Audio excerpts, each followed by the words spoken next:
Wieland Part 1 by Charles Brockden Brown. Chapter 1. I feel little reluctance in complying with your request. You know not fully the cause of my sorrows. You are a stranger to the depth of my distresses. Hence your efforts at consolation must necessarily fail. Yet the tale that I am going to tell is not intended as a claim upon your sympathy. In the midst of my despair, I do not disdain to contribute what little I can to the benefit of mankind. I acknowledge your right to be informed of the events that have lately happened in my family. Make what use of the tale you shall think proper. If it be communicated to the world, it will inculcate the duty of avoiding deceit. It will exemplify the force of early impressions and show the immeasurable evils that flow from an erroneous or imperfect discipline. My state is not destitute of tranquility. The sentiment that dictates my feelings is not hope. Futurity has no power over my thoughts. To all that is to come, I am perfectly indifferent. With regard to myself, I have nothing more to fear. Fate has done its worst. Henceforth I am callous to misfortune.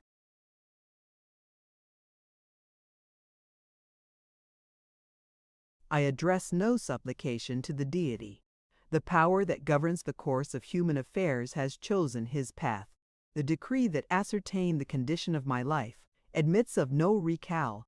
No doubt it squares with the maxims of eternal equity. That is neither to be questioned nor denied by me.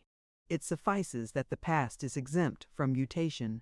The storm that tore up our happiness and changed into dreariness and desert the blooming scene of our existence is lulled into grim repose. But not until the victim was transfixed and mangled, till every obstacle was dissipated by its rage, till every remnant of good was wrested from our grasp and exterminated. How will your wonder and that of your companions be excited by my story? Every sentiment will yield to your amazement. If my testimony were without corroborations, you would reject it as incredible. The experience of no human being can furnish a parallel that I, beyond the rest of mankind, should be reserved for a destiny without alleviation and without example. Listen to my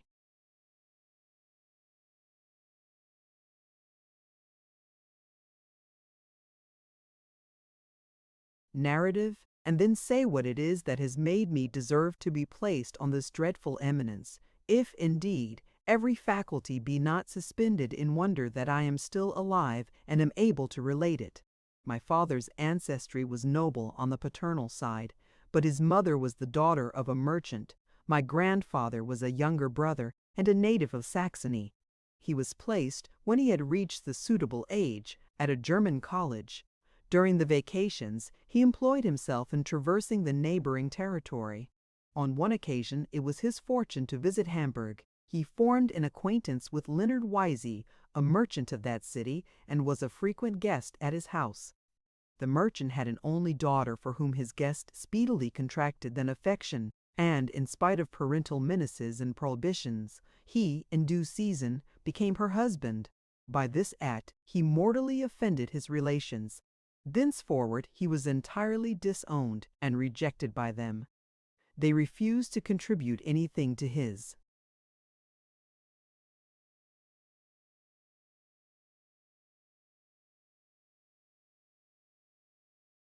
support. All intercourse ceased, and he received from them merely that treatment to which an absolute stranger or detested enemy would be entitled. He found an asylum in the house of his new father, whose temper was kind, and whose pride was flattered by this alliance. The nobility of his birth was put in the balance against his poverty. Wyses conceived himself, on the whole, to have acted with the highest discretion in thus disposing of his child. My grandfather found it incumbent on him to search out some mode of independent subsistence. His youth had been eagerly devoted to literature and music. These had hitherto been cultivated merely as sources of amusement. They were now converted into the means of gain. At this period, there were few works of taste in the Saxon dialect. My ancestor may be considered as the founder of the German theater. The modern poet of the same name is sprung from the same family and, perhaps, surpasses but little in the fruitfulness of his invention or the soundness of his taste. The elder Wieland, his life was spent in the composition of sonatas and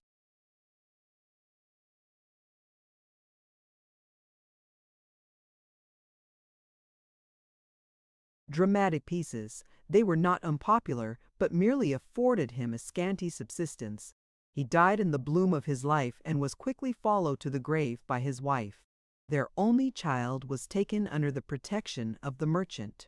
At an early age he was apprenticed to a London trader and passed 7 years of mercantile servitude.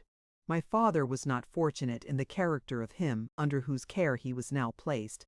He was treated with rigor, and full employment was provided for every hour of his time. His duties were laborious and mechanical. He had been educated with a view to this profession, and therefore was not tormented with unsatisfied desires.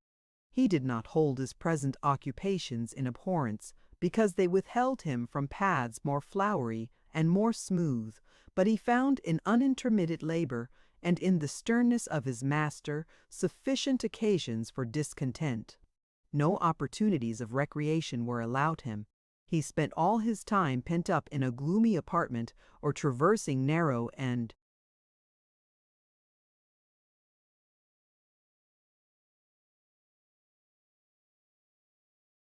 crowded streets. His food was coarse and his lodging humble. His heart gradually contracted a habit of morose and gloomy reflection. He could not accurately define what was wanting to his happiness. He was not tortured by comparisons drawn between his own situation and that of others. His state was such as suited his age and his views as to fortune. He did not imagine himself treated with extraordinary or unjustifiable rigor. In this respect he supposed the condition of others, bound like himself to mercantile service, to resemble his own. Yet every engagement was irksome, and every hour tedious in its lapse. In this state of mind, he chanced to light upon a book written by one of the teachers of the Albigenses, or French Protestants. He entertained no relish for books, and was wholly unconscious of any power they possessed to delight or instruct. This volume had lain for years in a corner of his garret, half buried in dust and rubbish. He had marked it as it lay, had thrown it, as his occasions required, from one spot to another, but it felt no inclination to examine its contents, or even to inquire what was the subject of which it treated. One Sunday afternoon, being induced to retire for a few minutes to his garret, his eye was attracted by a page of this book, which, by some accident, had been opened and placed full in his view. He was seated on the edge of his bed, and was employed in repairing a rent in some part of his clothes. His eyes were not confined to his work, but occasionally wandering, lighted at length upon the page. The words, "Seek and ye shall find," were those that first offered themselves to his notice. His curiosity was roused by these so far as to prompt him to proceed. As soon as he finished his work, he took up the book and turned to the first page. The further he read, the more inducement he found to continue, and he regretted the decline of the light which obliged him for the present to close it. The book contained an exposition of the doctrine of the sect of Camisards and an historical account of its origin. His mind was in a state peculiarly fitted for the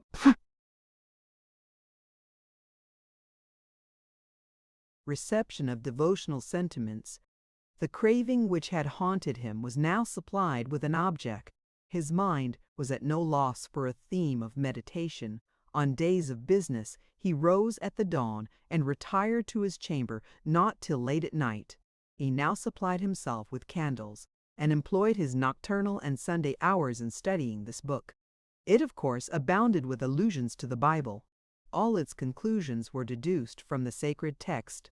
This was the fountain beyond which it was unnecessary to trace the stream of religious truth, but it was his duty to trace it thus far. A Bible was easily procured, and he ardently entered on the study of it. His understanding had received a particular direction. All his reveries were fashioned in the same mold. His progress towards the formation of his creed was rapid. Every fact and sentiment in this book were viewed through a medium which the writings of the Camisard apostle had suggested. His constructions of the text were hasty and formed on a narrow scale. Everything was viewed in a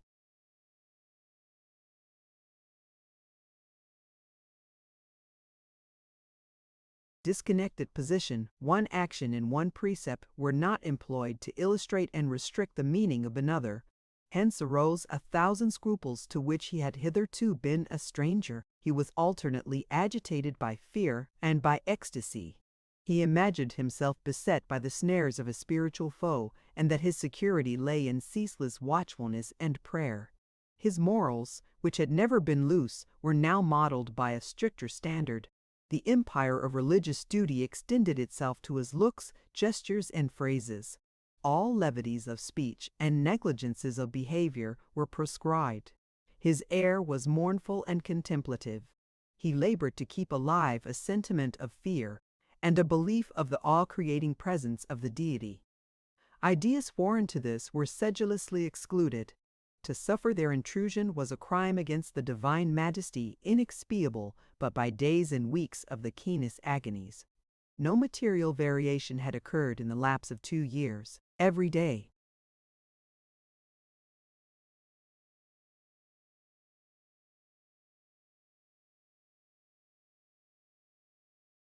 confirmed him in his present modes of thinking and acting. It was to be expected that the tide of his emotions would sometimes recede, that intervals of despondency and doubt would occur, but these gradually were more rare and of shorter duration, and he, at last, arrived at a state considerably uniform in this respect. His apprenticeship was now almost expired. On his arrival of age he became entitled, by the will of my grandfather, to a small sum. This sum would hardly suffice to set him afloat as a trader in his present situation, and he had nothing to expect from the generosity of his master. Residence in England had, besides, become almost impossible on account of his religious tenets. In addition to these motives for seeking a new habitation, there was another of the most imperious and irresistible necessity. He had imbibed an opinion that it was his duty to disseminate the truths of the gospel among the unbelieving nations. He was terrified at first by the perils and hardships to which the life of a missionary is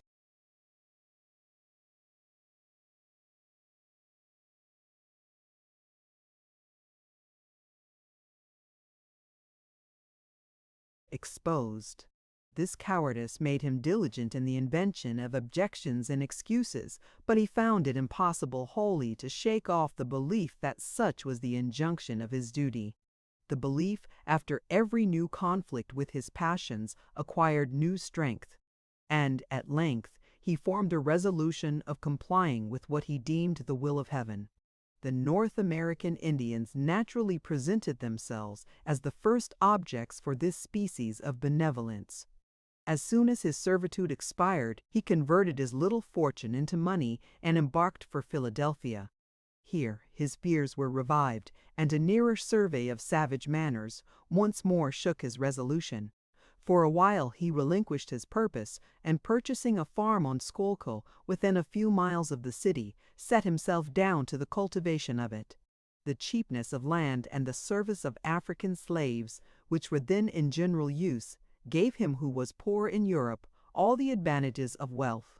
He passed 14 years in a thrifty and laborious manner. In this time, new objects, new employments, and new associates appeared to have nearly obliterated the devout impressions of his youth. He now became acquainted with a woman of a meek and quiet disposition, and of slender acquirements like himself. He proffered his hand and was accepted. His previous industry had now enabled him to dispense with personal labor and direct attention to his own concerns. He enjoyed leisure and was visited afresh by devotional contemplation. The reading of the Scriptures and other religious books became once more his favorite employment. His ancient belief relative to the conversion of the savage tribes was revived with uncommon energy. To the former obstacles were now added the pleadings of parental and conjugal love. The struggle was long and vehement, but his sense of duty would not be stifled or enfeebled, and finally triumphed over every impediment. His efforts were attended with no permanent success. his exhortations had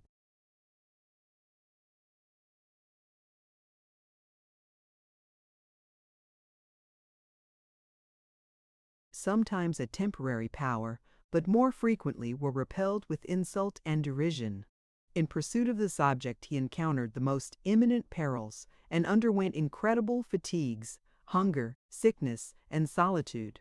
The license of savage passion and the artifices of his depraved countrymen all opposed themselves to his progress.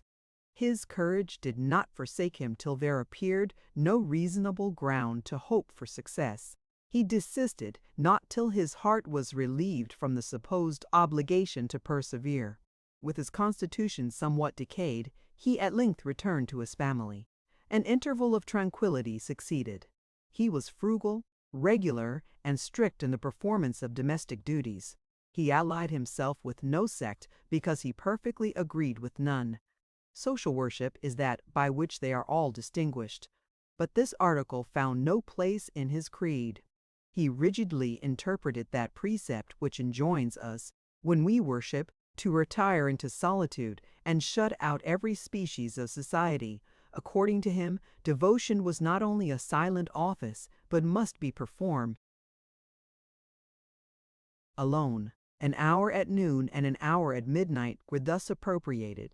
At the distance of 300 yards from his house, on the top of a rock whose sides were steep, rugged, and encumbered with dwarf cedars and stony asperities, he built what to a common eye would have seemed a summer house. The eastern verge of this precipice was 60 feet above the river which flowed at its foot. The view before it consisted of a transparent current, fluctuating and rippling in a rocky channel, and bounded by a rising scene of cornfields and orchards. The edifice was slight and airy. It was no more than a circular area, 12 feet in diameter, whose flooring was the rock, cleared of moss and shrubs, and exactly leveled, edged by 12 Tuscan columns, and covered by an undulating dome. My father furnished the dimensions and outlines, but allowed the artist whom he employed to complete the structure on his own plan. It was without seat, table, or ornament of any kind.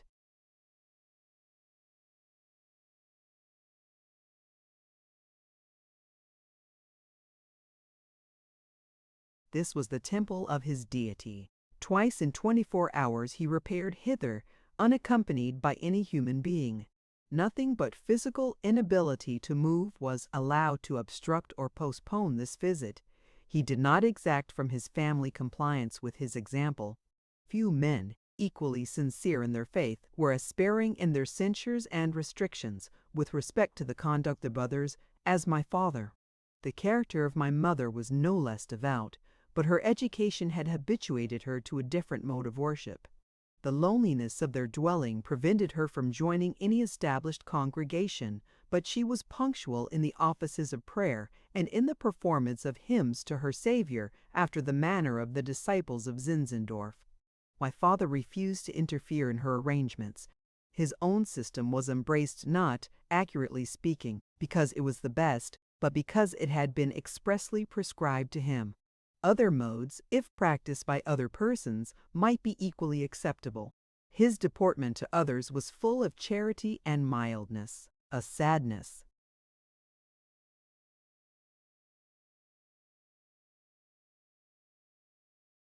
perpetually overspread his features, but was unmingled with sternness or discontent. The tones of his voice, his gestures, his steps were all in tranquil unison. His conduct was characterized by a certain forbearance and humility, which secured the esteem of those to whom his tenets were most obnoxious. They might call him a fanatic and a dreamer, but they could not deny their veneration to his invincible candor and invariable integrity. His own belief of rectitude was the foundation of his happiness. This, however, was destined to find an end. Suddenly the sadness that constantly attended him was deepened. Sighs and even tears sometimes escaped him. To the expostulations of his wife he seldom answered anything. When he designed to be communicative, he hinted that his peace of mind was flown in consequence of deviation from his duty. A command had been laid upon him, which he had delayed to perform, He felt as if a certain period of hesitation and reluctance had been allowed him, but that this period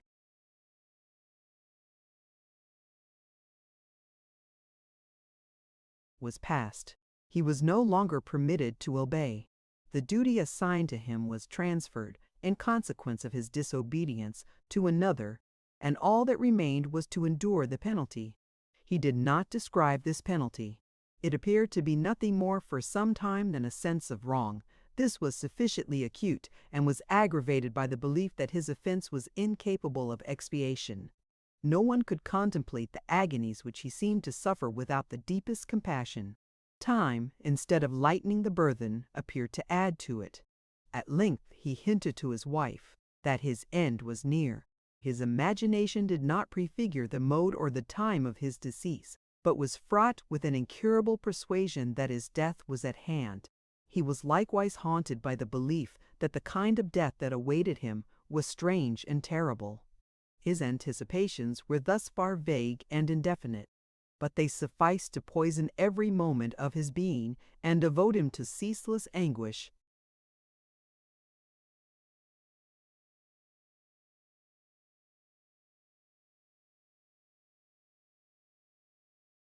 Chapter 2. Early in the morning of a sultry day in August, he left Mettingen to go to the city. He had seldom passed a day from home since his return from the shores of the Ohio. Some urgent engagements at this time existed, which would not admit of further delay. He returned in the evening, but appeared to be greatly oppressed with fatigue. His silence and dejection were likewise in a more than ordinary degree conspicuous. My mother's brother, whose profession was that of a surgeon, chanced to spend this night at our house. It was from him that I frequently received an exact account of the mournful catastrophe that followed. As the evening advanced, my father's inquietudes increased. He sat with his family as usual, but took no part in their conversation. He appeared fully engrossed by his own reflections. Occasionally his countenance exhibited tokens of alarm. He gazed steadfastly and wildly at the ceiling, and the exertions of his companions were scarcely sufficient to interrupt his reverie. On recovering from these fits, he expressed no surprise, but pressing his hand to his head,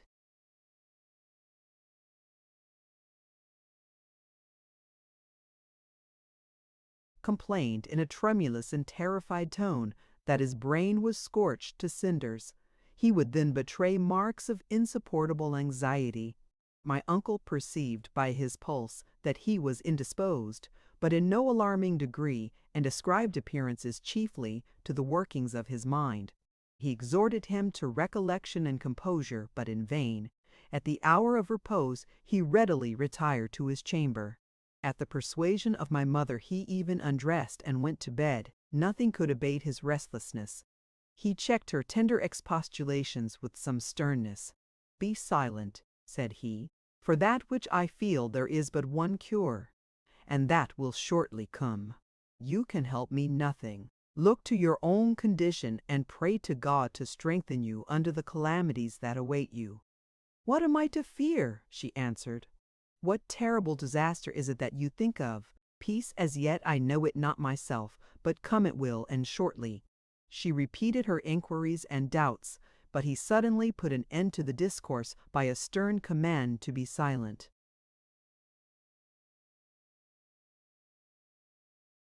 She had never before known him in this mood. Hitherto all was benign in his deportment. Her heart was pierced with sorrow at the contemplation of this change. She was utterly unable to account for it, or to figure to herself the species of disaster that was menaced. Contrary to custom, the lamp, instead of being placed on the hearth, was left upon the table. Over it against the wall there hung a small clock, so contrived as to strike a very hard stroke at the end of every 6th hour. That which was now approaching was the signal for retiring to the fane at which he addressed his devotions. Long habit had occasioned him to be always awake at this hour, and the toll was instantly obeyed. Now frequent and anxious glances were cast at the clock. Not a single movement of the index appeared to escape his notice. As the hour verged towards 12, his anxiety visibly augmented. The trepidations of my mother kept pace.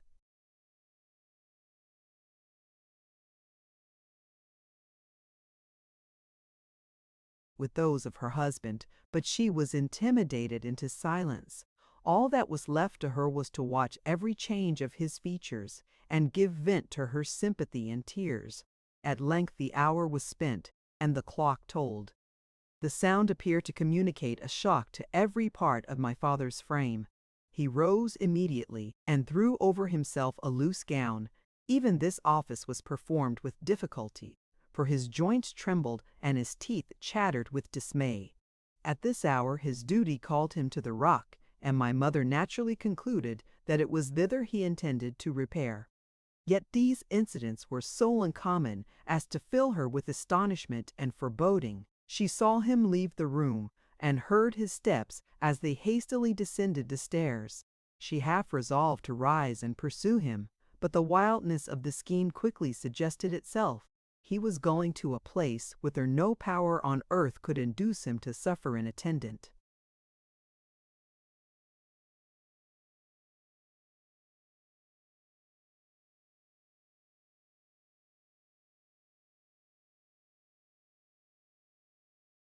The window of her chamber looked toward the rock.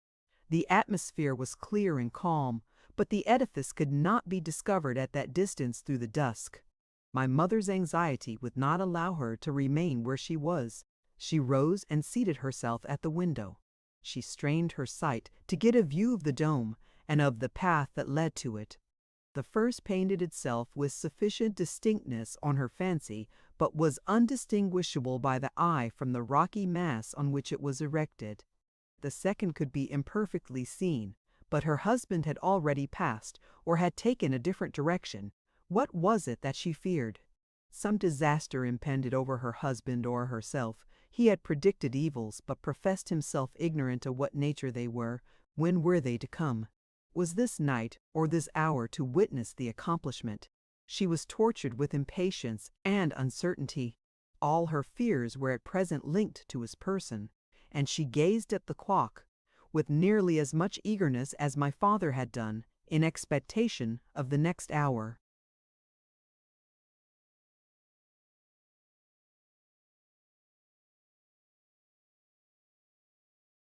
An half-hour passed away in this state of suspense. Her eyes were fixed upon the rock. Suddenly it was illuminated. A light proceeding from the edifice made every part of the scene visible. A gleam diffused itself over the intermediate space, and instantly a loud report, like the explosion of a mine, followed. She uttered an involuntary shriek, but the new sounds that greeted her ear quickly conquered her surprise. They were piercing shrieks, and uttered without intermission. The gleams, which had diffused themselves far and wide, were in a moment withdrawn, but the interior of the edifice was filled with rays.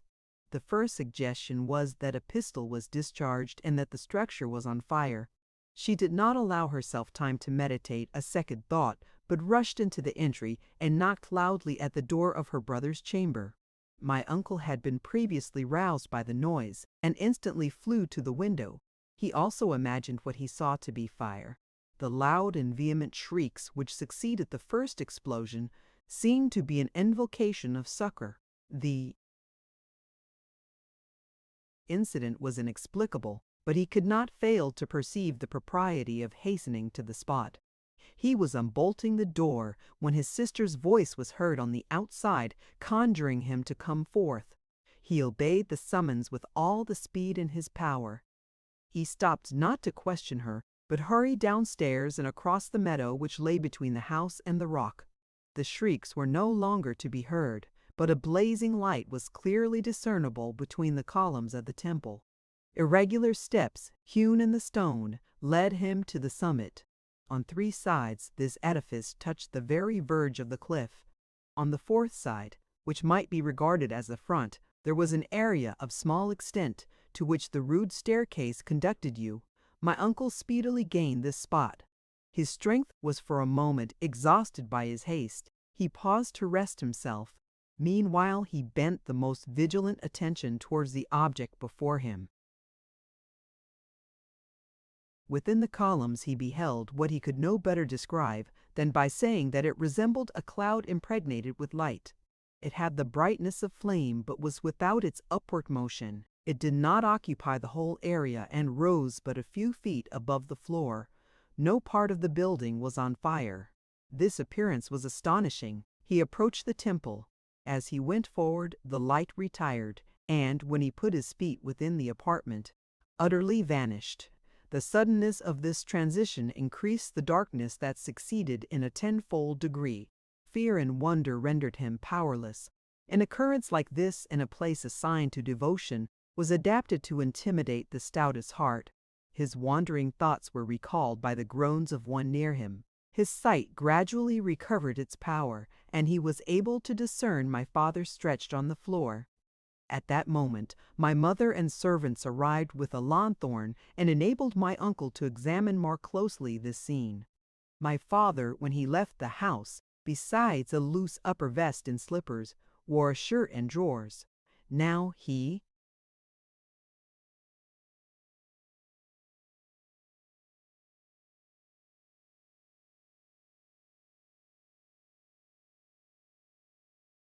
was naked. His skin throughout the greater part of his body was scorched and bruised. His right arm exhibited marks as of having been struck by some heavy body.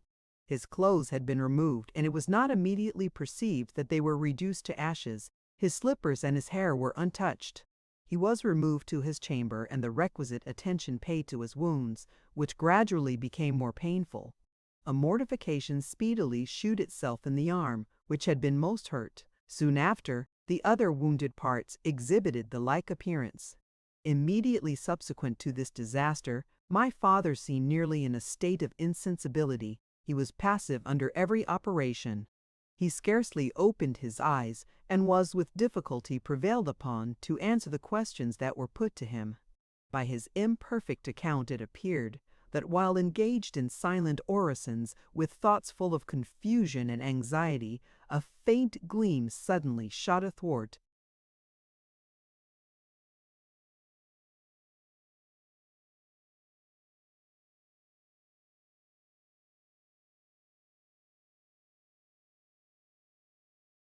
The apartment. His fancy immediately pictured to itself a person bearing a lamp.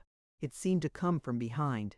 He was in the act of turning to examine the visitant when his right arm received a blow from a heavy club. At the same instant, a very bright spark was seen to light upon his clothes. In a moment, the whole was reduced to ashes. This was the sum of the information which he chose to give. There was somewhat in his manner that indicated an imperfect tale. My uncle was inclined to believe that half the truth had been suppressed. Meanwhile, the disease thus wonderfully generated betrayed more terrible symptoms. Fever and delirium terminated in lethargic slumber, which, in the course of 2 hours, gave place to death. Yet not till insupportable exhalations and crawling putrefaction had driven from his chamber and the house everyone whom their duty did not detain. Such was the end of my father. None surely was ever more mysterious. When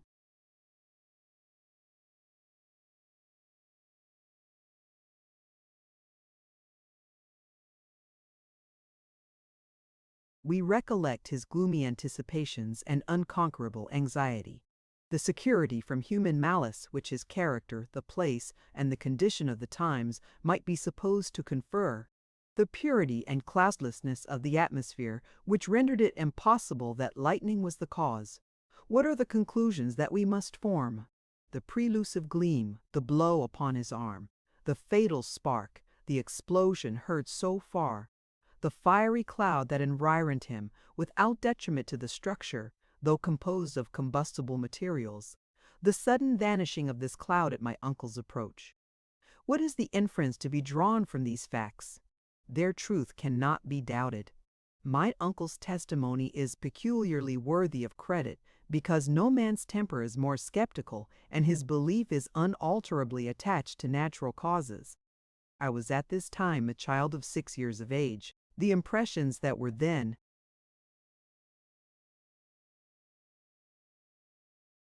made upon me can never be effaced. I was ill qualified to judge respecting what was then passing, but as I advanced in age and became more fully acquainted with these facts, they oftener became the subject of my thoughts. Their resemblance to recent events revived them with new force in my memory and made me more anxious to explain them. Was this the penalty of disobedience? This the stroke of a vindictive and invisible hand?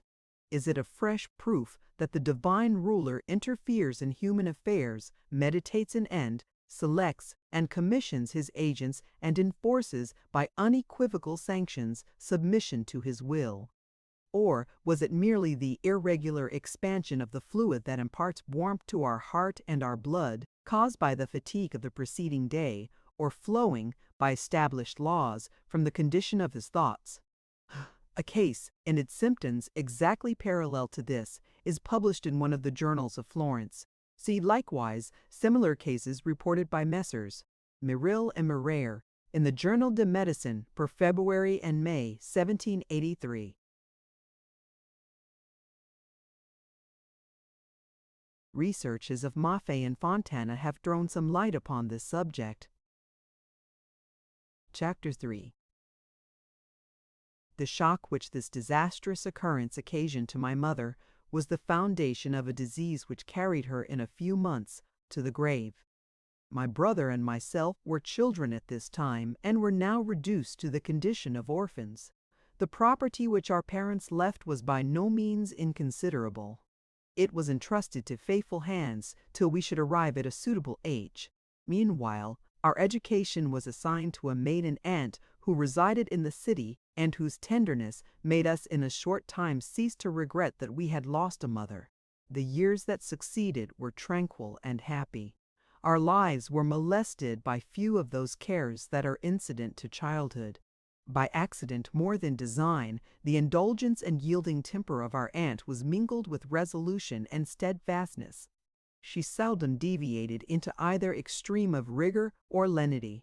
Our social pleasures were subject to no unreasonable restraints. We were instructed in most branches of useful knowledge, and were saved from the corruption and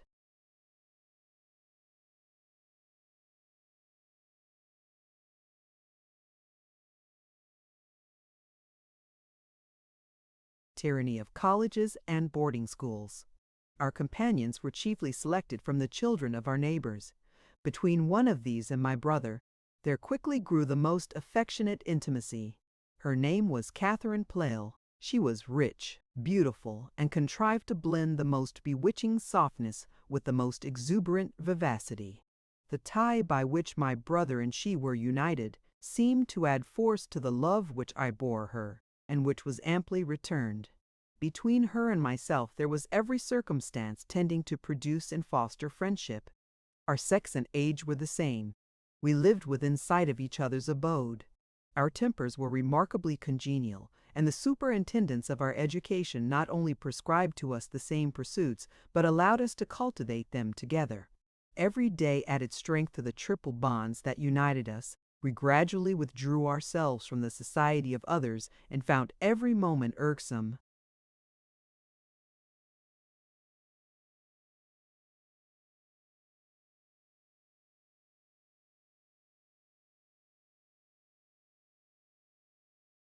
That was not devoted to each other. My brother's advance in age made no change in our situation. It was determined that his profession should be agriculture.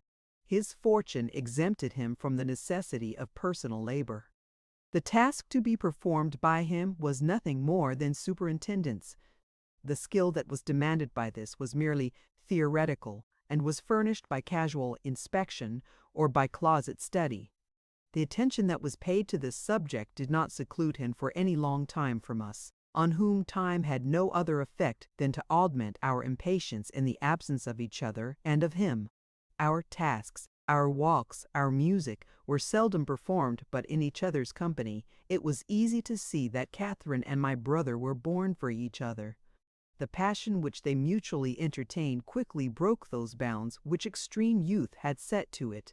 Confessions were made or extorted, and their union was postponed only till my brother had passed his minority. The previous lapse of 2 years was constantly and usefully employed.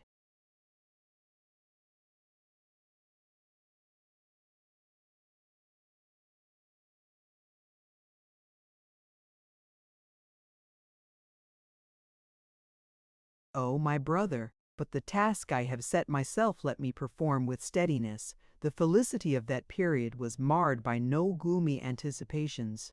The future, like the present, was serene. Time was supposed to have only new delights in store. I mean not to dwell on previous incidents longer than is necessary to illustrate or explain the great events that have since happened. The nuptial day at length arrived. My brother took possession of the house in which he was born, and here the long protracted marriage was solemnized. My father's property was equally divided between us. A neat dwelling, situated on the bank of the river, 3/4 of a mile from my brother's, was now occupied by me. These domains were called, from the name of the first possessor, Mettingen. I can scarcely account for my refusing to take up my abode with him, unless it were from a disposition to be an economist of pleasure. Self-denial, seasonably exercised, is one means of enhancing our gratifications. I was, beside, desirous of administering a fund and regulating an household of my own. The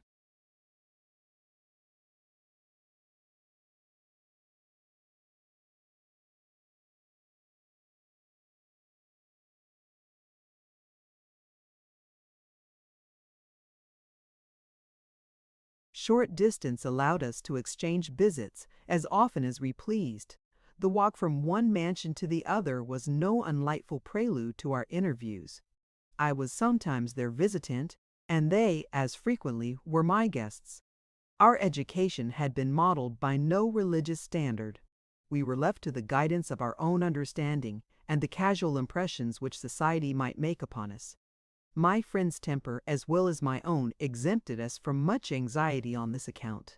It must not be supposed that we were without religion, but with us it was the product of lively feelings, excited by reflection on our own happiness and by the grandeur of external nature. We sought not a basis for our faith in the weighing of proofs and the dissection of creeds.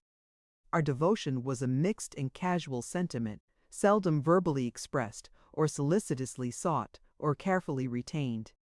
In the midst of present enjoyment, no thought was bestowed on the future. As a consolation in calamity, religion is dear. But calamity was yet at a distance, and its only tendency was to heighten enjoyments which needed not this addition to satisfy every craving. My brother's situation was somewhat different. His deportment was grave, considerate, and thoughtful. I will not say whether he was indebted to sublimer views for this disposition.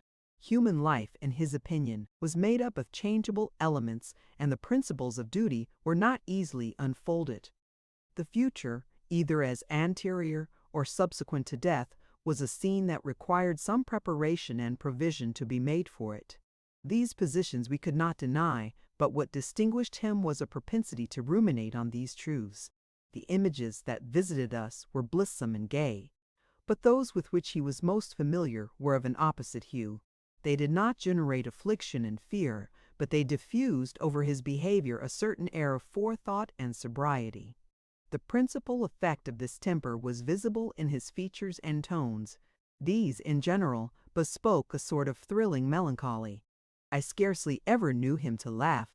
He never accompanied the lawless mirth of his companions with more than a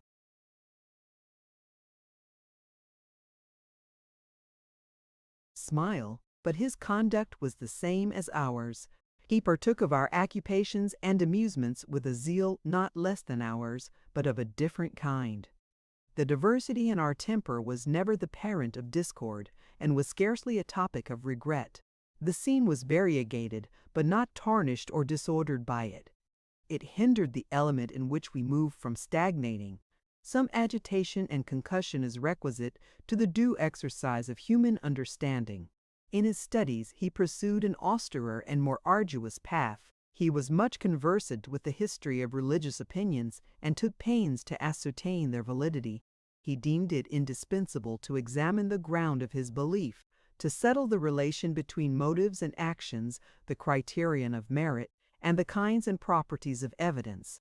There was an obvious resemblance between him and my father, in their conceptions of the importance of certain topics, and in the light in which the vicissitudes of human life were accustomed to be viewed. Their characters were similar, but the mind of the son was enriched by science and embellished with literature. The temple was no longer assigned to its ancient use. From an Italian adventurer who erroneously imagined that he could find employment for his skill and sale for his sculptures in America, my brother had purchased a bust of Cicero.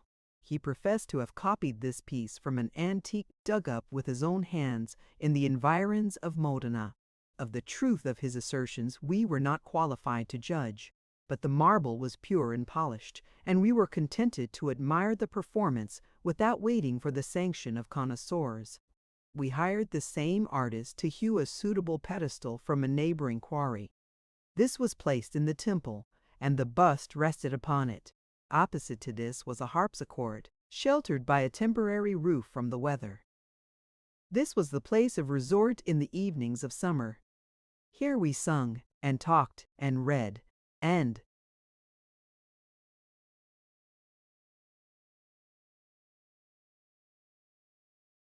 occasionally banqueted. Every joyous and tender scene most dear to my memory is connected with this edifice. Here the performances of our musical and poetical ancestor were rehearsed. Here my brother's children received the rudiments of their education. Here 1,000 conversations, pregnant with delight and improvement, took place. And here the social affections were accustomed to expand, and the tear of delicious sympathy to be shed. My brother was an indefatigable student. The authors whom he read were numerous, but the chief object of his veneration was Cicero. He was never tired of conning and rehearsing his productions. To understand them was not sufficient. He was anxious to discover the gestures and cadences with which they ought to be delivered.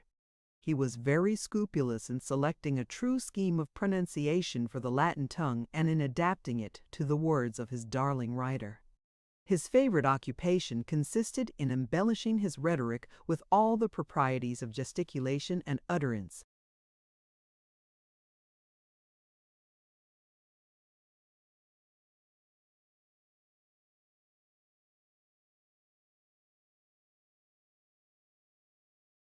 Not contented with this, he was diligent in settling and restoring the purity of the text. For this end, he collected all the editions and commentaries that could be procured, and employed months of severe study in exploring and comparing them. He never betrayed more satisfaction than when he made a discovery of this kind. It was not till the addition of Henry Pleyel, my friend's only brother, to our society, that his passion for Roman eloquence was countenanced and fostered by a sympathy of tastes. This young man had been some years in Europe. We had separated at a very early age, and he was now returned to spend the remainder of his days among us. Our circle was greatly enlivened by the accession of a new member. His conversation abounded with novelty. His gaiety was almost boisterous, but was capable of yielding to a grave deportment when the occasion required it. His discernment was acute, but he was prone to view every object merely as supplying materials for mirth. His conceptions were ardent but ludicrous, and his memory, aided as he honestly acknowledged by his invention, was an inexhaustible fund of entertainment. His residence was at the same distance below the city as ours was above, but there seldom passed a day without our being favored with a visit. My brother and he were endowed with the same attachment to the Latin writers, and Pleyel was not behind his friend in his knowledge of the history and metaphysics of religion. Their creeds, however, were in many respects opposite. Where one discovered only confirmations of his faith, the other could find nothing but reasons for doubt. Moral necessity and Calvinistic inspiration were the props on which my brother thought proper to repose. Pleyel was the champion of intellectual liberty, and rejected all guidance but that of his reason. Their discussions were frequent, but, being managed with candor as well as with skill,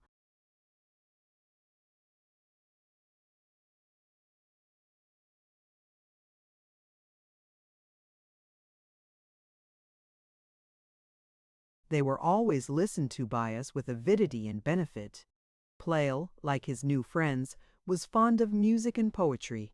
Henceforth our concerts consisted of 2 violins, an harpsichord, and 3 voices. We were frequently reminded how much happiness depends upon society. This new friend, though, before his arrival, we were sensible of no vacuity, could not now be spared. His departure would occasion a void which nothing could fill, and which would produce insupportable regret. Even my brother, though his opinions were hourly assailed, and even the divinity of Cicero contested, was captivated with his friend, and laid aside some part of his ancient gravity at Pleyel's approach.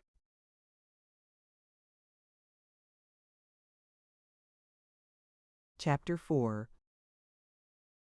6 years of uninterrupted happiness had rolled away since my brother's marriage. The sound of war had been heard, but it was at such a distance as to enhance our enjoyment by affording objects of comparison. The Indians were repulsed on the one side, and Canada was conquered on the other. Revolutions and battles, however calamitous to those who occupied the scene, contributed in some sort to our happiness by agitating our minds with curiosity and furnishing causes of patriotic exultation. 4 children, 3 of whom were of an age to compensate by their personal and mental progress the cares of which they had been, at a more helpless age, the objects, exercised my brother's tenderness. The 4th was a charming babe that promised to display the image of her mother and enjoyed perfect health. To these were added a sweet girl 14 years old, who was loved by all of us with an affection more than parental. Her mother's story was a mournful one. She had come hither from England when this child was an infant, alone, without friends, and without money. She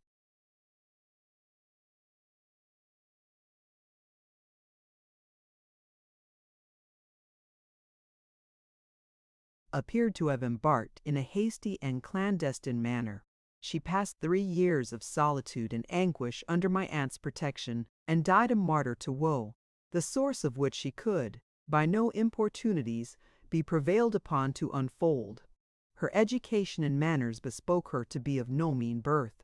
Her last moments were rendered serene by the assurances she received from my aunt that her daughter should experience the same protection that had been extended to herself.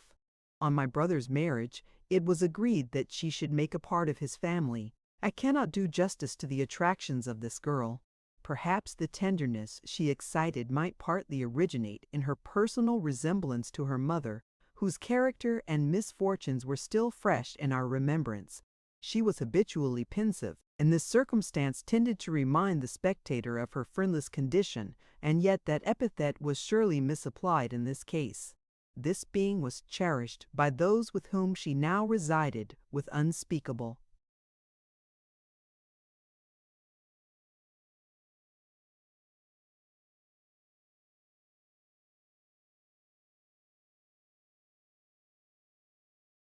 fondness. Every exertion was made to enlarge and improve her mind. Her safety was the object of a solicitude that almost exceeded the bounds of discretion.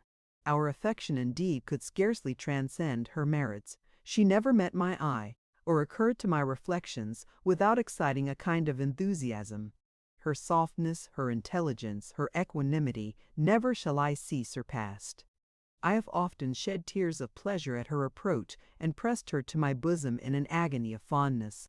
While every day was adding to the charms of her person and the stores of her mind, there occurred an event which threatened to deprive us of her. An officer of some rank who had been disabled by a wound at Quebec had employed himself, since the ratification of peace, in traveling through the colonies. He remained a considerable period at Philadelphia, but was at last preparing for his departure. No one had been more frequently honored with his visits than Mrs. Baynton, a worthy lady with whom our family were intimate. He went to her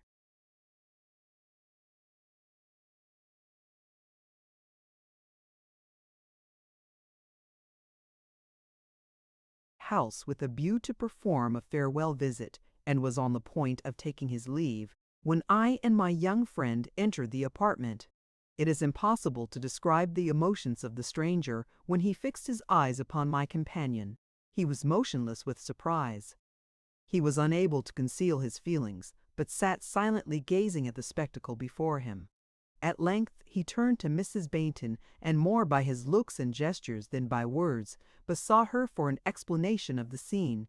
He seized the hand of the girl, who in her turn was surprised by his behavior, and drawing her forward, said in an eager and faltering tone, "Who is she?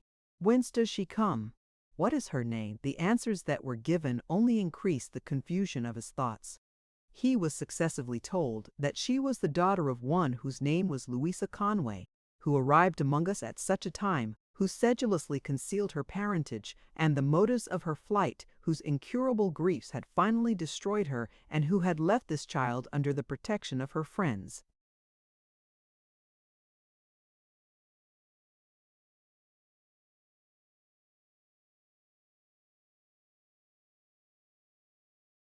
Having heard the tale, he melted into tears, eagerly clasped the young lady in his arms, and called himself her father. When the tumults excited in his breast by this unlooked-for meeting were somewhat subsided, he gratified our curiosity by relating the following incidents. Miss Conway was the only daughter of a banker in London, who discharged towards her every duty of an affectionate father. He had chanced to fall into her company, had been subdued by her attractions, had tendered her his hand, and been joyfully accepted, both by parent and child. His wife had given him every proof of the fondest attachment. Her father, who possessed immense wealth, treated him with distinguished respect, liberally supplied his wants, and had made one condition of his consent to their union, a resolution to take up their abode with him. They had passed 3 years of conjugal felicity, which had been augmented by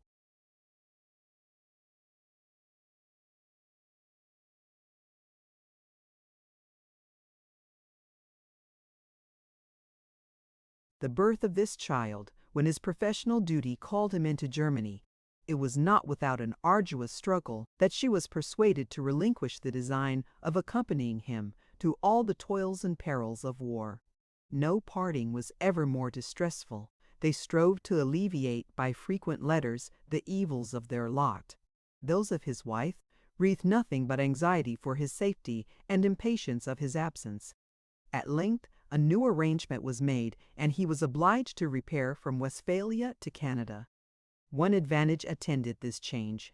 It afforded him an opportunity of meeting his family. His wife anticipated this interview with no less rapture than himself. He hurried to London, and the moment he alighted from the stagecoach, ran with all speed to Mr. Conway's house. It was an house of mourning. His father was overwhelmed with grief, and incapable of answering his inquiries. The servants, sorrowful and mute, were equally refractory. He explored the house, and called on the names of his wife.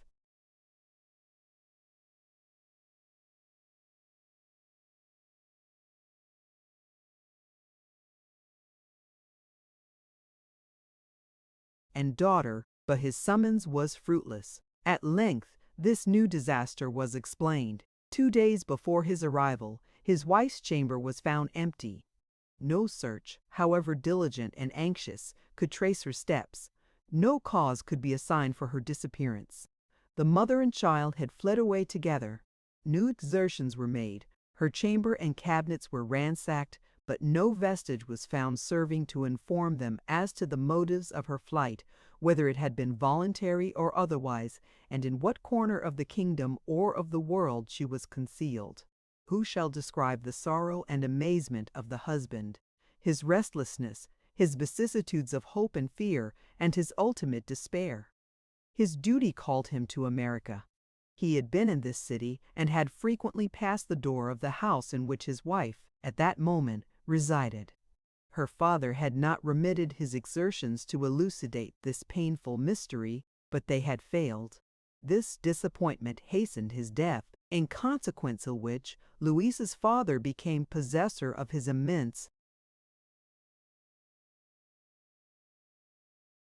property. This tale was a copious theme of speculation. 1,000 questions were started and discussed in our domestic circle, respecting the motives that influenced Mrs. Stewart to abandon her country.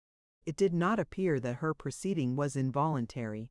We recalled and reviewed every particular that had fallen under our own observation.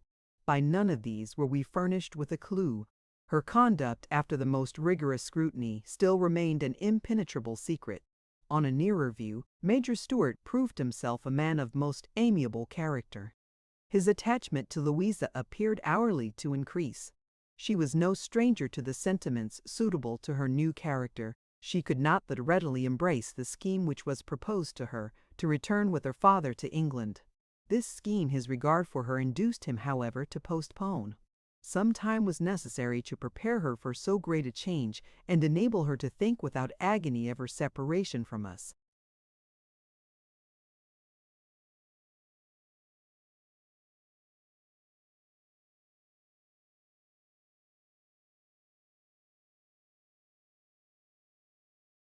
I was not without hopes of prevailing on her father entirely to relinquish this unwelcome design.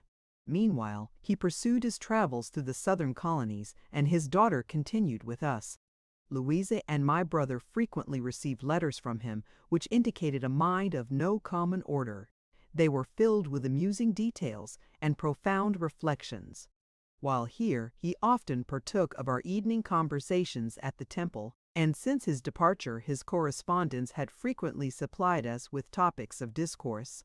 One afternoon in May, the blandness of the air and brightness of the verdure induced us to assemble earlier than usual in the temple. We females were busy at the needle, while my brother and Pleyel were bandying quotations and syllogisms. The point discussed was the merit of the oration for Cluentius as descriptive, first, of the genius of the speaker, and secondly, of the manners of the times. Pleyel labored to extenuate both these species of merit and tasked his ingenuity to shew that the orator had embraced a bad cause, or, at least,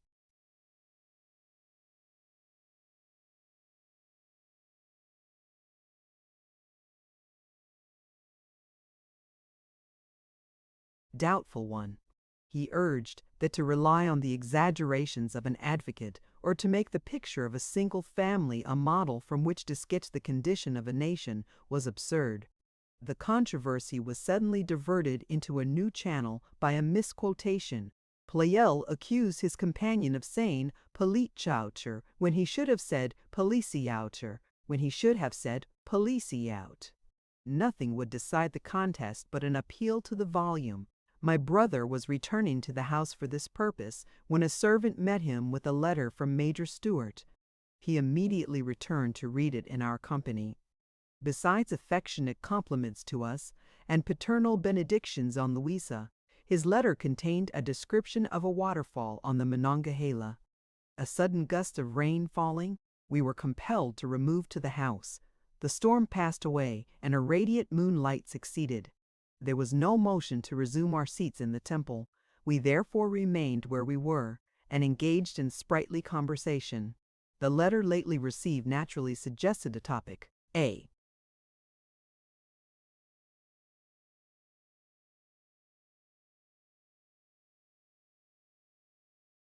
parallel was drawn between the cataract there described and one which Pleyel had discovered among the Alps of Glarus. In the state of the former, some particular was mentioned, the truth of which was questionable. To settle the dispute which thence arose, it was proposed to have recourse to the letter. My brother searched for it in his pocket. It was nowhere to be found. At length, he remembered to have left it in the temple, and he determined to go in search of it. His wife, Pleyel, Louisa, and myself remained where we were. In a few minutes he returned. I was somewhat interested in the dispute, and was therefore impatient for his return, yet, as I heard him ascending the stairs, I could not but remark that he had executed his intention with remarkable dispatch. My eyes were fixed upon him on his entrance. Methought he brought with him looks considerably different from those with which he departed. Wonder and a slight portion of anxiety were mingled in them. His eyes seemed to be in search of some object. They passed quickly from one person to another.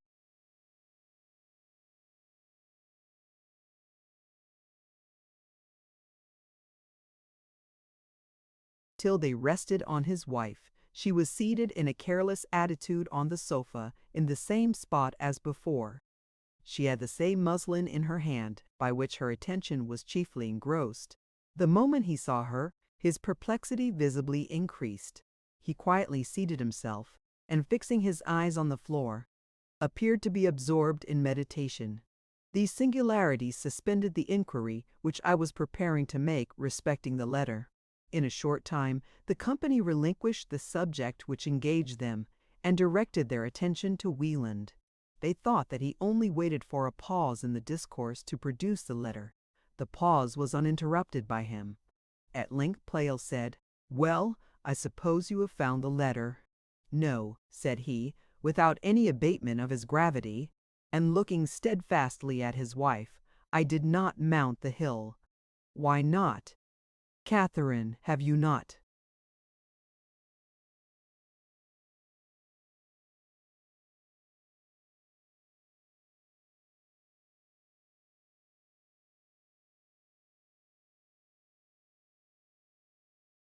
Moved from that spot since I left the room, she was affected with the solemnity of his manner, and laying down her work, answered in a tone of surprise, "No, why do you ask that question?"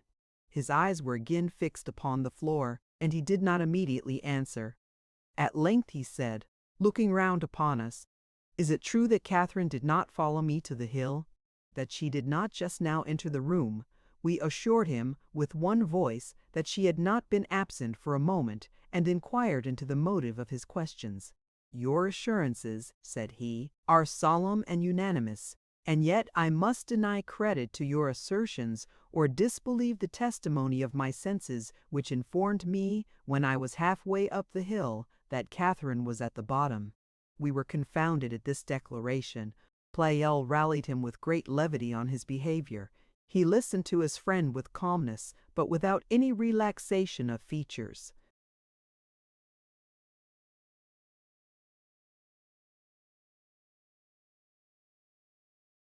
"One thing," said he with emphasis, "is true. Either I heard my wife's voice at the bottom of the hill, or I do not hear your voice at present." "Truly," returned Pleyel, "it is a sad dilemma to which you have reduced yourself. Certain it is, if our eyes can give us certainty that your wife has been sitting in that spot during every moment of your absence. You have heard her voice, you say, upon the hill. In general, her voice, like her temper, is all softness. To be heard across the room, she is obliged to exert herself. While you were gone, if I mistake not, she did not utter a word. Clara and I had all the talk to ourselves. Still it may be that she held a whispering conference with you on the hill, but tell us the particulars." "The conference," said he, "was short, and far from being carried on in a whisper. You know with what intention I left the house. Halfway to the rock, the moon was for a moment hidden from us by a cloud. I never knew the air to be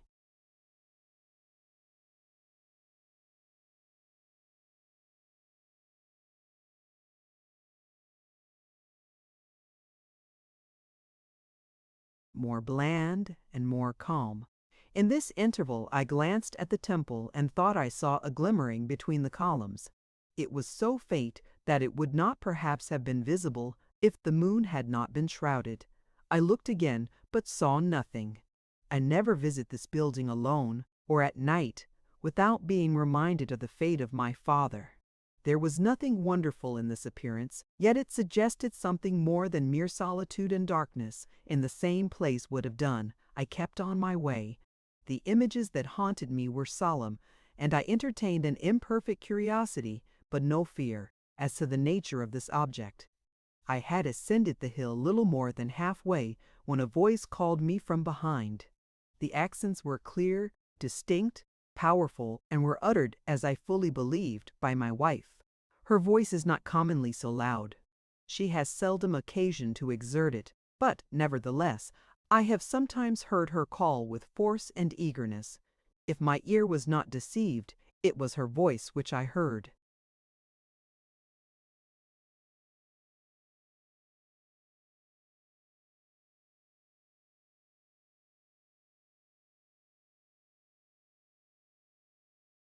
"Stop, go no further. There is danger in your path." The suddenness and unexpectedness of this warning, the tone of alarm with which it was given, and, above all, the persuasion that it was my wife who spoke, were enough to disconcert and make me pause. I turned and listened to assure myself that I was not mistaken. The deepest silence succeeded. At length, I spoke in my turn. "Who calls? Is it you, Catherine?" I stopped and presently received an answer. "Yes, it is I. Go not up. Return instantly. You are wanted at the house." Still the voice was Catherine's, and still it proceeded from the foot of the stairs. What could I do? The warning was mysterious. To be uttered by Catherine at a place and on an occasion like these enhanced the mystery. I could do nothing but obey. Accordingly, I trod back my steps, expecting that she waited for me at the bottom of the hill. When I reached the bottom, no one was visible. The moonlight was once more universal and brilliant, and yet, as far as I could see, no human or moving figure was discernible. If she had returned to the house, she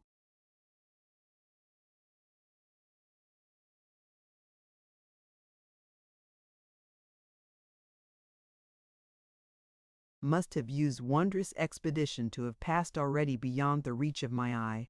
I exerted my voice, but in vain. To my repeated exclamations, no answer was returned.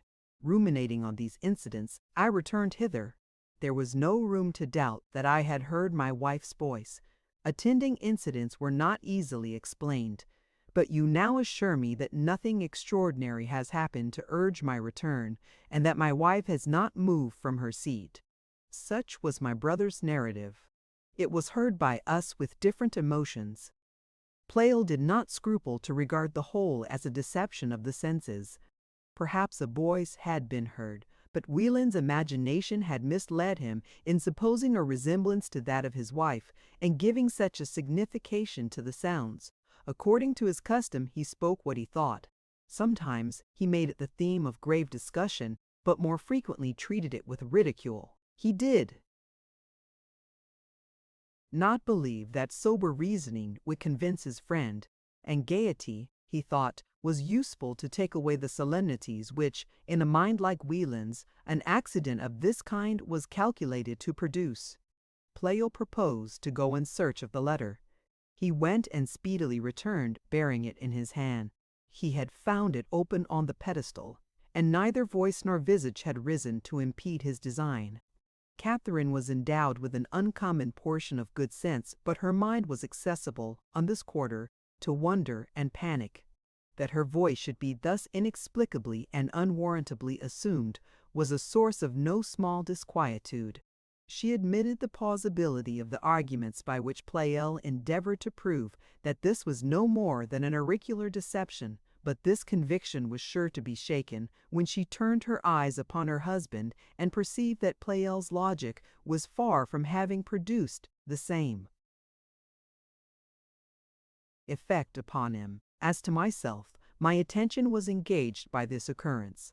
I could not fail to perceive a shadowy resemblance between it and my father's death. On the latter event I had frequently reflected. My reflections never conducted me to certainty, but the doubts that existed were not of a tormenting kind. I could not deny that the event was miraculous, and yet I was invincibly averse to that method of solution. My wonder was excited by the inscrutableness of the cause, but my wonder was unmixed with sorrow or fear. It begat in me a thrilling and not unpleasing solemnity. Similar to these were the sensations produced by the recent adventure, but its effect upon my brother's imagination was of chief moment.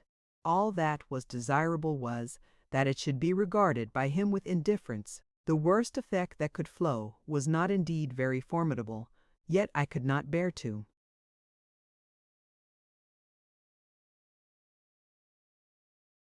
think that his senses should be the victims of such delusion. It argued a diseased condition of his frame, which might show itself hereafter in more dangerous symptoms. The will is the tool of the understanding, which must fashion its conclusions on the notices of sense.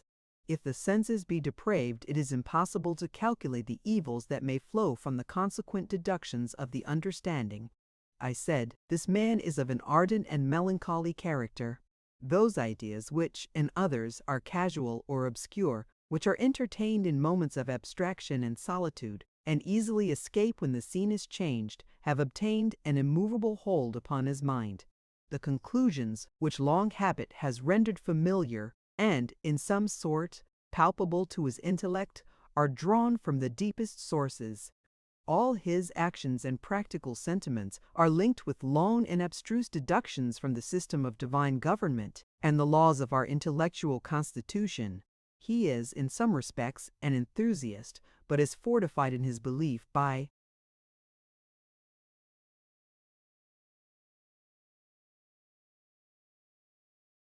innumerable arguments and subtleties. His father's death was always regarded by him as flowing from a direct and supernatural decree. It visited his meditations oftener than it did mine. The traces which it left were more gloomy and permanent. This new incident had a visible effect in augmenting his gravity. He was less disposed than formerly to converse and reading. When we sifted his thoughts, they were generally found to have a relation, more or less direct, with this incident. It was difficult to ascertain the exact species of impression which it made upon him. He never introduced the subject into conversation, and listened with a silent and half-serious smile to the satirical effusions of Pleyel. One evening we chanced to be alone together in the temple. I seized that opportunity of investigating the state of his thoughts. After a pause which he seemed in no wise inclined to interrupt, I spoke to him. How almost palpable is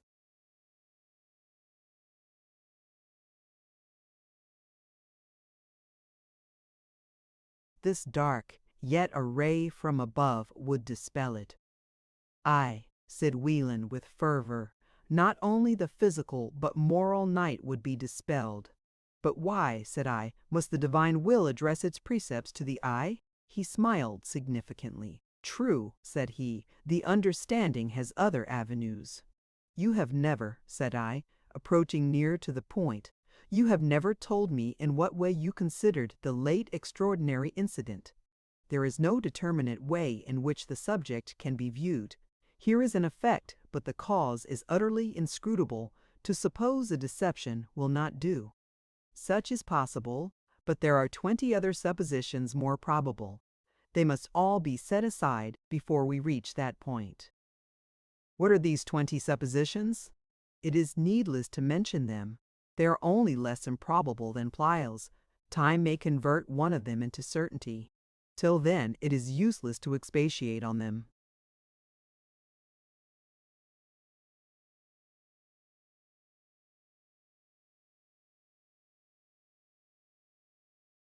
Chapter 5. Some time had elapsed when there happened another occurrence, still more remarkable. Pleyel, on his return from Europe, brought information of considerable importance to my brother. My ancestors were noble Saxons and possessed large domains in Lusatia. The Prussian wars had destroyed those persons whose right to these estates precluded my brothers. Pleyel had been exact in his inquiries, and had discovered that, by the law of male primogeniture, my brother's claims were superior to those of any other person now living. Nothing was wanting but his presence in that country and a legal application to establish this claim. Pleyel strenuously recommended this measure. The advantages he thought attending it were numerous, and it would argue the utmost folly to neglect them. Contrary to his expectation, he found my brother averse to the scheme. Slight efforts, he, at first, thought would subdue his reluctance, but he found this aversion by no means slight. The interest that he took in the happiness of his friend and his sister, and his own partiality to the Saxon soil, from which he had likewise sprung, and where he had spent several years of his youth, made him redouble his exertions to win Wieland's consent. For this end he employed every argument that his invention could suggest. He painted, in attractive colors, the state of manners and government in that country, the security of civil rights, and the freedom of religious sentiments. He dwelt on the privileges of wealth and rank, and drew from the servile condition of one class an argument in favor of his scheme, since the revenue and power annexed to a German principality afford so large a field for benevolence. The evil flowing from this power, in malignant hands, was proportioned to the good that would arise from the virtuous use of it.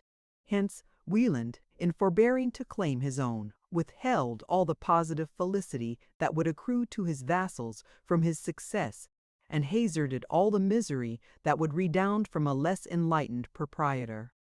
It was easy for my brother to repel these arguments and to shew that no spot on the globe enjoyed equal security and liberty to that which he at present inhabited. That if the Saxons had nothing to fear from misgovernment, the external causes of havoc and alarm were numerous and manifest. The recent devastations committed by the Prussians furnished a specimen of these. The horrors of war would always impend over them, till Germany were seized and divided by Austrian and Prussian tyrants, an event which he strongly suspected was at no great distance. But setting these considerations aside, was it laudable to grasp at wealth and power even when they were within our reach? Were not these the two great sources of depravity? What security had he that in this change of place and condition he should not degenerate into a tyrant and voluptuary? Power and riches were chiefly to be dreaded on account of their tendency to deprave the possessor. He held them in abhorrence, not only as instruments of misery to others, but to him on whom they were conferred. Besides, riches were comparative, and was he not rich already? He lived at present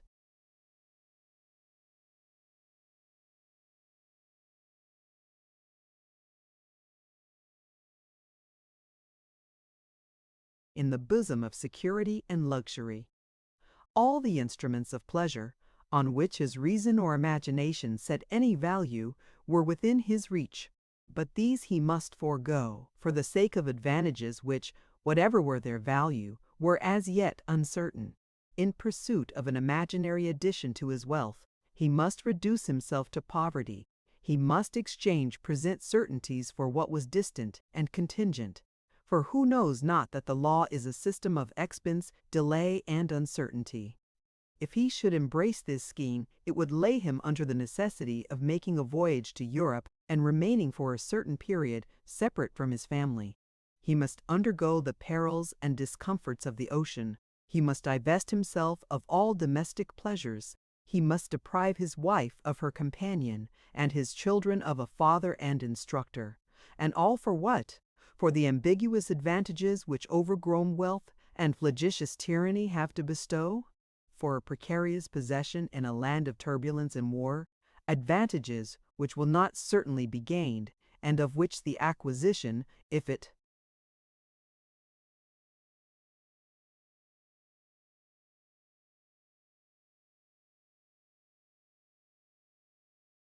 were sure, is necessarily distant. Pleyel was enamored of his scheme on account of its intrinsic benefits, but likewise for other reasons. His abode at Leipzig made that country appear to him like home. He was connected with this place by many social ties. While there, he had not escaped the amorous contagion. But the lady, though her heart was impressed in his favor, was compelled to bestow her hand upon another. Death had removed this impediment, and he was now invited by the lady herself to return. This he was of course determined to do, but was anxious to obtain the company of Wieland. He could not bear to think of an eternal separation from his present associates. Their interest, he thought, would be no less promoted by the change than his own. Hence he was importunate and indefatigable in his arguments and solicitations. He knew that he could not hope for mine or his sister's ready concurrence in this scheme. Should the subject be mentioned to us, we should league our efforts against him and strengthen that reluctance in Wieland which already was sufficiently difficult to conquer. He, therefore, anxiously concealed from us his purpose. If Wieland were previously enlisted in his cause, he would find it a less difficult task to overcome our aversion. My brother was silent on this subject because he believed himself in no danger of changing his opinion, and he was willing to save us from any uneasiness. The mere mention of such a scheme, and the possibility of his embracing it, he knew, would considerably impair our tranquillity. One day, about 3 weeks subsequent to the mysterious call, it was agreed that the family should be my guests. Seldom had a day been passed by us of more serene enjoyment. Pleyel had promised us his company, but we did not see him till the sun had nearly declined. He brought with him a countenance that betokened disappointment and vexation. He did not wait for our inquiries, but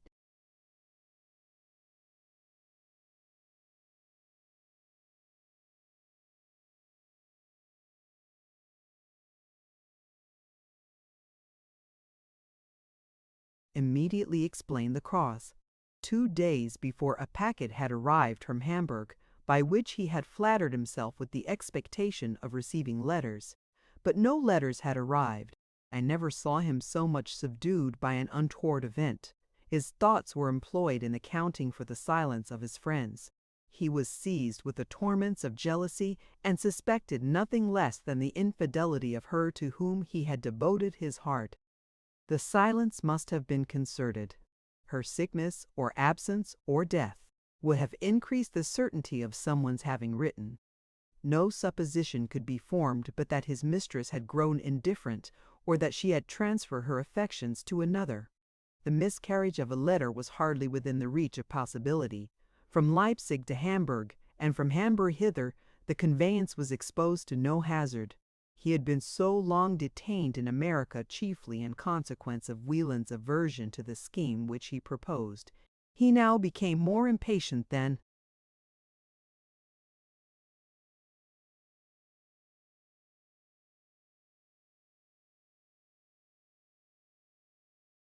ever to return to Europe, when he reflected that, by his delays, he had probably forfeited the affections of his mistress. His sensations amounted to agony.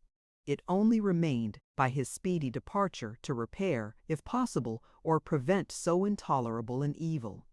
Already he had half resolved to embark in this very ship which, he was informed, would set out in a few weeks on her return. Meanwhile, he determined to make a new attempt to shake the resolution of Wieland. The evening was somewhat advanced when he invited the latter to walk abroad with him. The invitation was accepted, and they left Catherine, Louisa, and me to amuse ourselves by the best means in our power. During this walk, Pleyel renewed the subject that was nearest his heart. He re-urged all his former arguments and placed them in more forcible lights. They promised to return shortly, but hour after hour passed, and they made not their appearance. Engaged in sprightly conversation, it was not till the clock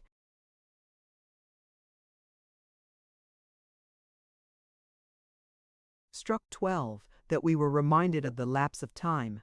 The absence of our friends excited some uneasy apprehensions. We were expressing our fears and comparing our conjectures as to what might be the cause, when they entered together. There were indications in their countenances that struck me mute. These were unnoticed by Catherine, who was eager to express her surprise and curiosity at the length of their walk. As they listened to her, I remarked that their surprise was not less than ours. They gazed in silence on each other, and on her. I watched their looks, but could not understand the emotions that were written in them. These appearances diverted Catherine's inquiries into a new channel. What did they mean, she asked, by their silence, and by their thus gazing wildly at each other and at her? Pleyel profited by this hint, and assuming an air of indifference, framed some trifling excuse, at the same time darting significant glances at Wieland, as if to caution him against disclosing the truth. My brother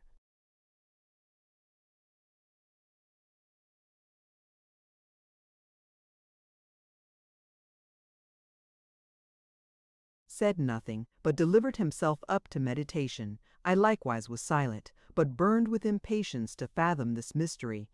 Presently, my brother and his wife, and Louisa, returned home. Pleyel proposed, of his own accord, to be my guest for the night. This circumstance, in addition to those which preceded, gave new edge to my wonder. As soon as we were left alone, Pleyel's countenance assumed an air of seriousness and even consternation which I had never before beheld in him. The steps with which he measured the floor betokened the trouble of his thoughts. My inquiries were suspended by the hope that he would give me the information that I wanted without the importunity of questions. I waited some time, but the confusion of his thoughts appeared in no degree to abate. At length I mentioned the apprehensions which their unusual absence had occasioned, and which were increased by their behavior since their return, and solicited in explanation. He stopped when I began to speak, and looked steadfastly at me. When I had done, he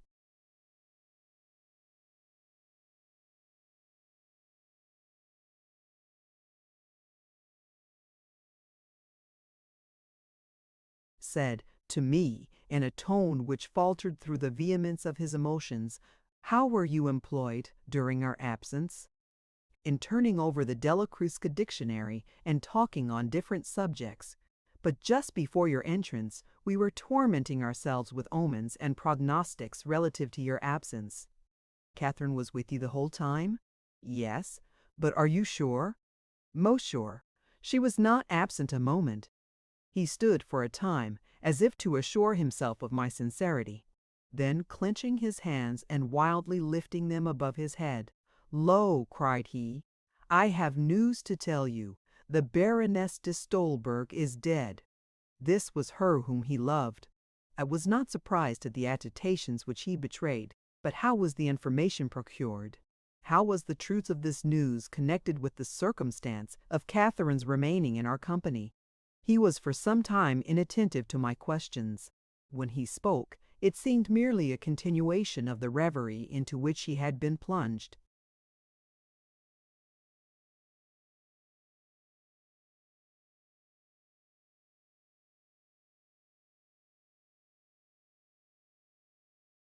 And yet it might be a mere deception. But could both of us in that case have been deceived? A rare and prodigious coincidence, barely not impossible. And yet, if the accent be oracular, Teresa is dead. No, no, continued he, covering his face with his hands, and in a tone half broken into sobs, I cannot believe it. She has not written, but if she were dead, the faithful Bertrand would have given me the earliest information. And yet if he knew his master, he must have easily guessed at the effect of such tidings. In pity to me, he was silent. Clara, forgive me. To you this behavior is mysterious. I will explain as well as I am able. But say not a word to Catherine. Her strength of mind is inferior to yours. She will, besides, have more reason to be startled. She is Wieland's angel. Pleyel proceeded to inform me for the first time of the scheme which he had pressed with so much earnestness on my brother. He enumerated the objections which had been made, and the industry with which he had endeavored to confute them. He mentioned the effect upon his resolutions produced by the failure of a letter. During our late walk, continued he, I introduced the subject that was nearest my heart. I re-urged all my former arguments and placed them in more forcible lights. Wieland was still refractory. He expatiated on the perils of wealth and power, on the sacredness of conjugal and parental duties, and the happiness of mediocrity. No wonder that the time passed, unperceived, away. Our whole souls were engaged in this cause. Several times we came to the foot of the rock. As soon as we perceived it, we changed our course, but never failed to terminate our circuitous and devious ramble at this spot. At length your brother observed, we seem to be led hither by a kind of fatality. Since we are so near, let us ascend and rest ourselves a while. If you are not weary of this argument, we will resume it there. I tacitly consented. We mounted the stairs, and drawing the sofa in front of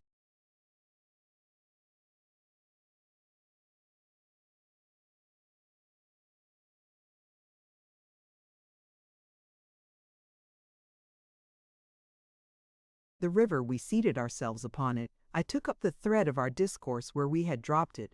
I ridiculed his dread of the sea and his attachment to home. I kept on in this strain, so congenial with my disposition, for some time, uninterrupted by him. At length he said to me, "Suppose now that I, whom argument has not convinced, should yield to ridicule and should agree that your scheme is eligible, what will you have gained? Nothing. You have other enemies beside myself to encounter. When you have vanquished me, your toil has scarcely begun. There are my sister and wife with whom it will remain for you to maintain the contest, and trust me, they are adversaries whom all your force and stratagem will never subdue. I insinuated that they would model themselves by his will, that Catherine would think obedience her duty. He answered with some quickness, "You mistake. Their concurrence is indispensable. It is not my custom to exact sacrifices of this kind. I live to be their protector and friend, and not their tyrant and foe. If my wife shall deem her happiness, and that of her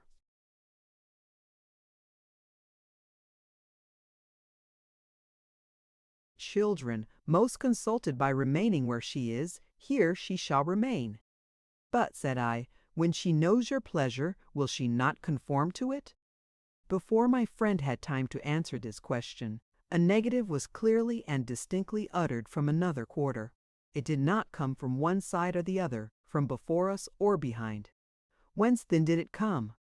By whose organs was it fashioned? If any uncertainty had existed with regard to these particulars, it would have been removed by a deliberate and equally distinct repetition of the same monosyllable, "No." The voice was my sister's. It appeared to come from the roof. I started from my seat. "Catherine," exclaimed I, "where are you?" No answer was returned. I searched the room and the area before it, but in vain. Your brother was motionless in his seat. I returned to him and placed myself again by his side. My astonishment was not less than his.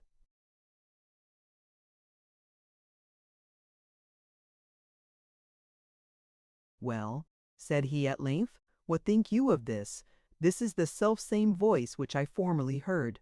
You are now convinced that my ears were well informed."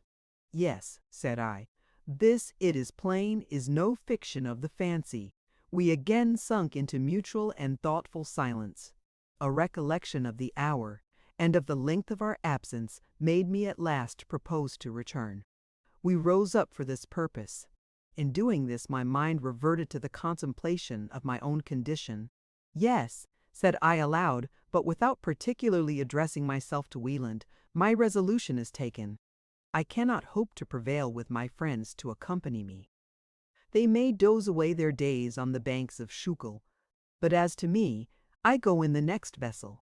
I will fly to her presence and demand the reason of this extraordinary silence." I had scarcely finished the sentence when the same mysterious voice exclaimed,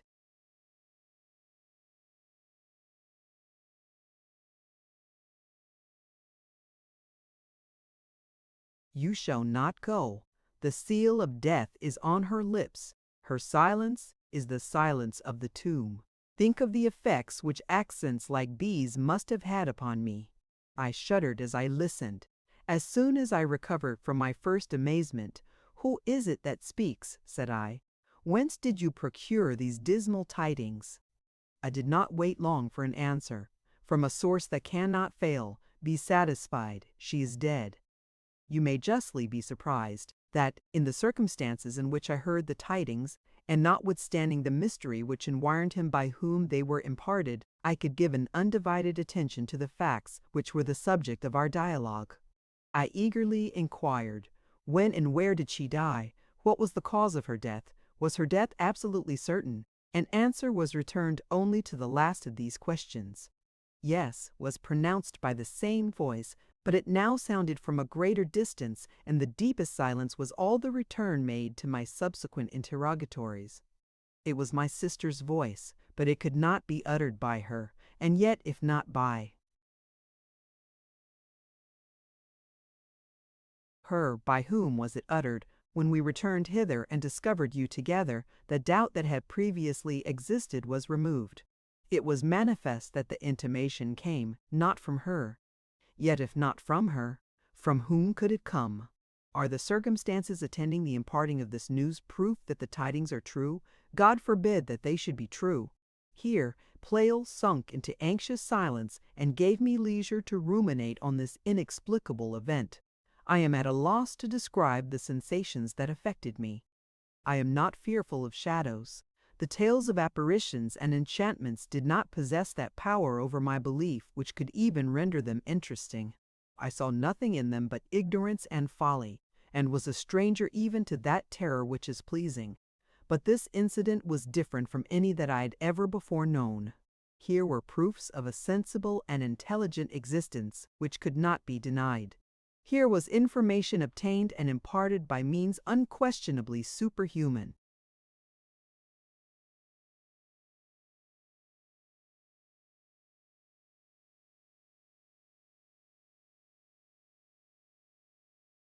That there are conscious beings beside ourselves in existence whose modes of activity and information surpass our own can scarcely be denied. Is there a glimpse afforded us into a world of these superior beings? My heart was scarcely large enough to give admittance to so swelling a thought, and awe, the sweetest and most solemn that imagination can conceive, pervaded my whole frame. It forsook me not when I parted from Pleyel and retired to my chamber. An impulse was given to my spirits utterly incompatible with sleep. I passed the night wakeful and full of meditation. I was impressed with the belief of mysterious but not of malignant agency. Hitherto, nothing had occurred to persuade me that this airy minister was busy to evil rather than to good purposes. On the contrary, the idea of superior virtue had always been associated in my mind with that of superior power. The warnings that had thus been heard appeared to have been prompted by beneficent intentions. My brother had been hindered by this voice from ascending the hill. He was told that danger lurked in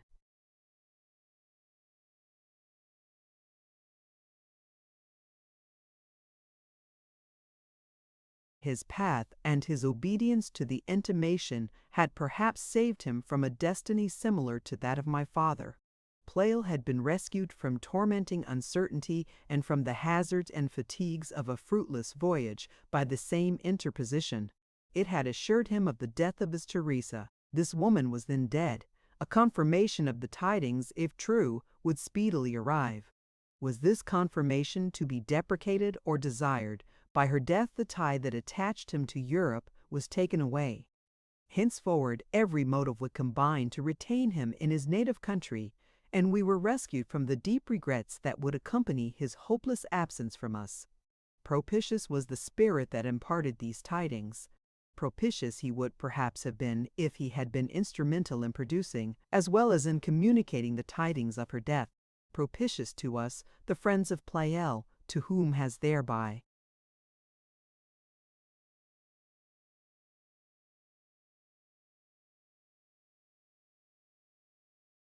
been secured the enjoyment of his society, and not unpropitious to himself. For though this object of his love be snatched away, is there not another who is able and willing to console him for her loss? 20 days after this, another vessel arrived from the same port. In this interval Pleyel, for the most part, estranged himself from his old companions. He was become the prey of a gloomy and unsociable grief. His walks were limited to the bank of the Delaware. This bank is an artificial one. Reeds and the river are on one side, and a watery marsh on the other. In that part which bounded his lands, and which extended from the mouth of Hollander's Creek to that of Schuylkill, no scene can be imagined less enticing to a lover of the picturesque than this. The shore is deformed with mud, and encumbered with a forest of reeds. The fields in most seasons are mire, but when they afford a firm footing, the ditches by which they are bounded and intersected are mantled with stagnating green, and emit the most noxious exhalations. Health is no less a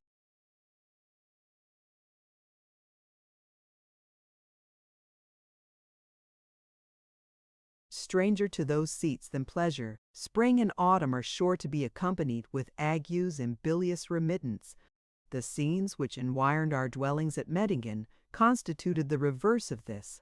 Schuylkill was here a pure and translucid current, broken into wild and ceaseless music by rocky points, murmuring on a sandy margin and reflecting on its surface banks of all varieties of height and degrees of declivity. These banks were checkered by patches of dark verdure and shapeless masses of white marble, and crowned by copses of cedar, or by the regular magnificence of orchards, which, at this season, were in blossom and were prodigal of odors. The ground which receded from the river was scooped into valleys and dales. Its beauties were enhanced by the horticultural skill of my brother, who bedecked this exquisite assemblage of slopes and risings with every species of vegetable ornament, from the giant arms of the oak to the clustering tendrils of the honeysuckle.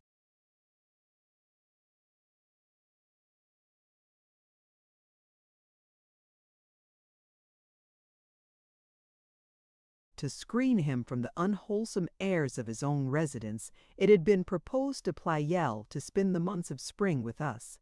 He had apparently acquiesced in this proposal, but the late event induced him to change his purpose.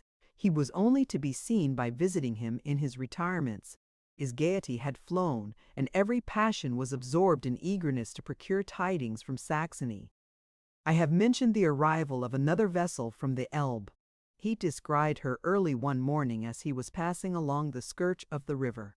She was easily recognized, being the ship in which he had performed his first voyage to Germany.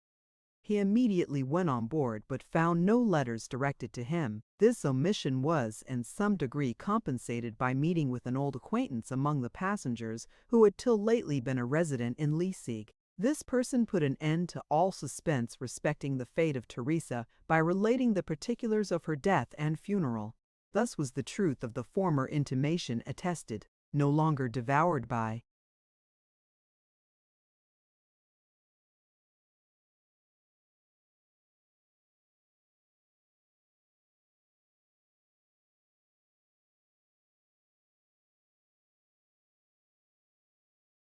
suspense. The grief of Pleyel was not long in yielding to the influence of society.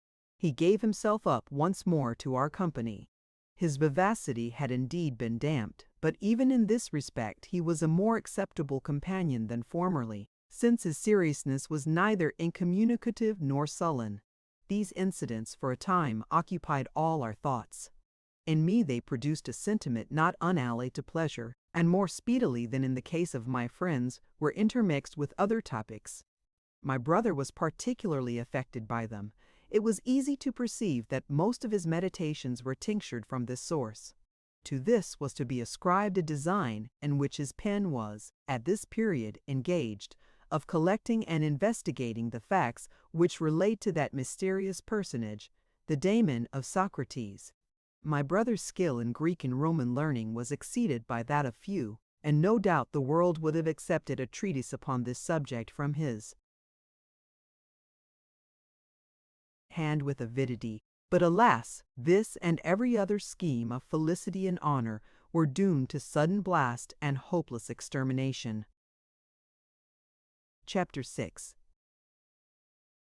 I now come to the mention of a person with whose name the most turbulent sensations are connected. It is with a shuddering reluctance that I enter on the province of describing him. Now it is that I begin to perceive the difficulty of the task which I have undertaken, but it would be weakness to shrink from it. My blood is congealed, and my fingers are palsied when I call up his image. Shame upon my cowardly and infirm heart! Hitherto I have proceeded with some degree of composure, but now I must pause. I mean, not that dire remembrance shall subdue my courage or baffle my design, but this weakness cannot be immediately conquered. I must desist for a little while. I have taken a few turns in my chamber, and have gathered strength enough to proceed. Yet have I not projected a task beyond my power to execute.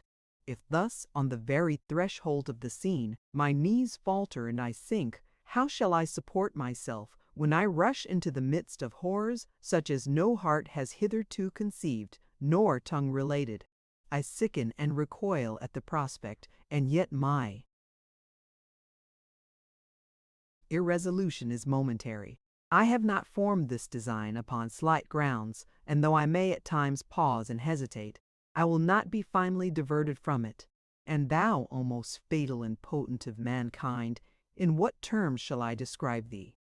What words are adequate to the just delineation of thy character? How shall I detail the means which rendered the secrecy of thy purposes unfathomable? But I will not anticipate. Let me recover, if possible, a sober strain.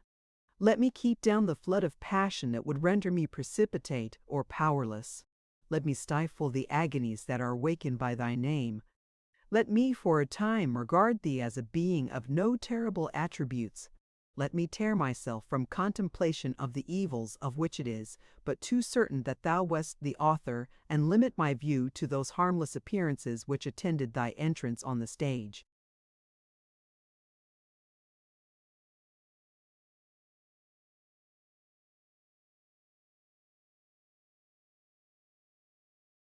One sunny afternoon, I was standing in the door of my house when I marked a person passing close to the edge of the bank that was in front.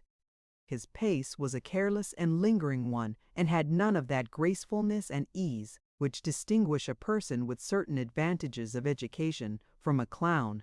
His gait was rustic and awkward. His form was ungainly and disproportioned.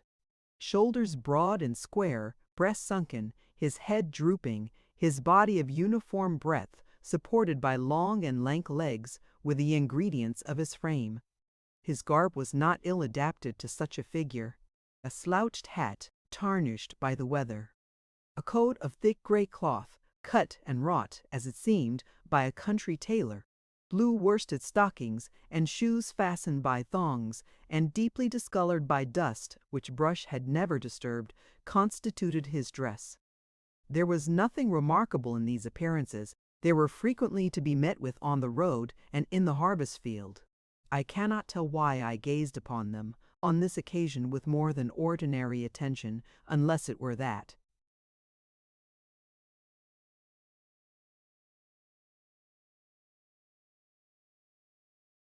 Such figures were seldom seen by me, except on the road or field. This lawn was only traversed by men whose views were directed to the pleasures of the walk or the grandeur of the scenery. He passed slowly along, frequently pausing, as if to examine the prospect more deliberately, but never turning his eye towards the house, so as to allow me a view of his countenance. Presently he entered a copse at a small distance and disappeared. My eye followed him while he remained in sight. If his image remained for any duration in my fancy after his departure, it was because no other object occurred sufficient to expel it. I continued in the same spot for half an hour, vaguely, and by fits, contemplating the image of this wanderer, and drawing from outward appearances those inferences with respect to the intellectual history of this person which experience affords us. I reflected on the alliance which commonly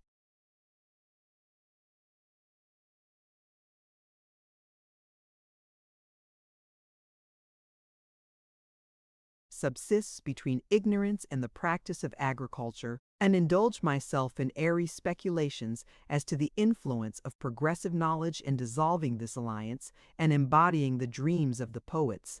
I asked why the plough and the hoe might not become the trade of every human being, and how this trade might be made conducive to, or at least consistent with, the acquisition of wisdom and eloquence. Weary with these reflections, I returned to the kitchen to perform some household office. I had usually but one servant, and she was a girl about my own age. I was busy near the chimney, and she was employed near the door of the apartment, when someone knocked. The door was opened by her, and she was immediately addressed with, "Prithee, good girl, canst thou supply a thirsty man with a glass of buttermilk?" She answered that there was none in the house. "Ay, but there is some in the dairy yonder. Thou wast as well as I, though Hermes never taught thee, that though every dairy be in house, every house is not a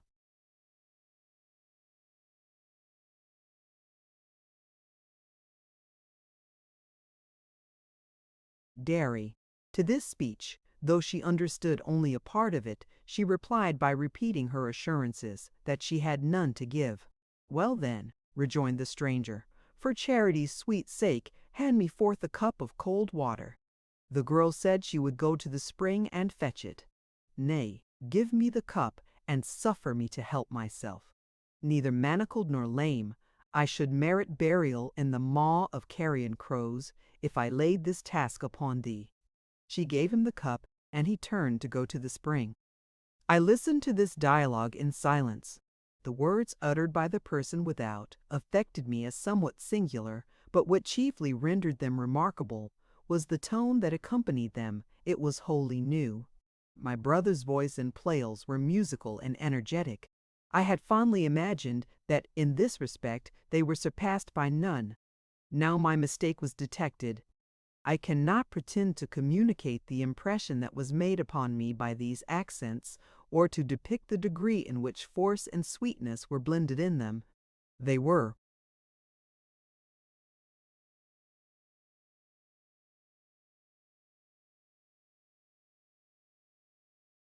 articulated with a distinctness that was unexampled in my experience. But this was not all. The voice was not only mellifluent and clear, but the emphasis was so just and the modulations so impassioned that it seemed as if an heart of stone could not fail of being moved by it. It imparted to me an emotion altogether involuntary and incontrollable. When he uttered the words, "For charity's sweet sake," I dropped the cloth that I held in my hand. My heart overflowed with sympathy, and my eyes with unbidden tears.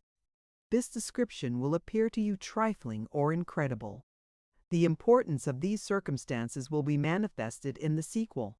The manner in which I was affected on this occasion was, to my own apprehension, a subject of astonishment. The tones were indeed such as I never heard before, but that they should, in an instant, as it were, dissolve me in tears will not easily be believed by others, and can scarcely be comprehended by myself.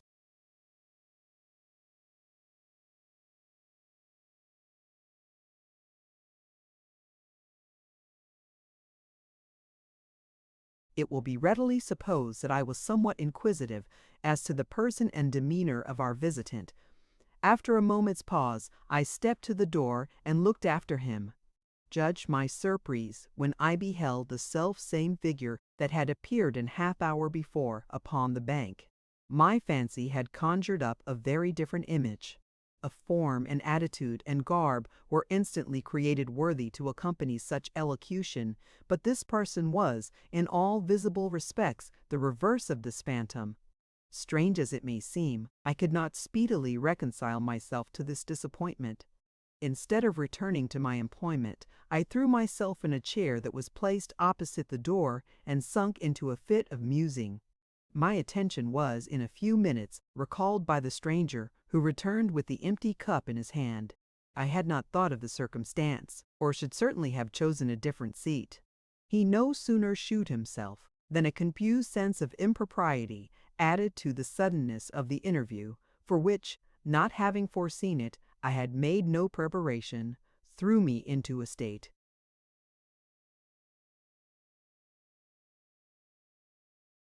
of the most painful embarrassment.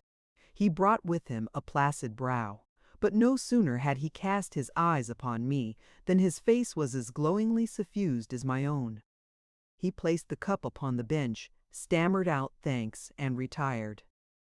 It was some time before I could recover my wonted composure. I had snatched a view of the stranger's countenance. The impression that it made was vivid and indelible. His cheeks were pallid and lank, his eyes sunken, his forehead overshadowed by coarse, straggling hairs, his teeth large and irregular, though sound and brilliantly white, and his chin discolored by a tetter. His skin was of coarse grain and sallow hue. Every feature was wide of beauty, and the outline of his face reminded you of an inverted cone. And yet his forehead, so far as shaggy locks would allow it to be seen, his eyes lustrously black and possessing, in the midst of haggardness, a radiance inexpressibly serene and potent, and something in the rest of his features which,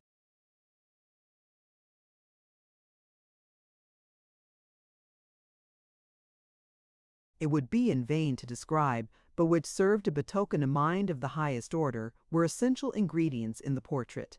This, in the effects which immediately flowed from it, I count among the most extraordinary incidents of my life.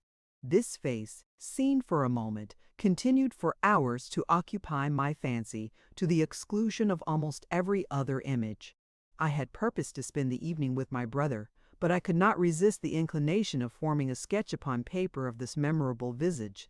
Whether my hand was aided by any peculiar inspiration, or I was deceived by my own fond conceptions, this portrait, though hastily executed, appeared unexceptionable to my own taste. I placed it at all distances and in all lights. My eyes were riveted upon it. Half the night passed away in wakefulness and in contemplation of this picture. So flexible, and yet so stubborn, is the human mind. So obedient to impulses the most transient and brief, and yet so unalterably observant of the direction which is given to it. How little did I then foresee the termination of that chain of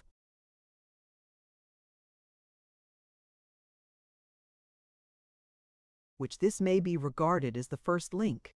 Next day arose in darkness and storm. Torrents of rain fell during the whole day, attended with incessant thunder, which reverberated in stunning echoes from the opposite declivity.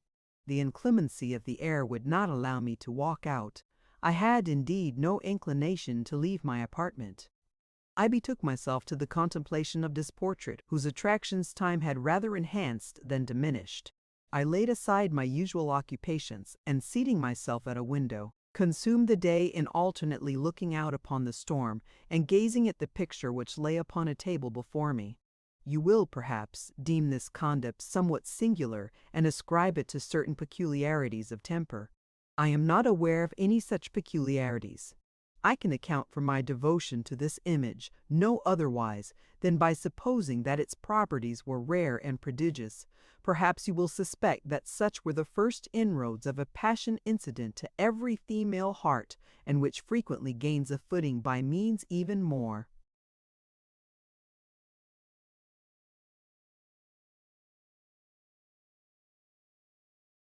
slight and more improbable than these. I shall not controvert the reasonableness of the suspicion, but leave you at liberty to draw from my narrative what conclusions you please. Night at length returned, and the storm ceased.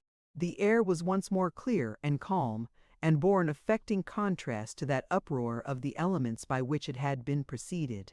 I spent the darksome hours as I spent the day, contemplative and seated at the window. Why was my mind absorbed in thoughts ominous and dreary? Why did my bosom heave with sighs, and my eyes overflow with tears? Was the tempest that had just passed a signal of the ruin which impended over me? My soul fondly dwelt upon the images of my brother and his children, yet they only increased the mournfulness of my contemplations. The smiles of the charming babes were as bland as formerly. The same dignity sat on the brow of their father, and yet I thought of them with anguish. Something whispered that the happiness we at present enjoyed was set on mutable foundations. Death must,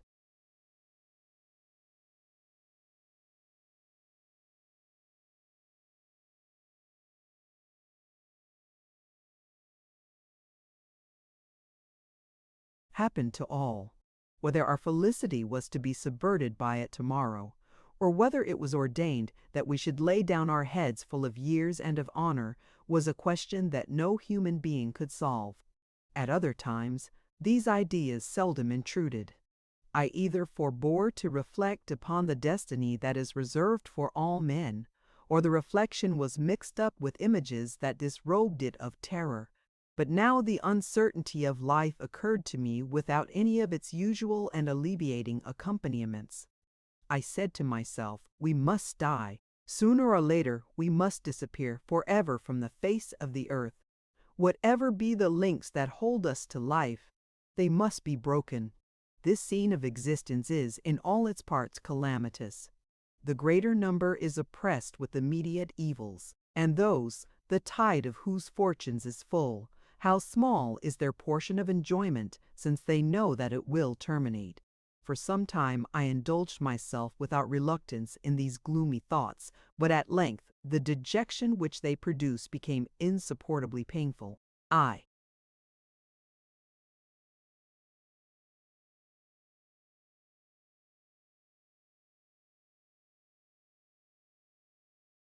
endeavored to dissipate it with music. I had all my grandfather's melody as well as poetry by rote. I now lighted by chance on a ballad which commemorated the fate of a German cavalier who fell at the siege of Nice under Godfrey of Bouillon. My choice was unfortunate, for the scenes of violence and carnage which were here wildly but forcibly portrayed only suggested to my thoughts a new topic in the horrors of war. I sought refuge, but ineffectually, and sleep. My mind was thronged by vivid but confused images, and no effort that I made was sufficient to drive them away. In this situation I heard the clock, which hung in the room, give the signal for 12. It was the same instrument which formerly hung in my father's chamber, and which, on account of its being his workmanship, was regarded by every one of our family with veneration. It had fallen to me in the division of his property, and was placed in this asylum. The sound awakened a series of reflections respecting his death. I was not allowed to pursue them, for scarcely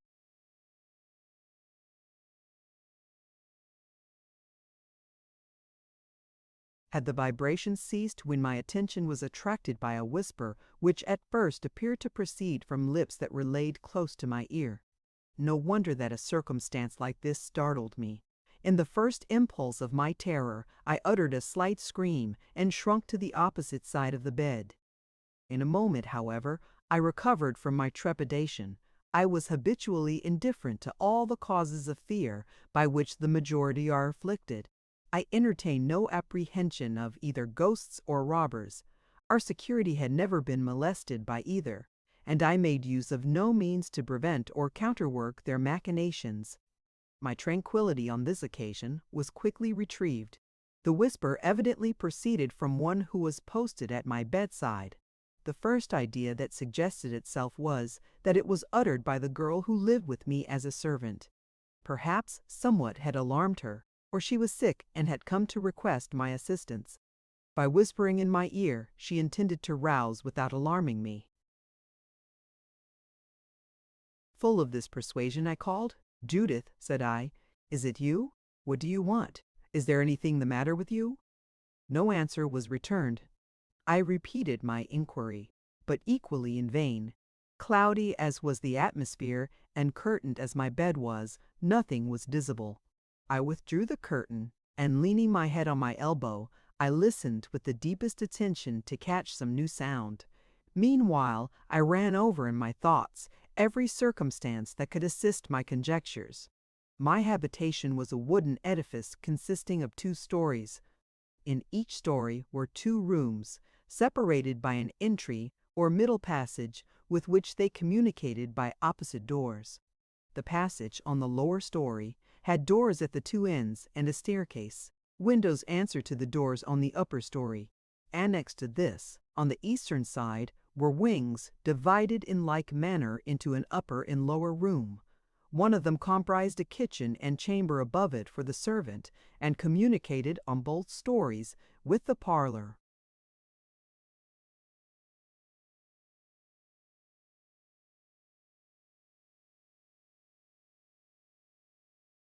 Adjoining it below, and a chamber adjoining it above.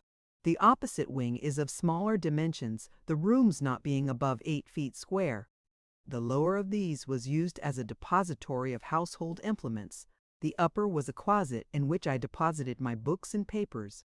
They had but one inlet, which was from the room adjoining. There was no window in the lower one, and in the upper, a small aperture which communicated light and air, but would scarcely admit the body. The door which led into this was close to my bedhead and was always locked, but when I myself was within. The avenues below were accustomed to be closed and bolted at nights. The maid was my only companion, and she could not reach my chamber without previously passing through the opposite chamber and the middle passage, of which, however, the doors were usually unfastened. If she had occasioned this noise, she would have answered my repeated calls. No other conclusion, therefore, was left me, but that I had mistaken the sounds, and that,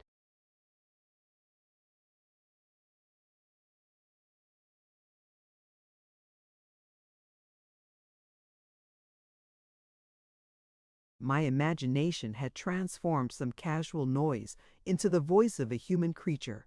Satisfied with this solution, I was preparing to relinquish my listening attitude, when my ear was again saluted with a new and yet louder whispering. It appeared, as before, to issue from lips that touched my pillow. A second effort of attention, however, clearly shewed me that the sounds issued from within the closet, the door of which was not more than 8 inches from my pillow. This second interruption occasioned a shock less vehement than the former. I started but gave no audible token of alarm. I was so much mistress of my feelings as to continue listening to what should be said. The whisper was distinct, hoarse, and uttered so as to shew that the speaker was desirous of being heard by someone near, but at the same time studious to avoid being overheard by any other. "Stop, stop, I say, madman as you are. There are better means than that. Curse."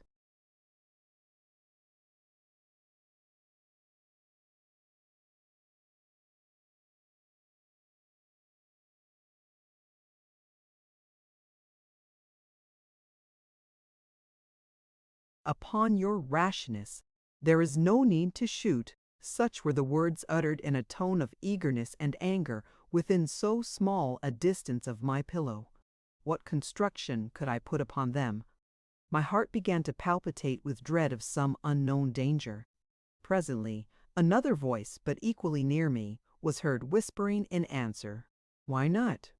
I will draw a trigger in this business, but perdition be my lot if I do more." To this, the first voice returned, in a tone which rage had heightened in a small degree above a whisper. "Coward, stand aside, and see me do it. I will grasp her throat. I will do her business in an instant. She shall not have time so much as to groan. What wonder that I was petrified by sounds so dreadful? Murderers lurked in my closet. They were planning the means of my destruction. One resolved to shoot, and the other menaced suffocation. Their means being chosen, they would forthwith break the door. Flight instantly suggested itself as most eligible in circumstances so perilous. I deliberated not a moment, but, fear adding wings to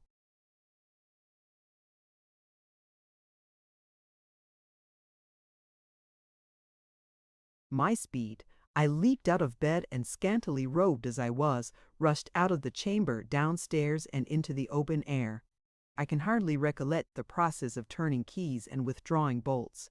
My terrors urged me forward with almost a mechanical impulse. I stopped not till I reached my brother's door. I had not gained the threshold when, exhausted by the violence of my emotions and by my speed, I sunk down in a fit. How long I remained in this situation I know not. When I recovered, I found myself stretched on a bed, surrounded by my sister and her female servants. I was astonished at the scene before me, but gradually recovered the recollection of what had happened. I answered their importunate inquiries as well as I was able. My brother and Pleyel, whom the storm of the preceding day chanced to detain here, informing themselves of every particular, proceeded with lights and weapons to my deserted habitation. They entered my chamber and my closet, and found everything in its proper place and customary order. The door of the closet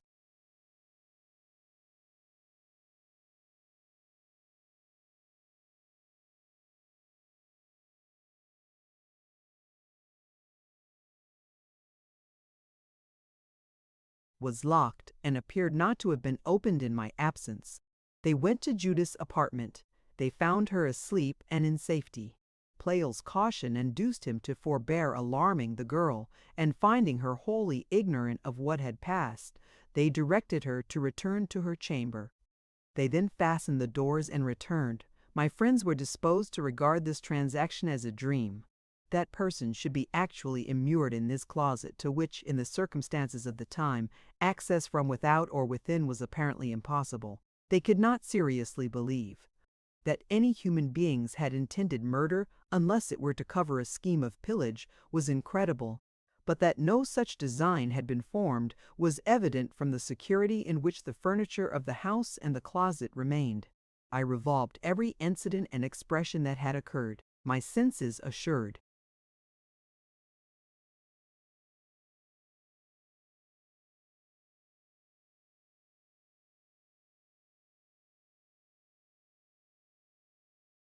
Me of the truth of them, and yet their abruptness and improbability made me, in my turn, somewhat incredulous.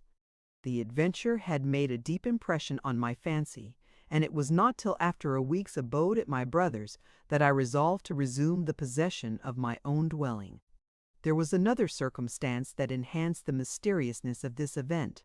After my recovery, it was obvious to inquire by what means the attention of the family had been drawn to my situation. I had fallen before I had reached the threshold, or was able to give any signal.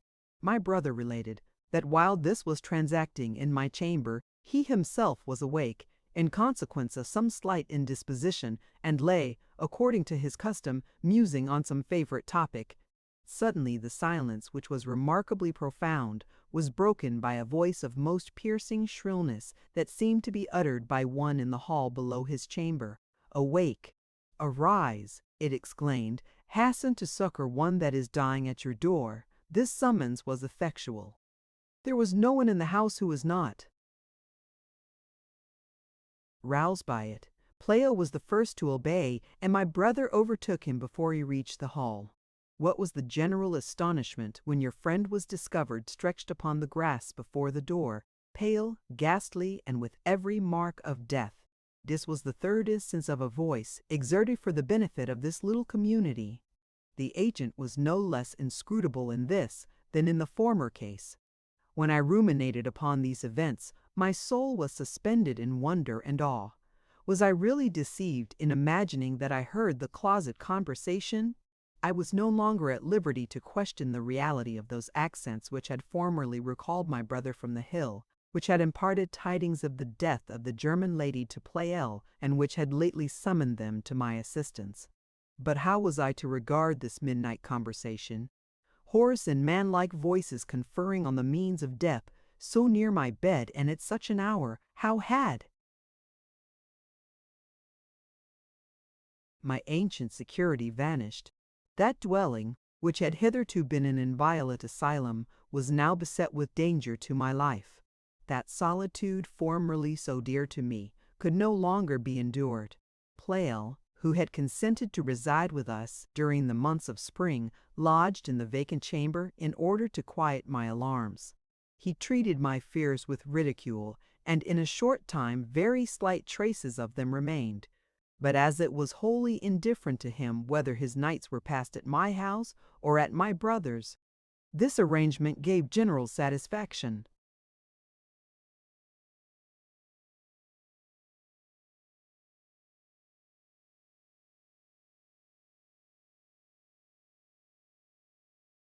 Chapter 7.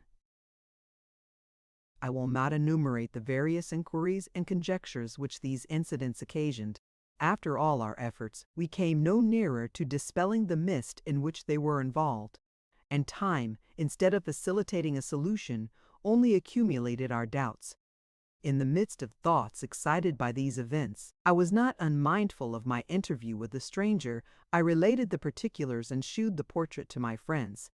Pleyel recollected to have met with a figure resembling my description in the city, but neither his face or garb made the same impression upon him that it made upon me. It was a hint to rally me upon my prepossessions, and to amuse us with 1,000 ludicrous anecdotes which he had collected in his travels. He made no scruple to charge me with being in love, and threatened to inform the swain, when he met him, of his good fortune. Pleyel's temper made him susceptible of no durable impressions.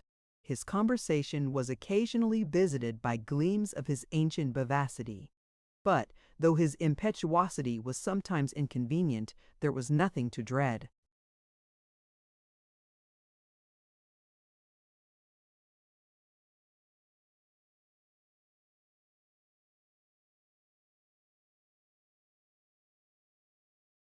From his malice.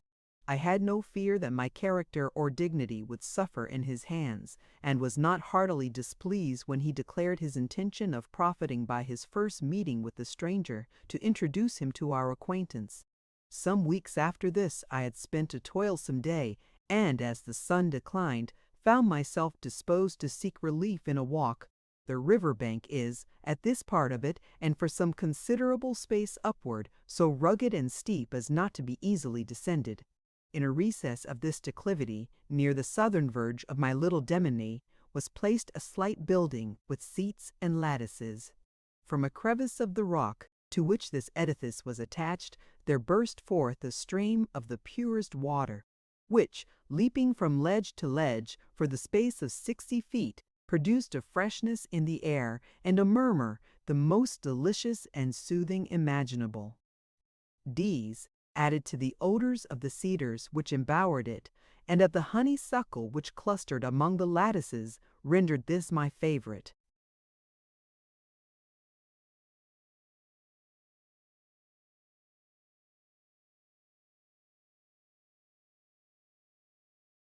Retreat in summer. On this occasion I repaired hither.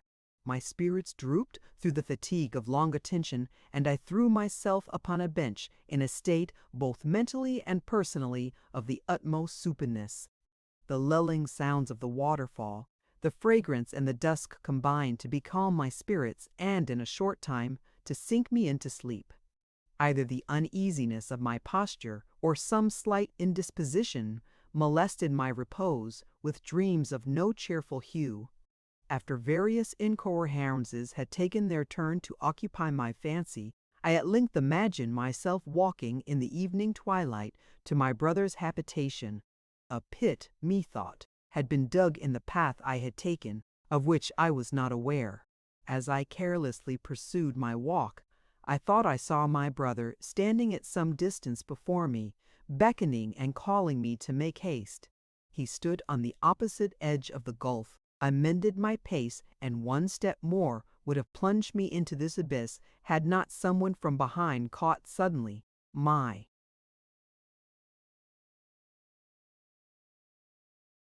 arm and exclaimed in a voice of eagerness and terror, "Hold! Hold!"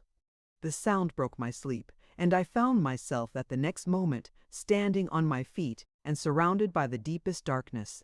Images so terrific and forcible disabled me for a time from distinguishing between sleep and wakefulness, and withheld from me the knowledge of my actual condition.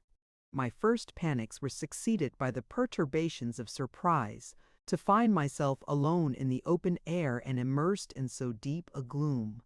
I slowly recollected the incidents of the afternoon, and how I came hither. I could not estimate the time, but saw the propriety of returning with speed to the house. My faculties were still too confused, and the darkness too intense, to allow me immediately to find my way up the steep. I sat down, therefore, to recover myself and to reflect upon my situation. This was no sooner done than a low voice was heard from behind the lattice, on the side where I sat. Between the rock and the lattice was a chasm not wide enough to admit a human body, yet in this chasm he that spoke appeared to be stationed. Attend, attend, but be not terrified. I started and exclaimed, "Good heavens, what is that? Who are you?" "A friend, one come not to injure, but to save you. Fear nothing." This voice was immediately recognized to be the same with one of those which I had heard in the closet. It was the voice of him who had proposed to shoot, rather than to strangle, his victim. My terror made me at once mute and motionless. He continued, "I lead to murder you. I repent. Mock my bidding and be safe. Avoid this spot. The snares of death encompass it. Elsewhere danger will be distant, but this spot, shun it as you value your life. Mark me further. Profit by this warning, but divulge it not. If a syllable of what has passed escape you, your doom is sealed. Remember your father, and be faithful."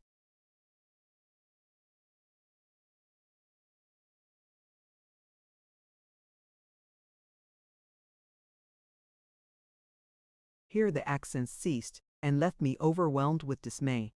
I was fraught with the persuasion that during every moment I remained here, my life was endangered, but I could not take a step without hazard of falling to the bottom of the precipice. The path leading to the summit was short, but rugged and intricate. Even starlight was excluded by the umbrage, and not the faintest gleam was afforded to guide my steps. What should I do? To depart or remain was equally and eminently perilous. In this state of uncertainty, I perceived a ray flit across the gloom and disappear. Another succeeded, which was stronger, and remained for a passing moment. It glittered on the shrubs that were scattered at the entrance, and gleam continued to succeed gleam for a few seconds till they, finally gave place to unintermittent darkness. The first visitings of this light called up a train of horrors in my mind.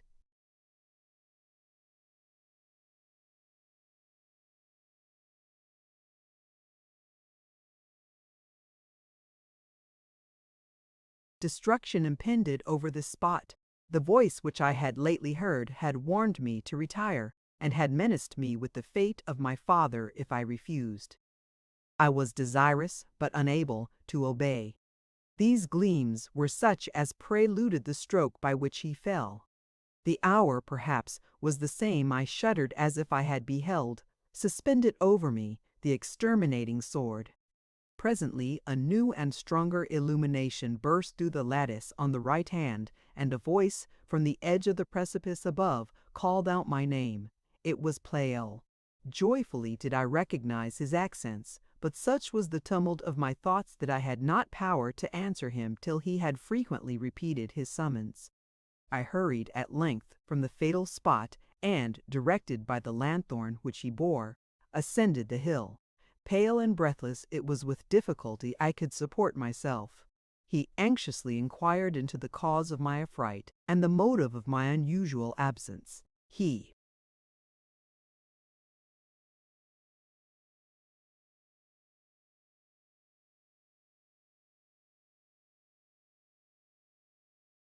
had returned from my brother's at a late hour, and was informed by Judith that I had walked out before sunset and had not yet returned. This intelligence was somewhat alarming. He waited some time, but my absence continuing, he had set out in search of me.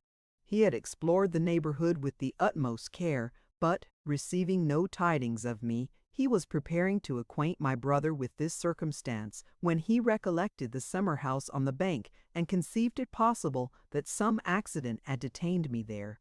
He again inquired into the cause of this detention, and about confusion and dismay which my looks testified. I told him that I had strolled hither in the afternoon, that sleep had overtaken me as I sat, and that I had awakened a few minutes before his arrival. I could tell him no more. In the present impetuosity of my thoughts, I was almost dubious whether the pit into which my brother had endeavored to entice me, and the voice that talked through the lattice, were not parts of the same dream. I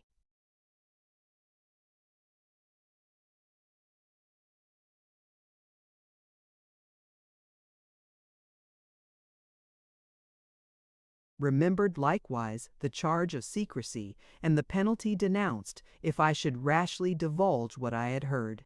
For these reasons, I was silent on that subject, and shutting myself in my chamber, delivered myself up to contemplation. What I have related will, no doubt, appear to you a fable. You will believe that calamity has subverted my reason, and that I am amusing you with the chimeras of my brain, instead of facts that have really happened. I shall not be surprised or offended if these be your suspicions. I know not, indeed, how you can deny them admission. For if to me, the immediate witness, they were fertile of perplexity and doubt, how must they affect another to whom they are recommended only by my testimony? It was only by subsequent events that I was fully and incontestably assured of the veracity of my senses. Meanwhile, what was I to think? I had been assured that a design had been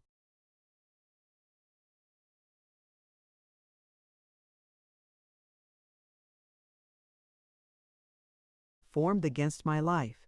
The ruffians had leagued to murder me. Whom had I offended? Who was there with whom I had ever maintained intercourse? Who was capable of harboring such atrocious purposes?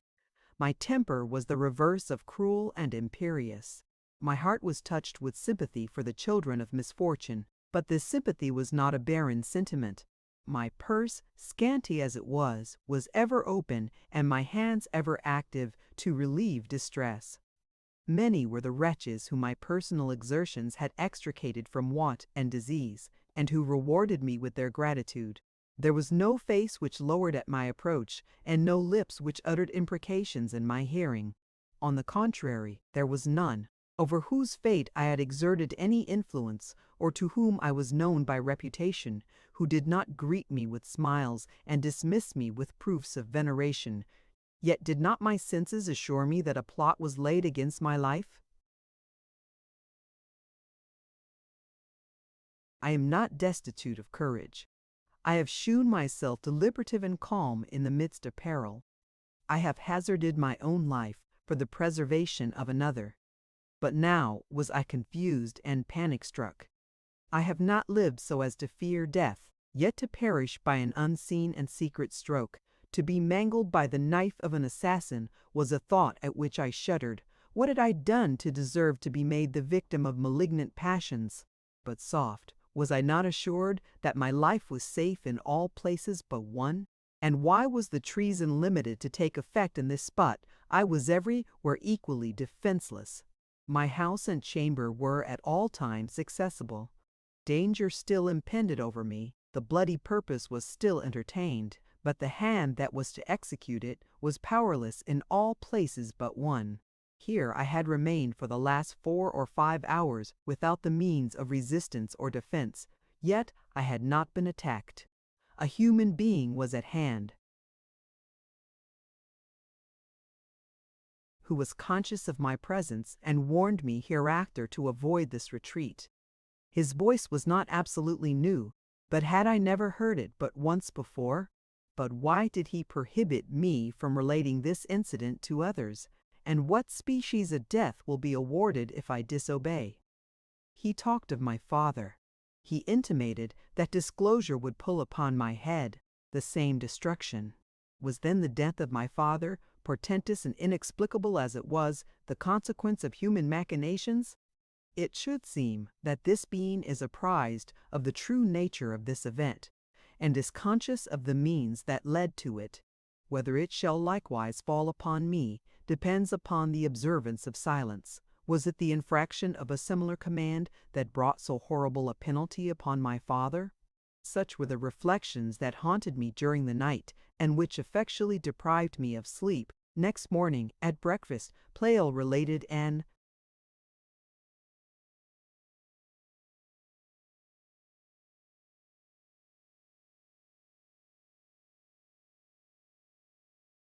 event which my disappearance had hindered him from mentioning the night before. Early the preceding morning, his occasions called him to the city. He had stepped into a coffee-house to while away an hour. Here he had met a person whose appearance instantly bespoke him to be the same whose hasty visit I have mentioned, and whose extraordinary visage and tones had so powerfully affected me. On an attentive survey, however, he proved, likewise, to be one with whom my friend had had some intercourse in Europe. This authorized the liberty of accosting him, and after some conversation, mindful, as Pleyel said, of the footing which this stranger had gained in my heart, he had ventured to invite him to Mettingen. The invitation had been cheerfully accepted, and a visit promised on the afternoon of the next day. This information excited no sober emotions in my breast. I was, of course, eager to be informed as to the circumstances of their ancient intercourse. When and where had they met? What knew he of the life and character of this man?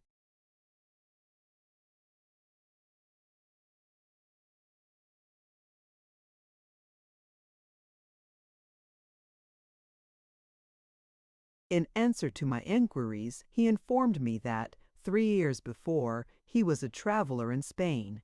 He had made an excursion from Valencia to Murviedro, with a view to inspect the remains of Roman magnificence scattered in the environs of that town. While traversing the site of the theatre of Old Saguntum, he lighted upon this man, seated on a stone and deeply engaged in perusing the work of the Deacon Marty. A short conversation ensued, which proved the stranger to be English. They returned to Valencia together. His garb, aspect, and deportment were wholly Spanish. A residence of 3 years in the country, indefatigable attention to the language, and a studious conformity with the customs of the people had made him indistinguishable from a native when he chose to assume that character. Pleyel found him to be connected, on the footing of friendship and respect, with many eminent merchants in that city. He had embraced the Catholic religion and adopted a Spanish name instead of his own, which was Carwin, and devoted himself to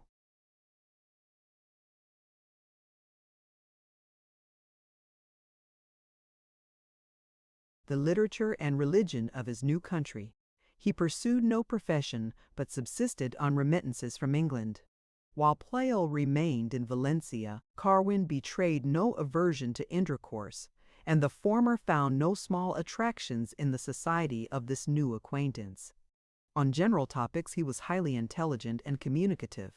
He had visited every corner of Spain and could furnish the most accurate details respecting its ancient and present state.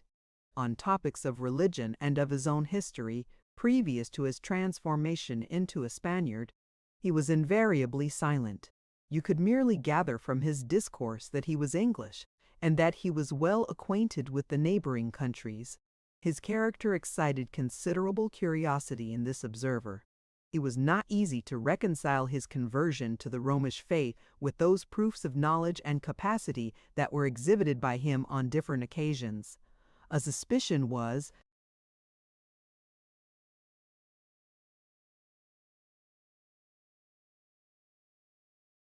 sometimes admitted that his belief was counterfeited for some political purpose.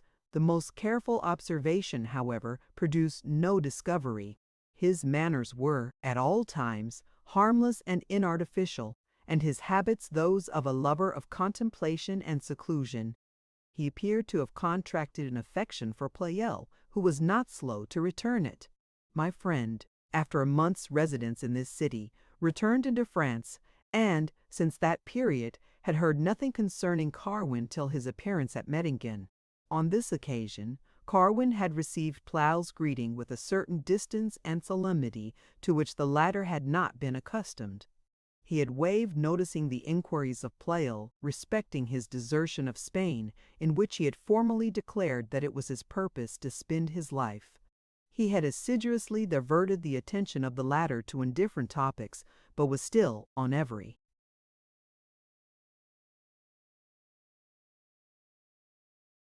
theme as eloquent and judicious as formerly.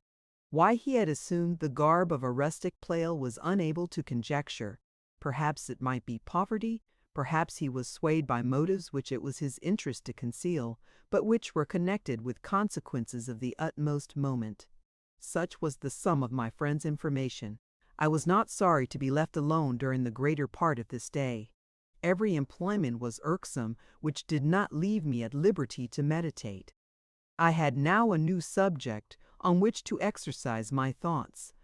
Before evening I should be ushered into his presence and listen to those tones whose magical and thrilling power I had already experienced.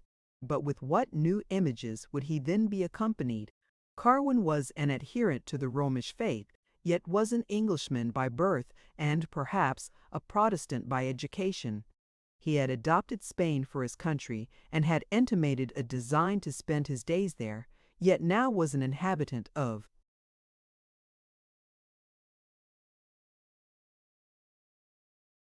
this district, and disguised by the habiliments of a clown. What could have obliterated the impressions of his youth, and made him abjure his religion and his country? What subsequent events had introduced so total a change in his plans? In withdrawing from Spain, had he reverted to the religion of his ancestors, or was it true that his former conversion was deceitful, and that his conduct had been swayed by motives which it was prudent to conceal? Hours were consumed in revolving these ideas.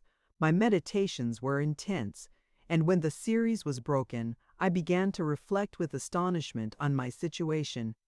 From the death of my parents till the commencement of this year, my life had been serene and blissful, beyond the ordinary portion of humanity. But now my bosom was corroded by anxiety. I was visited by dread of unknown dangers, and the future was a scene over which clouds rolled and thunders muttered. I compared the cause with the effect, and they seemed disproportioned to each other. All unaware, and in a manner which I had no power to explain, I was pushed from my immovable and lofty station, and cast upon a sea of troubles. I determined to be my brother's visitant on this evening, yet my resolves were not unattended with wavering and reluctance. Pleyel's insinuations that I was in love affected in no degree my belief, Yet the consciousness that this was the opinion of one who would, probably, be present at our introduction to each other would excite all that confusion which the passion itself is apt to produce. This would confirm him in his error and call forth new railleries. His mirth, when exerted upon this topic, was the source of the bitterest vexation. Had he been aware of its influence upon my happiness, his temper would not have allowed him to persist, but this influence it was my chief endeavor to conceal. That the belief of my having bestowed my heart upon another produced in my friend none but ludicrous sensations was the true cause of my distress, but if this had been discovered by him, my distress would have been unspeakably.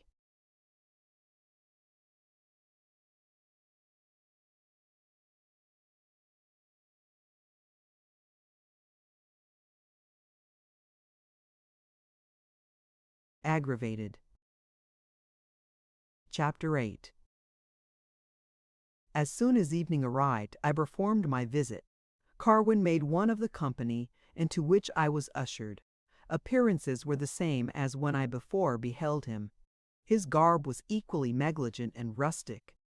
I gazed upon his countenance with new curiosity. My situation was such as to enable me to bestow upon it a deliberate examination. Viewed at more leisure, it lost none of its wonderful properties. I could not deny my homage to the intelligence expressed in it, but was wholly uncertain whether he were an object to be dreaded or adored, and whether his powers had been exerted to evil or to good. He was sparing in discourse, but whatever he said was pregnant with meaning and uttered with rectitude of articulation and force of emphasis of which I had entertained no conception previously to my knowledge of him. Notwithstanding the uncouthness of his garb, his manners were not unpolished. All topics were handled by him with skill and without pedantry or affectation. He uttered no sentiment calculated to produce a disadvantageous impression. On the contrary,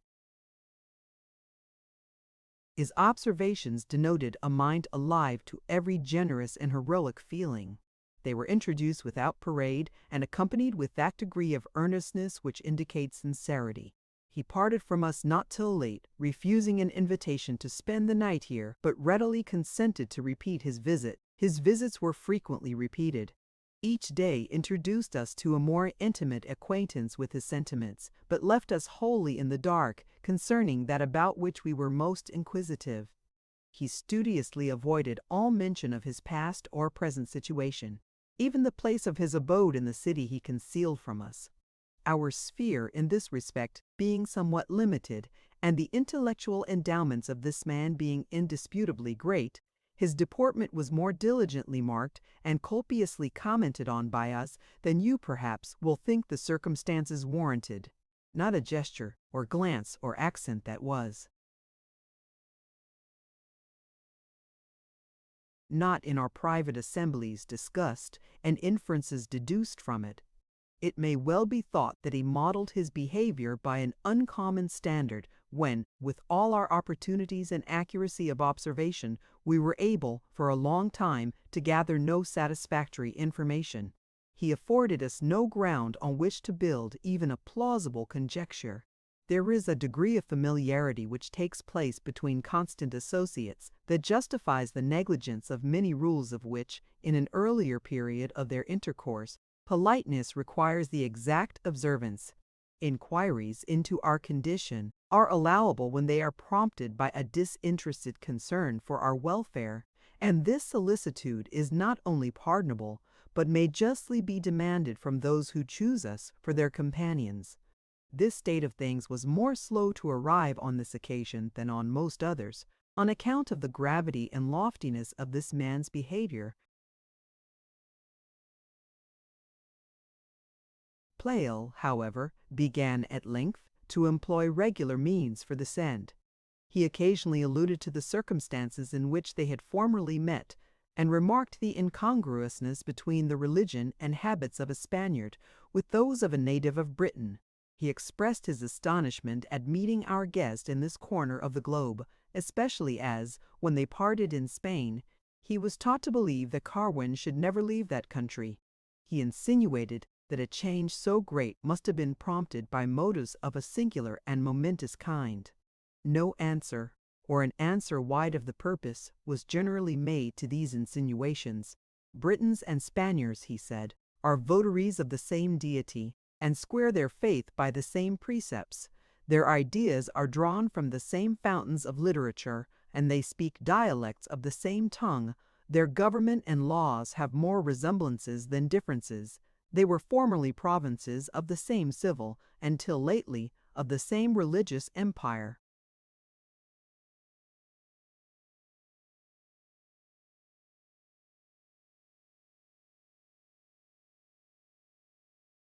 As to the motives which induce men to change the place of their abode, these must unavoidably be fleeting and mutable.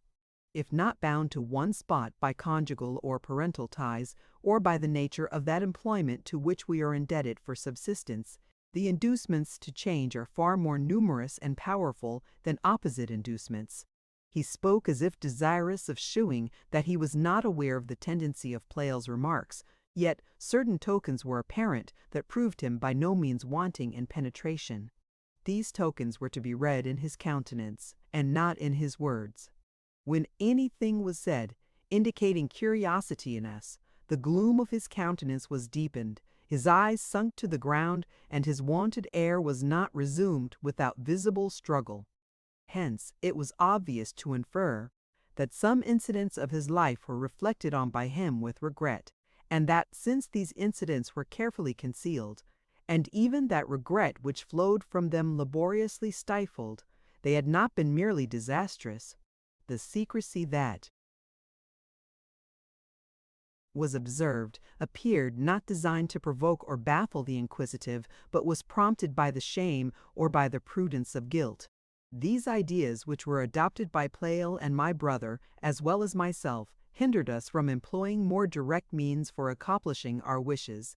Questions might have been put in such terms that no room should be left for the pretense of misapprehension, and if modesty merely had been the obstacle, such questions would not have been wanting. But we considered that if the disclosure were productive of pain or disgrace, it was inhuman to extort it. Amidst the various topics that were discussed in his presence, allusions were, of course, made to the inexplicable events that had lately happened. At those times, the words and looks of this man were objects of my particular attention. The subject was extraordinary, and anyone whose experience or reflections could throw any light upon it was entitled to my gratitude. As this man was enlightened by reading and travel, I listened with eagerness to the remarks which he should make. At first I entertained a kind of apprehension that the tale would be heard by him with incredulity and secret ridicule. I had formerly heard stories that resembled this in some of their mysterious circumstances, but they were, commonly, heard by me with contempt. I was doubtful whether the same impression would not now be made on the mind of our guest, but I was mistaken in my fears. He heard them with seriousness, and without any marks either of surprise or incredulity. He pursued, with visible pleasure, that kind of disquisition which was naturally suggested by them. His fancy was eminently vigorous and prolific, and if he did not persuade us that human beings are, sometimes, admitted to a sensible intercourse with the author of nature, he at least won over our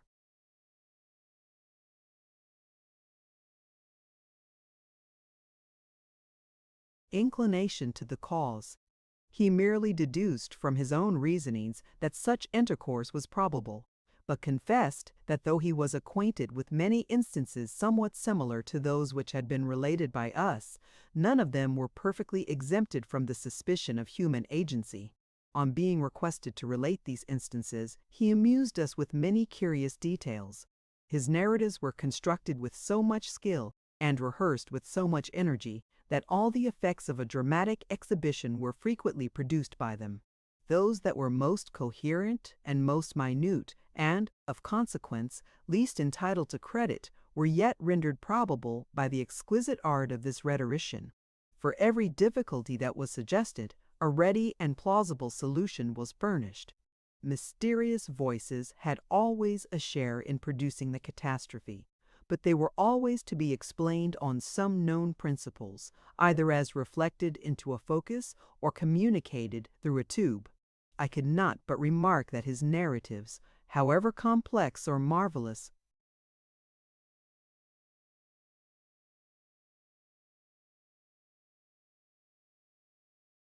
contained no instance sufficiently parallel to those that had befallen ourselves, and in which the solution was applicable to our own case.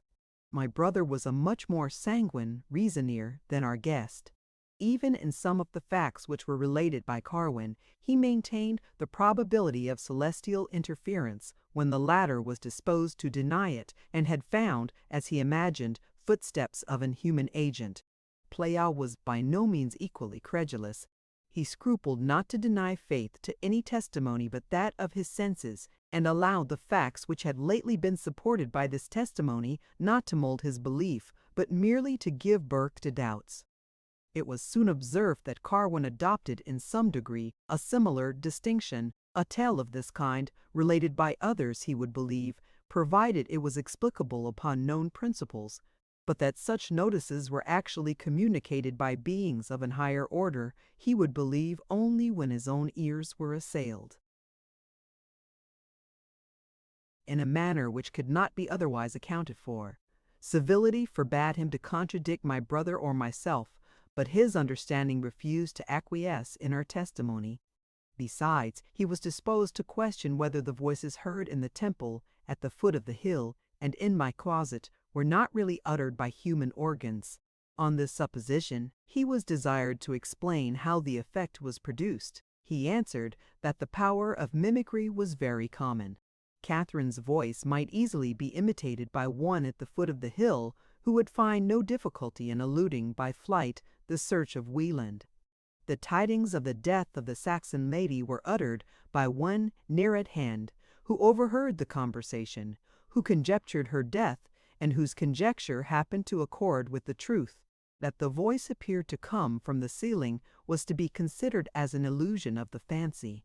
The cry for help, heard in the hall on the night of my adventure, was to be ascribed to an human creature, who actually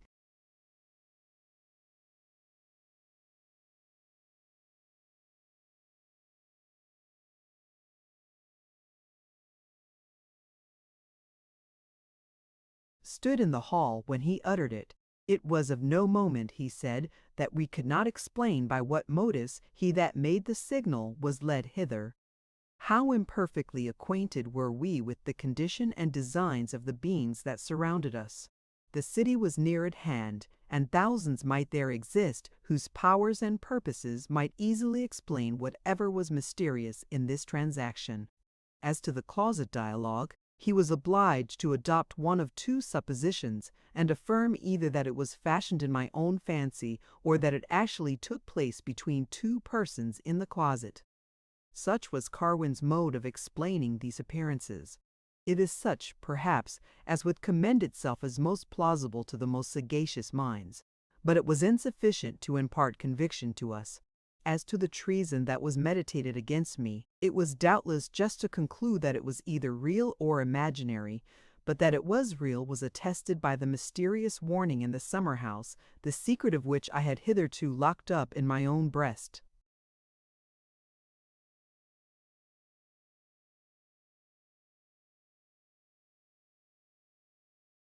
A month passed away in this kind of intercourse. As to Carwin, our ignorance was in no degree enlightened respecting his genuine character and views. Appearances were uniform. No man possessed a larger store of knowledge or a greater degree of skill in the communication of it to others. Hence, he was regarded as an inestimable addition to our society. Considering the distance of my brother's house from the city, he was frequently prevailed upon to pass the night where he spent the evening. 2 days seldom elapsed without a visit from him. Hence, he was regarded as a kind of inmate of the house. He entered and departed without ceremony.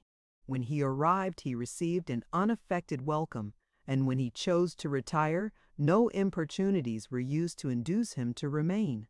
The temple was the principal scene of our social enjoyments, yet the felicity that we tasted when assembled in this asylum was but the gleam of a former sunshine. Carwin never parted with his gravity, the inscrutableness of his character, and the uncertainty whether his fellowship tended to good or to evil were seldom absent from our minds. This circumstance powerfully contributed to sadden us. My heart was the seat of growing disquietudes.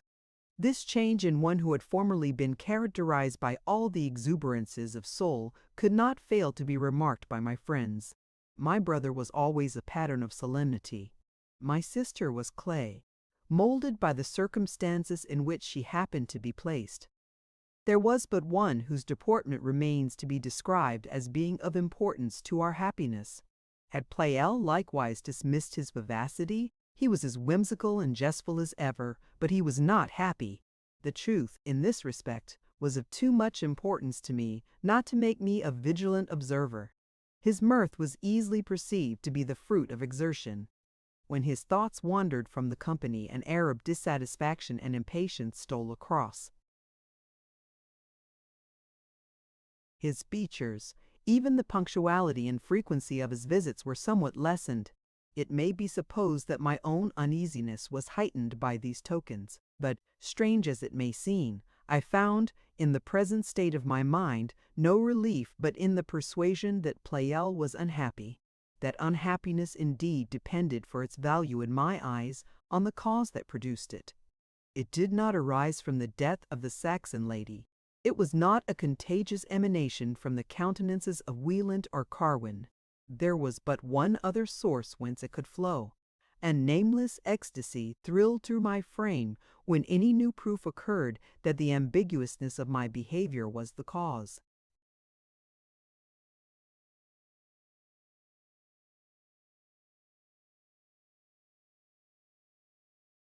Chapter 9. My brother had received a new book from Germany. It was a tragedy, and the first attempt of a Saxon poet, of whom my brother had been taught to entertain the highest expectations. The exploits of Ziska, the Bohemian hero, were woven into a dramatic series and connection. According to German custom, it was minute and diffuse, and dictated by an adventurous and lawless fancy. It was a chain of audacious acts and unheard-of disasters. The moated fortress and the thicket, the ambush and the battle, and the conflict of headlong passions were portrayed in wild numbers and with terrific energy. An afternoon was set apart to rehearse this performance. The language was familiar to all of us but Carwin, whose company, therefore, was tacitly dispensed with. The morning previous to this intended rehearsal I spent at home. My mind was occupied with reflections relative to my own situation. The sentiment which lived with chief energy in my heart was connected with the image of Pleyel. In the midst of my anguish, I had not been destitute of consolation. His late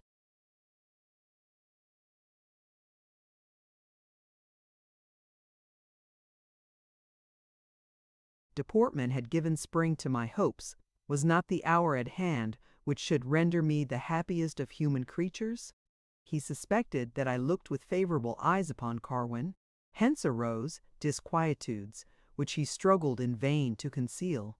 He loved me, but was hopeless that his love would be compensated. Is it not time, said I, to rectify this error? But by what means is this to be effected? It can only be done by a change of deportment in me. But how must I demean myself for this purpose? I must not speak. Neither eyes nor lips must impart the information.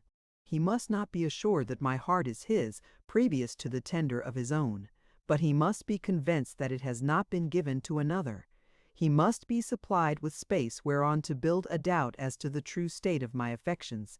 He must be prompted to avow himself. The line of delicate propriety, how hard it is not to fall short and not to overleap it. This afternoon we shall meet at the temple. We shall not separate till late. It will be his province to accompany me home. The airy expanse is without a speck. This breeze is usually steadfast, and its promise of a bland and cloudless evening may be trusted. The moon will rise at 11, and at that hour we shall wind along this bank. Possibly that hour may decide my fate. If suitable encouragement be given, Pleyel will reveal his soul to me, and I, ere I reach this threshold, will be made the happiest of beings. And is this good to be mine? Add wings to thy speed, sweet evening, and thou moon, I charge thee, shroud thy beams at the moment when my Pleyel whispers love. I would not for the world that the burning blushes and the mounting raptures of that moment should be visible. But what encouragement is wanting? I must be regardful of insurmountable limits. Yet when minds are imbued with a genuine sympathy, are not words and looks superfluous? Are not motion and touch sufficient to impart feelings such as mine?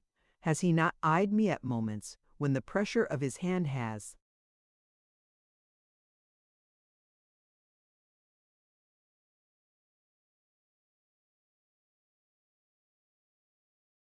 thrown me into tumults, and was it possible that he mistook the impetuosities of love for the eloquence of indignation? But the hastening evening will decide. Would it were come? And yet I shudder at its near approach. An interview that must thus terminate is surely to be wished for by me, and yet it is not without its terrors. Would to heaven it were come and gone! I feel no reluctance, my friends, to be thus explicit.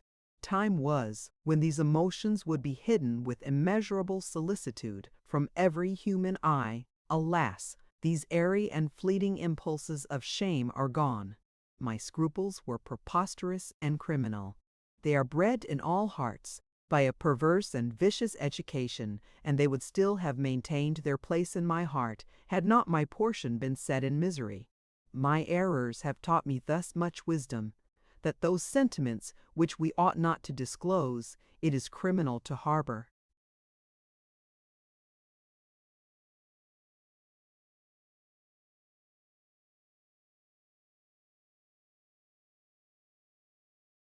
It was proposed to begin the rehearsal at 4 o'clock.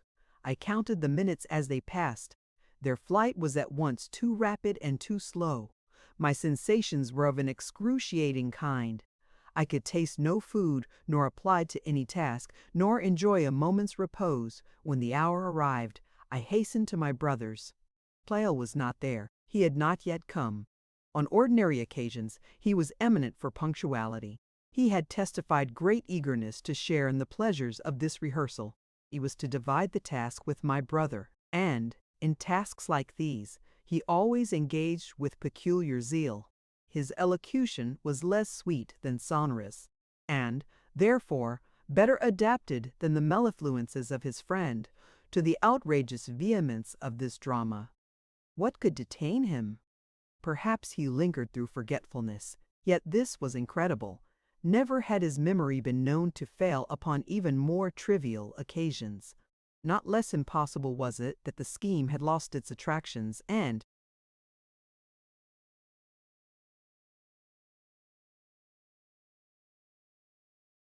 that he stayed because his coming would afford him no gratification. But why should we expect him to adhere to the minute? An half-hour elapsed, but Pleyel was still at a distance. Perhaps he had misunderstood the hour which had been proposed. Perhaps he had conceived that tomorrow, and not today, had been selected for this purpose. But no, a review of preceding circumstances demonstrated that such misapprehension was impossible, for he had himself proposed this day and this hour. This day his attention would not otherwise be occupied. But tomorrow an indispensable engagement was foreseen, by which all his time would be engrossed. His detention, therefore, must be owing to some unforeseen and extraordinary event. Our conjectures were vague, tumultuous, and sometimes fearful. His sickness and his death might possibly have detained him. Tortured with suspense, we sat gazing at each other and at the path which led.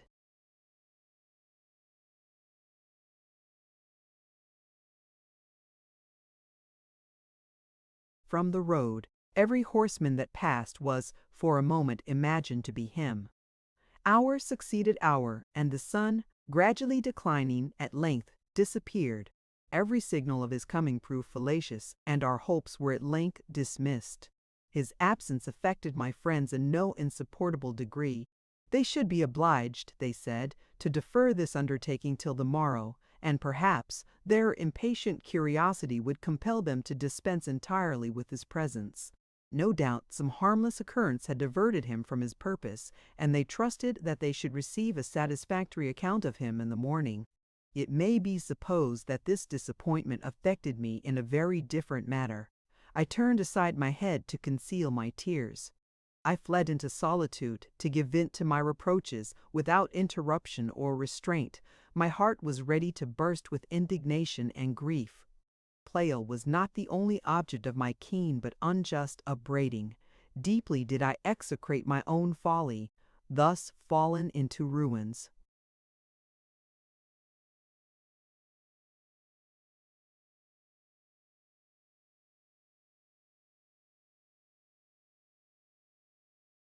Was the gay fabric which I had reared. Thus had my golden vision melted into air. How fondly did I dream that Pleyel was a lover! If he were, would he have suffered any obstacle to hinder his coming? Blind and infatuated man, I exclaimed, thou sportest with happiness. The good that is offered thee, thou hast the insolence and folly to refuse. Well, I will henceforth entrust my felicity to no one's keeping but my own. The first agonies of this disappointment would not allow me to be reasonable or just. Every ground on which I had built the persuasion that Pleyel was not unimpressed in my favor appeared to vanish. It seemed as if I had been misled into this opinion by the most palpable illusions. I made some trifling excuse and returned, much earlier than I expected, to my own house. I retired early to my chamber without designing to sleep. I placed myself at a window and gave the reins to reflection. The hateful and degrading impulses which had lately controlled me were, in some degree, removed. New dejection succeeded, but was now produced by contemplating my late behavior. Surely that passion is worthy to be abhorred which obscures our understanding and urges us to the commission of injustice. What right had I to expect his attendance? Had I not demeaned myself like one indifferent to his happiness, and as having bestowed my regards upon another? His absence might be prompted by the love which I considered his absence as a proof that he wanted. He came not because the sight of me, the spectacle of my coldness or aversion, contributed to his despair. Why should I prolong, by hypocrisy or silence, his misery as well as my own? Why not deal with him explicitly and assure him of the truth? You will hardly believe that, in obedience to this suggestion, I rose for the nap.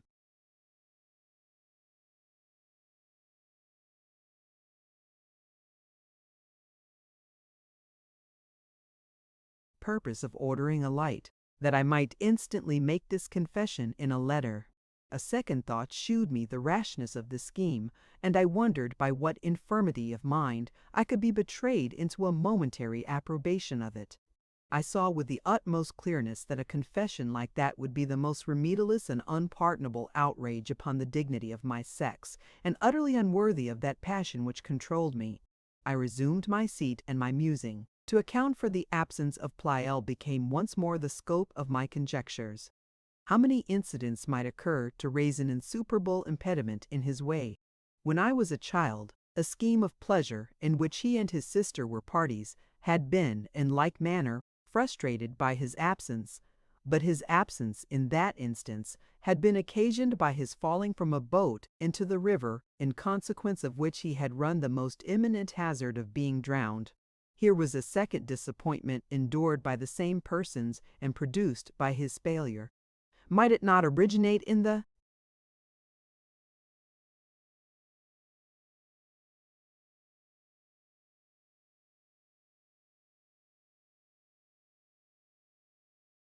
same cause? Had he not designed to cross the river that morning to make some necessary purchases in Jersey?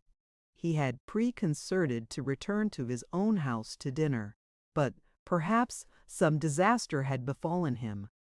Experience had taught me the insecurity of a canoe, and that was the only kind of boat which Pleyel used. I was, likewise, actuated by an hereditary dread of water.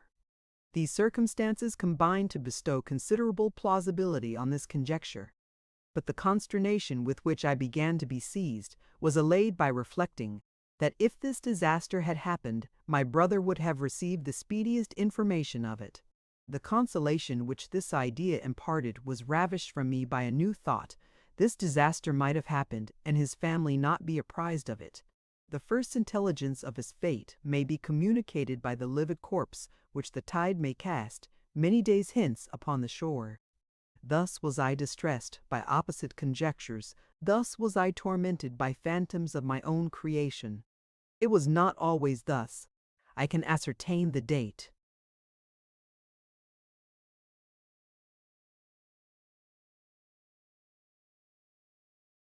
When my mind became the victim of this imbecility, perhaps it was coeval with the inroad of a fatal passion, a passion that will never rank me in the number of its eulogists. It was alone sufficient to the extermination of my peace. It was itself a plenteous source of calamity, and needed not the concurrence of other evils to take away the attractions of existence and dig for me an untimely grave. The state of my mind naturally introduced a train of reflections upon the dangers and cares which inevitably beset a human being. By no violent transition was I led to ponder on the turbulent life and mysterious end of my father. I cherished with the utmost veneration the memory of this man, and every relic connected with his fate was preserved with the most scrupulous care. Among these was to be numbered a manuscript containing memoirs of his own life. The narrative was by no means recommended by its eloquence, but neither did all its value flow from my relationship to the author. Its style had an unaffected and picturesque simplicity, the great variety and circumstantial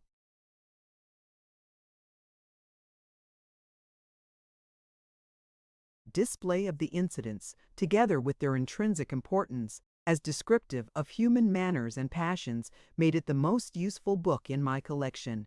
It was late, but being sensible of no inclination to sleep, I resolved to betake myself to the perusal of it. To do this it was requisite to procure a light. The girl had long since retired to her chamber. It was therefore proper to wait upon myself. A lamp, and the means of lighting it, were only to be found in the kitchen. Thither I resolved forthwith to repair, but the light was of use merely to enable me to read the book. I knew the shelf and the spot where it stood. Whether I took down the book or prepared the lamp in the first place appeared to be a matter of no moment. The latter was preferred, and, leaving my seat, I approached the closet in which, as I mentioned formerly, my books and papers were deposited. Suddenly the remembrance of what had lately passed in this closet occurred.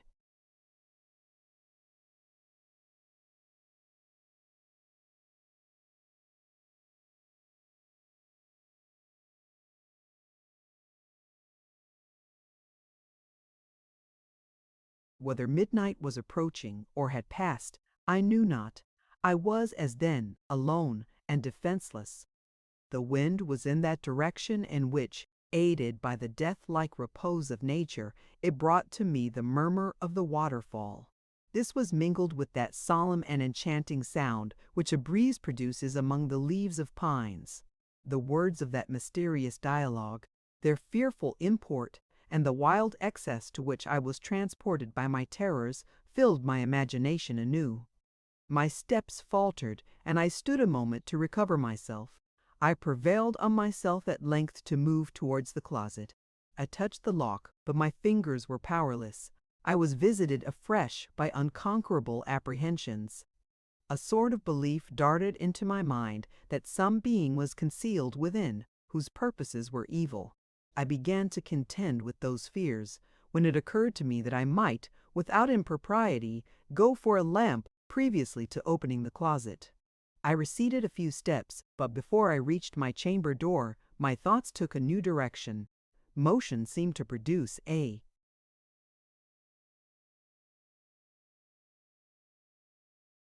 mechanical influence upon me.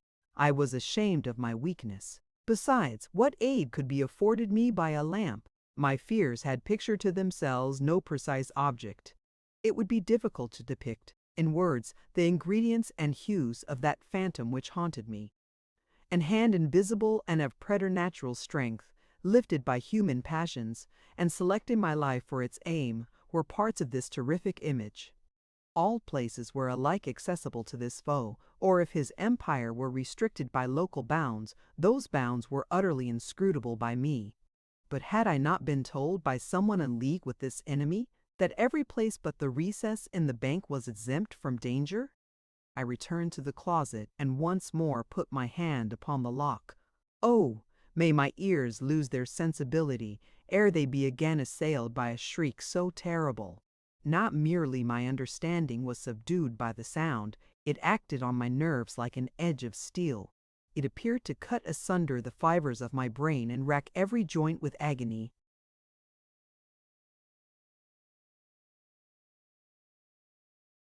The cry, loud and piercing as it was nevertheless human. No articulation was ever more distinct. The breath which accompanied it did not fan my hair, yet did every circumstance combine to persuade me that the lips which uttered it touched my very shoulder. "Hold! Hold!" were the words of this tremendous prohibition, in whose tone the whole soul seemed to be wrapped up, and every energy converted into eagerness and terror. Shuddering, I dashed myself against the wall, and by the same involuntary impulse turned my face backward to examine the mysterious monitor.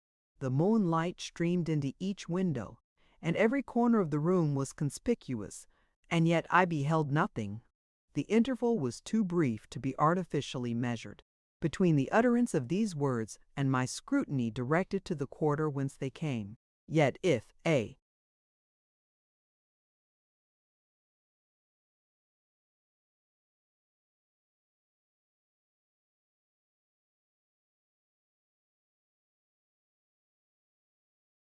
human being had been there, could he fail to have been visible? Which of my senses was the prey of a fatal illusion? The shock which the sound produced was still felt in every part of my frame. The sound, therefore, could not but be a genuine commotion. But that I had heard it was not more true than that the being who uttered it was stationed at my right ear. Yet my attendant was invisible. I cannot describe the state of my thoughts at that moment. Surprise had mastered my faculties, my frame shook, and the vital current was congealed. I was conscious only to the vehemence of my sensations. This condition could not be lasting. Like a tide, which suddenly mounts to an overwhelming height and then gradually subsides, my confusion slowly gave place to order and my tumults to a calm. I was able to deliberate and move. I resumed my feet and advanced into the midst of the room. Upward and behind and on each side I threw penetrating glances. I was not satisfied with one examination. He, that hitherto refused to be seen, might change his purpose, and on the next survey be clearly distinguishable. Solitude imposes least restraint upon the fancy. Dark is less fertile of images than the feeble luster of the moon. I was alone, and the walls were checkered by shadowy forms. As the moon passed behind the cloud and emerged, these shadows seemed to be endowed with life, and to move. The apartment was open to the breeze, and the curtain was occasionally blown from its ordinary position. This motion was not unaccompanied with sound. I failed not to snatch a look, and to listen when this motion and this sound occurred. My belief that my monitor was posted near was strong, and instantly converted these appearances to tokens of his presence, and yet I could discern nothing.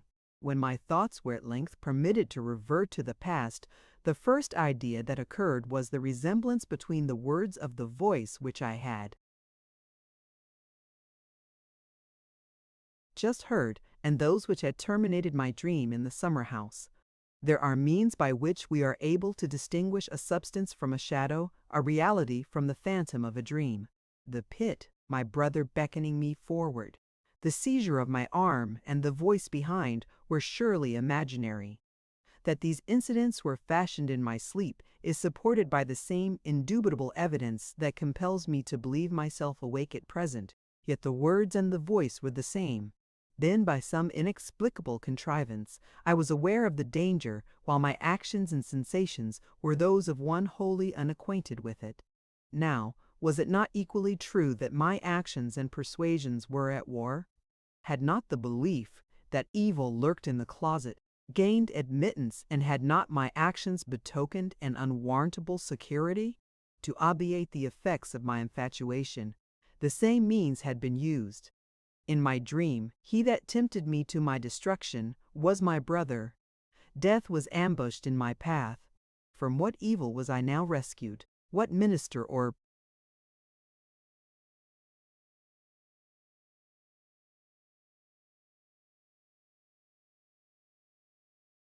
implement of ill was shut up in this recess? Who was it whose suffocating grasp I was to feel should I dare to enter it?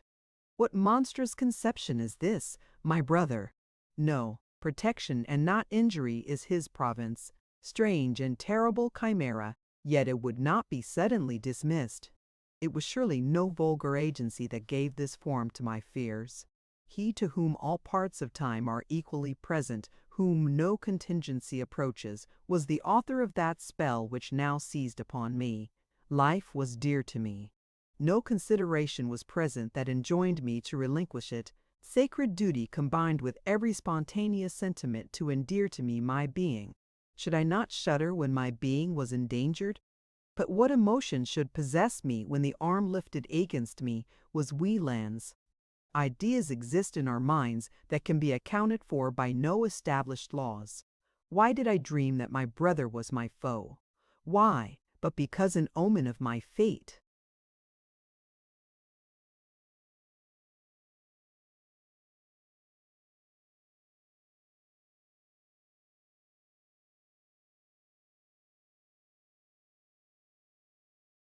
Was ordained to be communicated, yet what salutary end did it serve?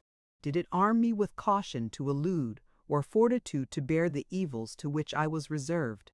My present thoughts were, no doubt, indebted for their hue to the similitude existing between these incidents and those of my dream. Surely it was frenzy that dictated my deed. That a ruffian was hidden in the closet was an idea, the genuine tendency of which was to urge me to flight. Such had been the effect formerly produced. Had my mind been simply occupied with this thought at present, no doubt the same impulse would have been experienced. But now it was my brother whom I was irresistibly persuaded to regard as the contriver of that ill of which I had been forewarned. This persuasion did not extenuate my fears or my danger. Why then did I again approach the closet and withdraw the bolt? My resolution was instantly conceived and executed without faltering. The door was formed of light materials. The lock, a simple structure, easily forewent its hold. It opened into the room and commonly moved upon its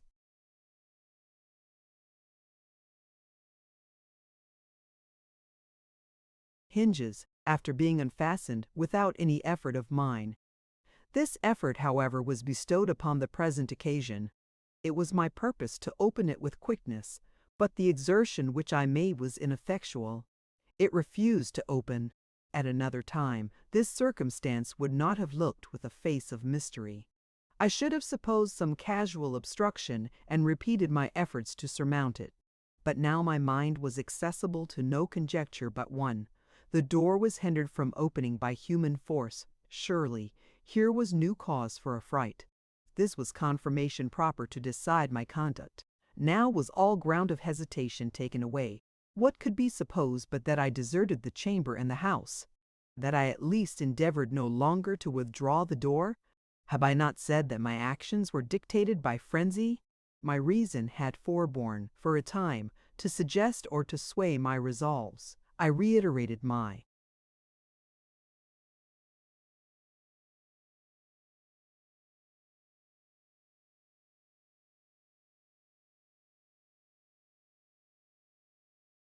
endeavors. I exerted all my force to overcome the obstacle, but in vain. The strength that was exerted to keep it shut was superior to mine. A casual observer might, perhaps, applaud the audaciousness of this conduct. Whence but from an habitual defiance of danger could my perseverance arise? I have already assigned, as distinctly as I am able, the cause of it. The frantic conception that my brother was within, that the resistance made to my design was exerted by him, had rooted itself in my mind. You will comprehend the height of this infatuation when I tell you that, finding all my exertions vain, I betook myself to exclamations. Surely I was utterly bereft of understanding. Now had I arrived at the crisis of my fate. Oh, hinder not the door to open, I exclaimed, in a tone that had less of fear than of grief in it. I know you well. Come forth, but harm me not. I beseech you, come forth. I had taken my hand from the lock and removed to a small distance from the point.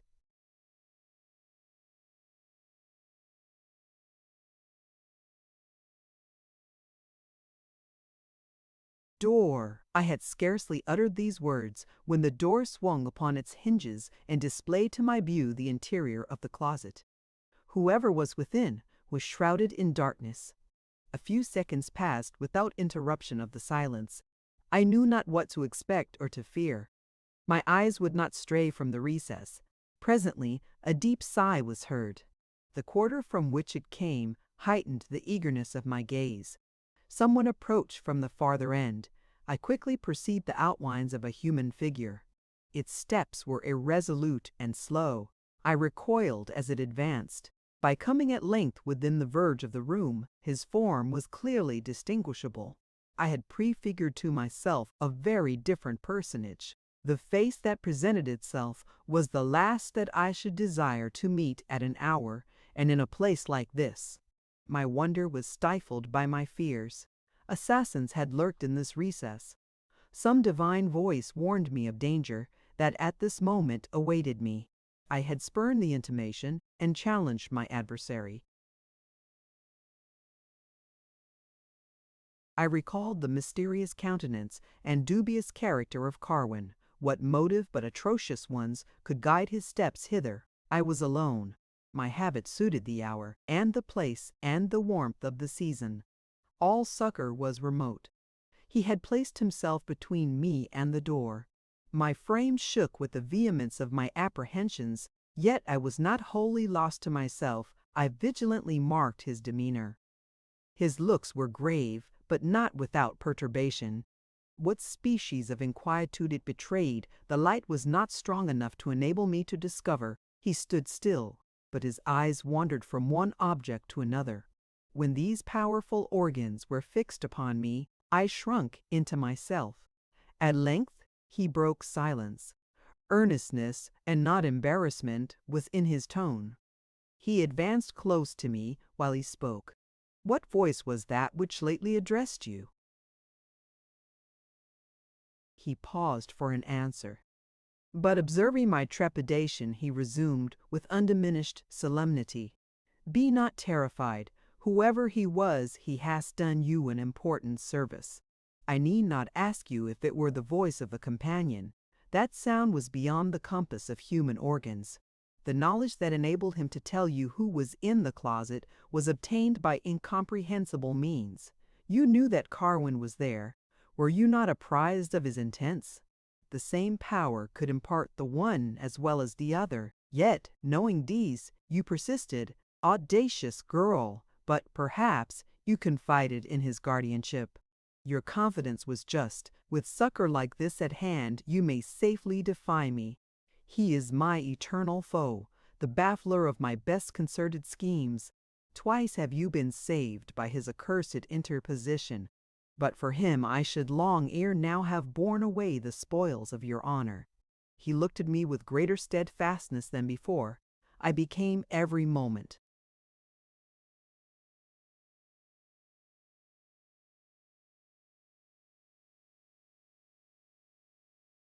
more anxious for my safety. It was with difficulty I stammered out an entreaty that he would instantly depart, or suffer me to do so.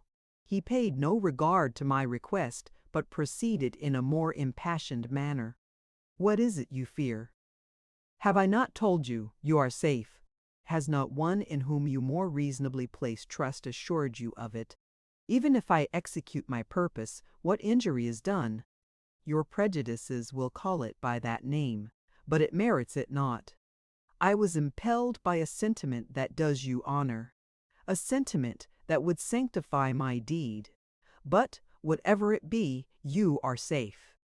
Be this chimera still worshipped, I will do nothing to pollute it." There he stopped. The accents and gestures of this man left me drained of all courage. Surely, on no other occasion should I have been thus pusillanimous. My state I regarded as a hopeless one. I was wholly at the mercy of this being. Whichever way I turned my eyes, I saw no avenue by which I might escape. The resources of my personal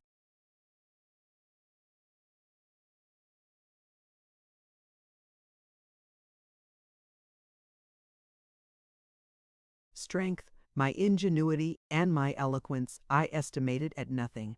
The dignity of virtue and the force of truth I had been accustomed to celebrate, and had frequently vaunted of the conquests which I should make with their assistance.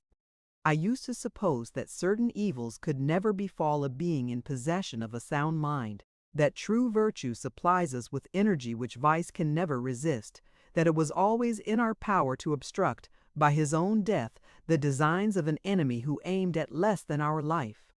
How was it that a sentiment like despair had now invaded me, and that I trusted to the protection of chance, or to the pity of my persecutor? His words imparted some notion of the injury which he had meditated. He talked of obstacles that had risen in his way. He had relinquished his design. These sources supplied me with slender consolation. There was no security but in his absence. When I looked at myself, when I reflected on the hour and the place,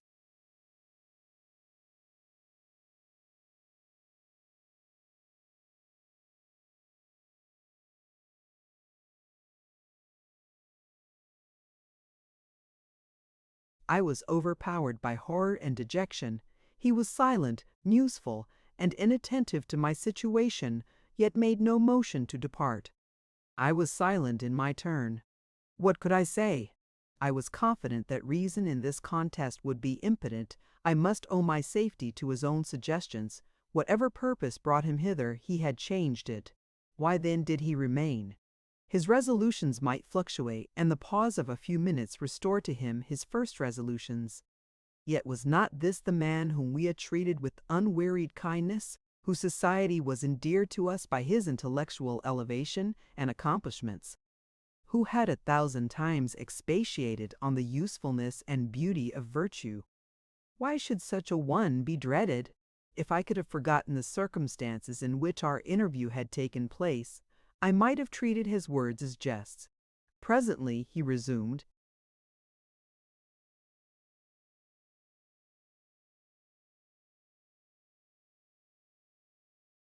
"Fear me not.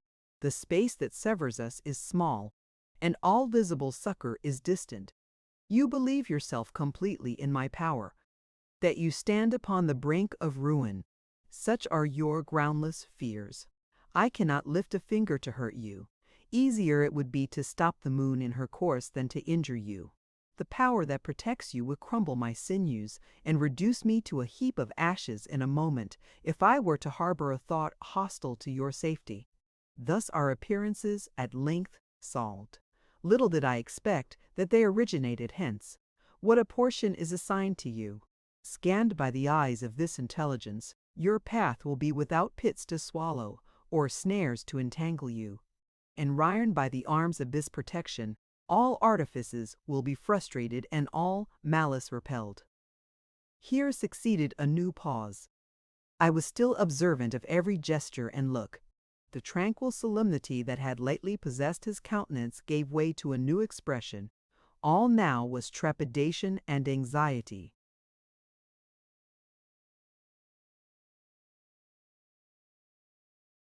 "I must be gone," said he in a faltering accent. "Why do I linger here? I will not ask your forgiveness. I see that your terrors are invincible. Your pardon will be extorted by fear, and not dictated by compassion. I must fly from you forever. He that could plot against your honor must expect from you and your friends persecution and death. I must doom myself to endless exile." Saying this, he hastily left the room. I listened while he descended the stairs, and unbolting the outer door, went forth. I did not follow him with my eyes, as the moonlight would have enabled me to do. Relieved by his absence and exhausted by the conflict of my fears, I threw myself on a chair and resigned myself to those bewildering ideas which incidents like these could not fail to produce.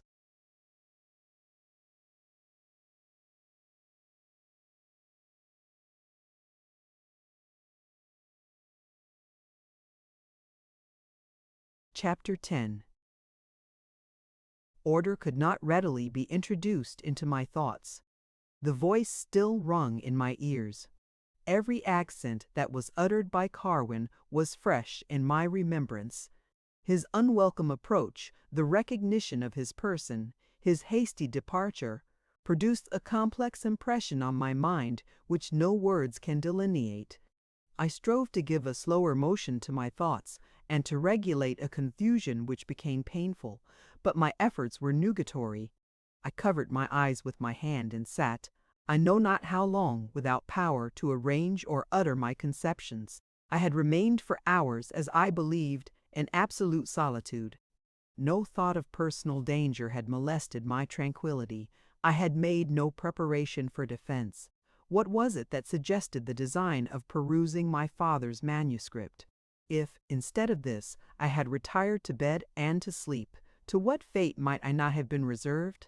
The ruffian, who must almost have suppressed his breathing to screen himself from discovery, would have noticed this signal,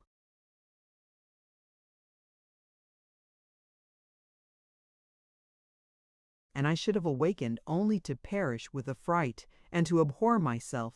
Could I have remained unconscious of my danger? Could I have tranquilly slept in the midst of so deadly a snare? And who was he that threatened to destroy me? By what means could he hide himself in this closet? Surely he is gifted with supernatural power. Such is the enemy of whose attempts I was forewarned. Daily I had seen him and conversed with him. Nothing could be discerned through the impenetrable veil of his duplicity.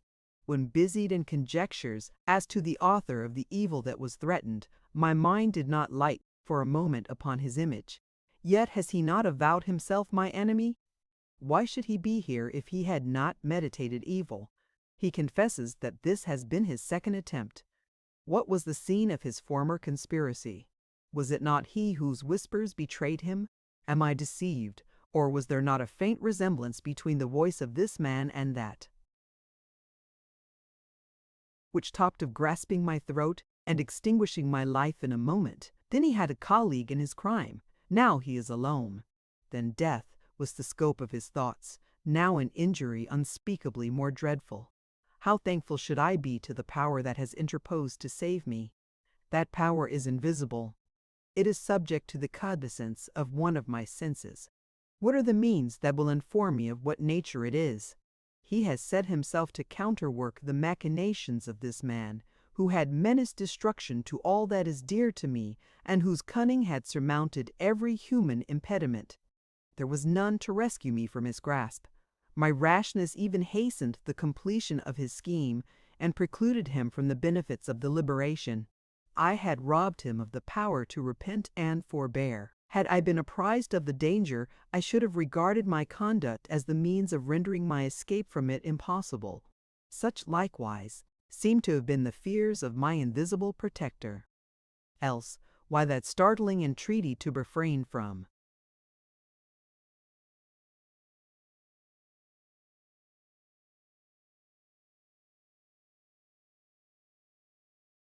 Opening the closet, by what inexplicable infatuation was I compelled to proceed? Yet my conduct was wise.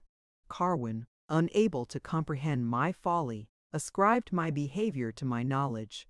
He conceived himself previously detected, and such detection being possible to flow only from my heavenly friend and his enemy, his fears acquired additional strength.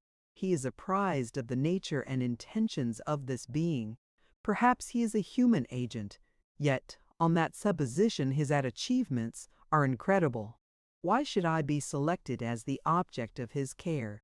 Or, if a mere mortal, should I not recognize someone whom benefits imparted and received had prompted to love me? What were the limits and duration of his guardianship? Was the genius of my birth entrusted by divine benignity with this province? Are human faculties adequate to receive stronger proofs of the existence of unfettered and beneficent intelligences than I have received?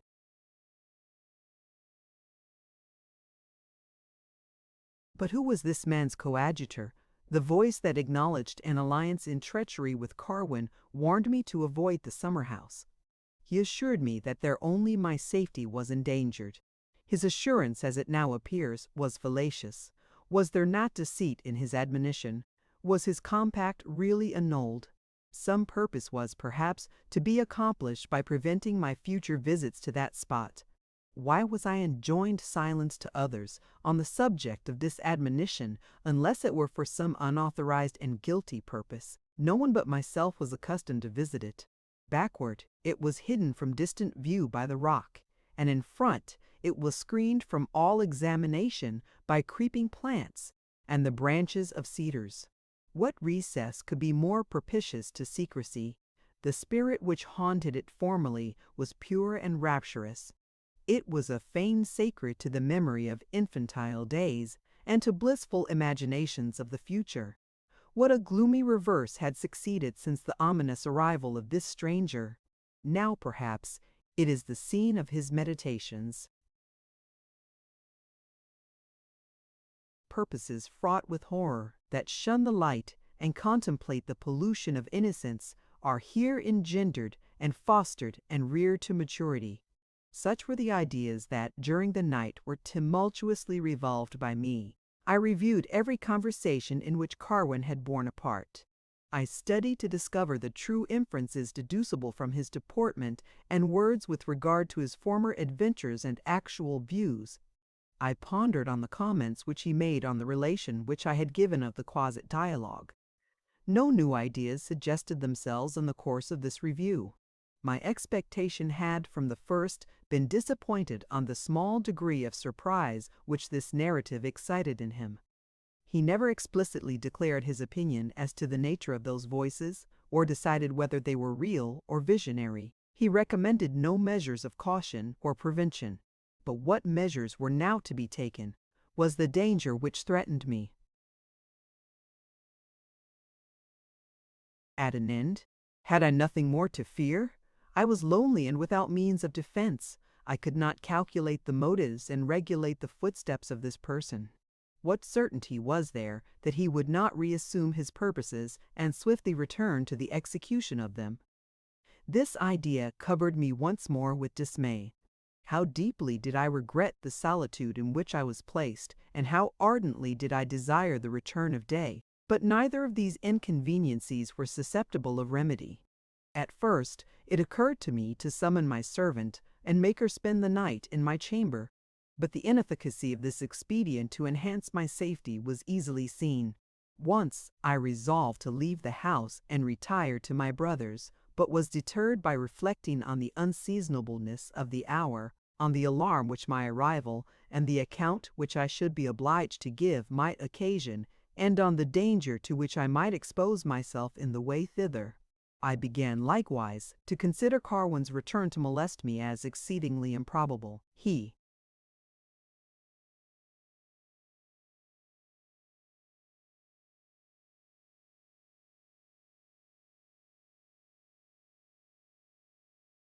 had relinquished of his own accord his design and departed without compulsion. Surely, said I, there is omnipotence in the cause that changed the views of a man like Carwin. The divinity that shielded me from his attempts will take suitable care of my future safety. Thus, to yield to my fears is to deserve that they should be real. Scarcely had I uttered these words when my attention was startled by the sound of footsteps. They denoted someone stepping into the piazza in front of my house. My new-born confidence was extinguished in a moment. Carwin, I thought, had repented his departure and was hastily returning. The possibility that his return was prompted by intentions consistent with my safety found no place in my mind. Images of violation and murder assailed me anew, and the terrors which succeeded almost incapacitated me from taking any measures for my defense. It was an impulse of which I was scarcely conscious that made me fasten the lock and draw the bolts of my chamber door. Having done this, I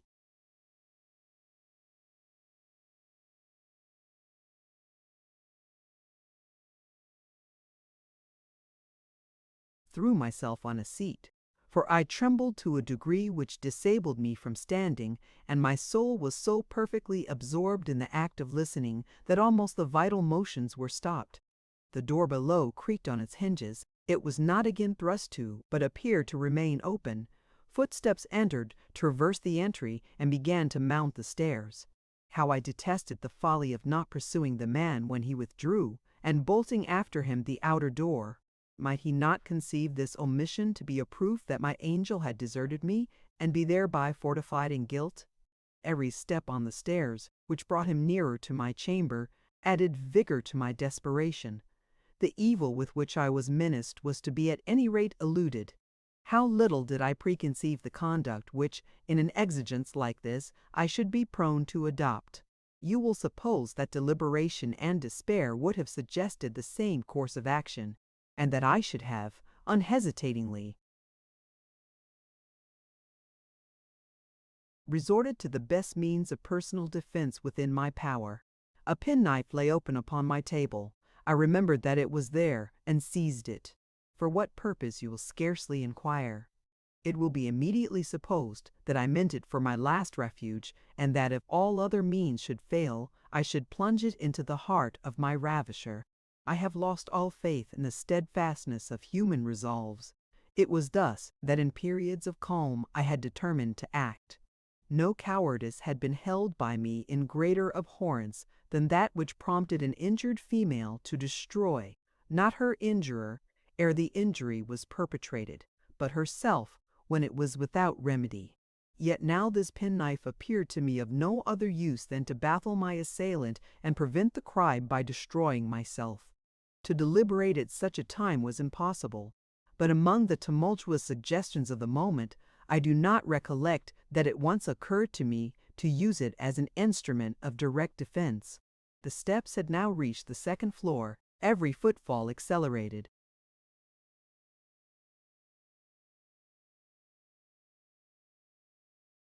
The completion, without augmenting, the certainty of evil. The consciousness that the door was fast, now that nothing but that was interposed between me and danger, was a source of some consolation. I cast my eye towards the window. This likewise was a new suggestion. If the door should give way, it was my sudden resolution to throw myself from the window. Its height from the ground, which was covered beneath by a brick pavement, would ensure my destruction. But I thought not of that. When opposite to my door the footsteps ceased. Was he listening whether my fears were allayed and my caution were asleep? Did he hope to take me by surprise? Yet, if so, why did he allow so many noisy signs to betray his approach? Presently the steps were again heard to approach the door. An hand was laid upon the lock, and the latch pulled back. Did he imagine it possible that I should fail to secure the door? A slight effort was made to push it open, as if all bolts being withdrawn, a slight effort only was required.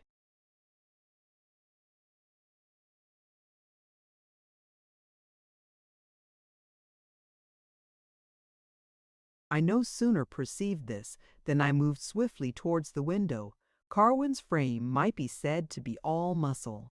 His strength and activity had appeared, in various instances, to be prodigious. A slight exertion of his force would demolish the door. Would not that exertion be made? Too surely it would, but at the same moment that this obstacle should yield and he should enter the apartment, my determination was formed to leap from the window. My senses were still bound to this object. I gazed at the door in momentary expectation that the assault would be made. The pause continued. The person without was irresolute and motionless. Suddenly, it occurred to me that Carwin might conceive me to have fled. That I had not betaken myself to flight was, indeed, the least probable of all conclusions. In this persuasion he must have been confirmed on finding the lower door unfastened and the chamber door locked. Was it not wise to foster this persuasion? Should I maintain deep silence? This, in addition to other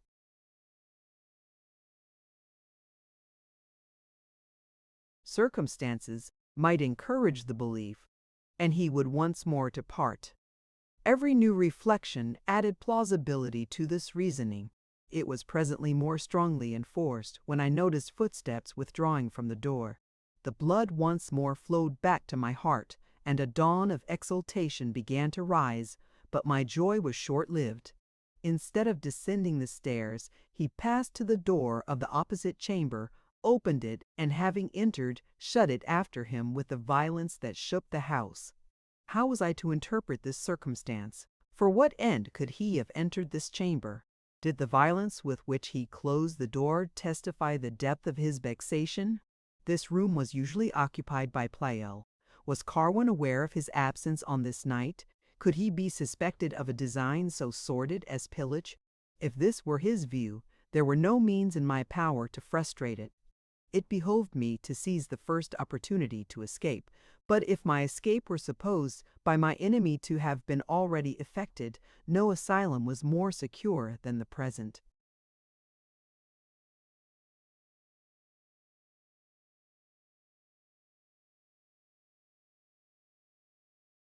How could my passage from the house be accomplished without noises that might incite him to pursue me? Utterly at a loss to account for his going into Pleyel's chamber, I waited in instant expectation of hearing him come forth. All, however, was profoundly still. I listened in vain for a considerable period, to catch the sound of the door when it should again be opened. There was no other avenue by which he could escape, but a door which led into the girl's chamber. Would any evil from this quarter befall the girl? Hence arose a new train of apprehensions.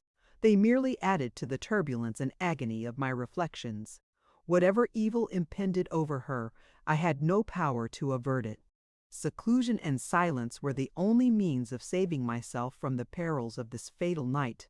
What solemn vows did I put up, that if I should once more behold the light of day, I would never trust myself again within the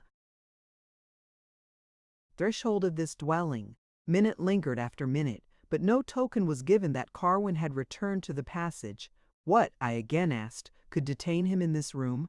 Was it possible that he had returned and glided unperceived away?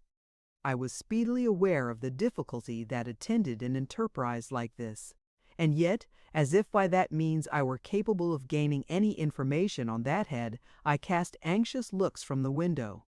The object that first attracted my attention was an human figure standing on the edge of the bank. Perhaps my penetration was assisted by my hopes. Be that as it will, the figure of Carwin was clearly distinguishable. From the obscurity of my station, it was impossible that I should be discerned by him, and yet he scarcely suffered me to catch a glimpse of him. He turned and went down the steep, which, in this part, was not difficult to be scaled.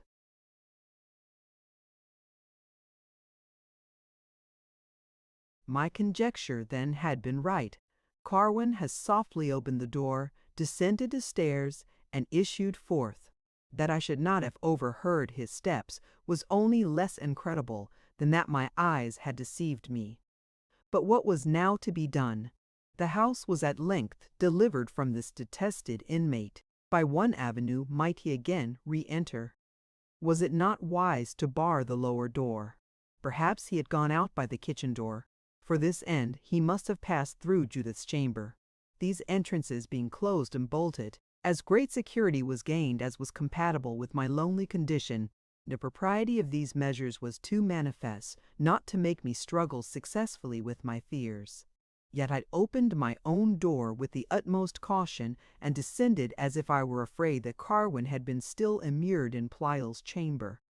The outer door was ajar. I shut with trembling eagerness and drew every bolt that appended to it.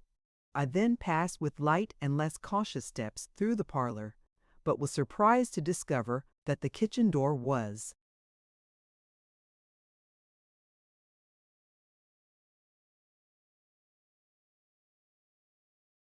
secure. I was compelled to acquiesce in the first conjecture that Carwin had escaped through the entry. My heart was now somewhat eased of the load of apprehension. I returned once more to my chamber, the door of which I was careful to lock. It was no time to think of repose. The moonlight began already to fade before the light of the day. The approach of morning was betokened by the usual signals. I mused upon the events of this night and determined to take up my abode henceforth at my brother's. Whether I should inform him of what had happened was a question which seemed to demand some consideration. My safety unquestionably required that I should abandon my present habitation. As my thoughts began to flow with fewer impediments, the image of Pleyel and the dubiousness of his condition again recurred to me. I again ran over the possible causes of his absence on the preceding day. My mind was attuned to melancholy. I dwelt with an obstinacy for which I could not account on the idea of his death. I painted to myself his struggles with the billows and his last appearance. I imagined myself a midnight wanderer on the shore, and to have stumbled on his corpse, which the tide had cast up. These dreary images affected me even to tears. I endeavored not to restrain them. They imparted a relief which I had not anticipated. The more copiously they flowed, the more did my general sensations appear to subside into calm, and a certain restlessness give way to repose. Perhaps, relieved by this effusion, the slumber so much wanted might have stolen on my senses had there been no new cause of alarm.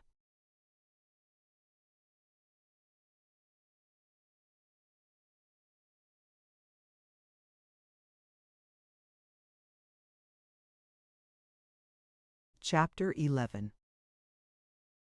I was aroused from this stupor by sounds that evidently arose in the next chamber.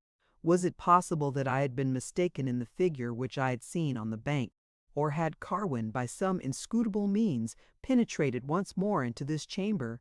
The opposite door opened, footsteps came forth, and the person advancing to mine knocked.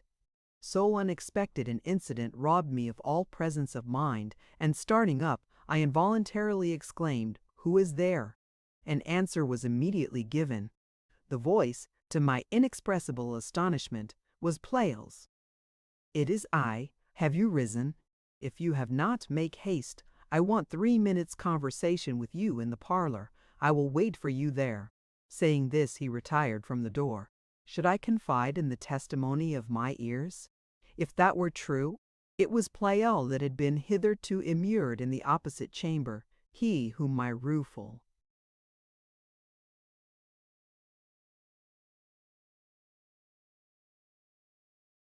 fancy had depicted in so many ruinous and ghastly shapes, he whose footsteps had been listened to with such inquietude. What is man, that knowledge is so sparingly conferred upon him, that his heart should be wrung with distress, and his frame be exanimated with fear, though his safety be encompassed with impregnable walls? What are the bounds of human imbecility? He that warned me of the presence of my foe refused the intimation by which so many racking fears would have been precluded. Yet who would have imagined the arrival of Pleyel at such an hour? His tone was desponding and anxious. Why this unseasonable summons, and why this hasty departure?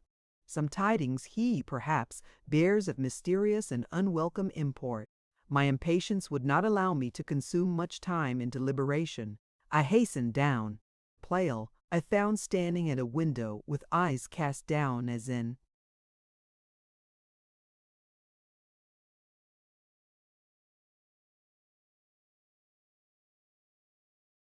meditation, and arms folded on his breast.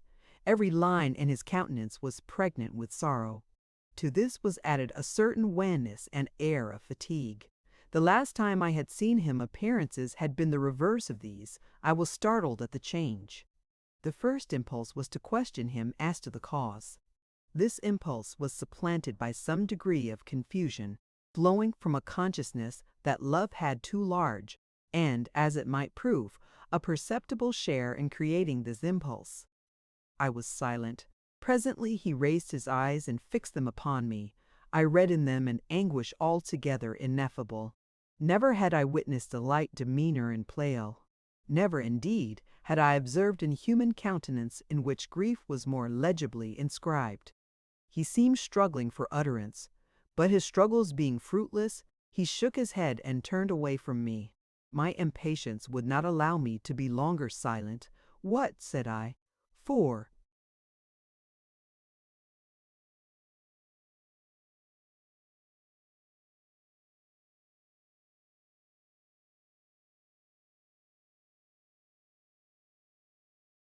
Heaven's sake, my friend, what is the matter? He started at the sound of my voice. His looks, for a moment, became convulsed with an emotion very different from grief. His accents were broken with rage. The matter, O wretch, thus exquisitely fashioned, on whom nature seemed to have exhausted all her graces, with charms so awful and so pure. How art thou fallen? From what height fallen? A ruin so complete, so unheard of. His words were again choked by emotion. Grief and pity were again mingled in his speeches. He resumed, in a tone half suffocated by sobs, "But why should I upbraid thee? Could I restore to thee what thou hast lost? Efface this cursed stain, snatch thee from the jaws of this fiend, I would do it.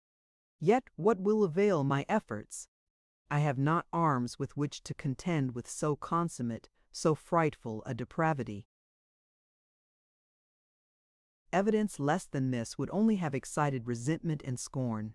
The wretch who should have breathed a suspicion injurious to thy honor would have been regarded without anger. Not hatred or envy could have prompted him. It would merely be an argument of madness.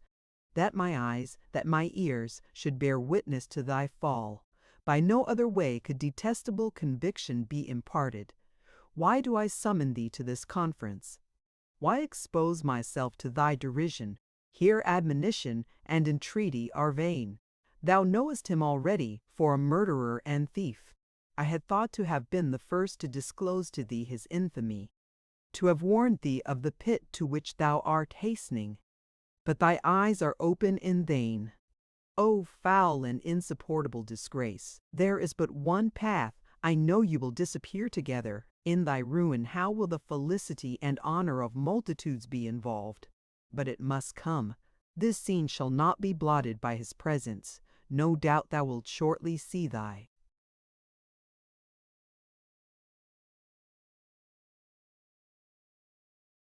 detested paramour.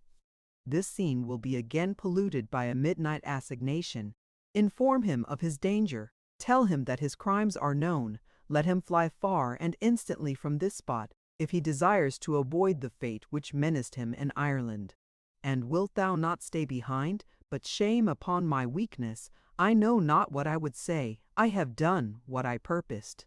To stay longer, to expostulate, to beseech, to enumerate the consequences of thy act.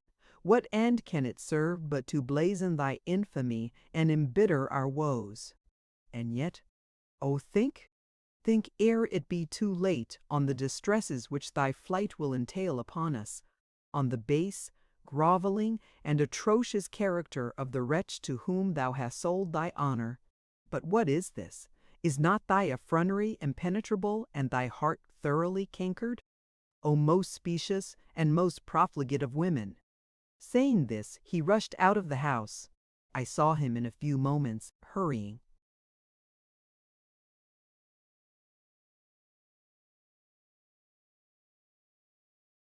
along the path which led to my brother's.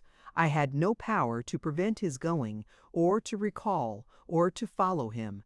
The accents I had heard were calculated to confound and bewilder. I looked around me to assure myself that the scene was real. I moved that I might banish the doubt that I was awake. Such enormous imputations from the mouth of Pleyel, to be stigmatized with the names of wanton and profligate, to be charged with the sacrifice of honor, with midnight meetings with a wretch known to be a murderer and thief, with an intention to fly in his company. What I had heard was surely the dictate of frenzy, or it was built upon some fatal, some incomprehensible mistake. After the horrors of the night, after undergoing perils so imminent from this man, to be summoned to an interview like this, to find Pleyel fraught with the belief that, instead of having chosen death as a refuge from the violence of this man, I had hugged his baseness to my heart, had sacrificed for him my purity, my spotless name, my friendships, and my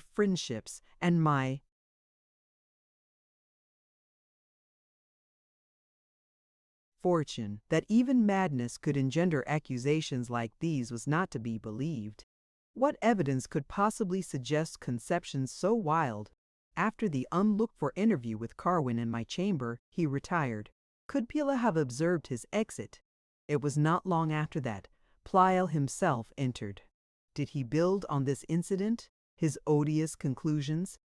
Could the long series of my actions and sentiments grant me no exemption from suspicion so foul?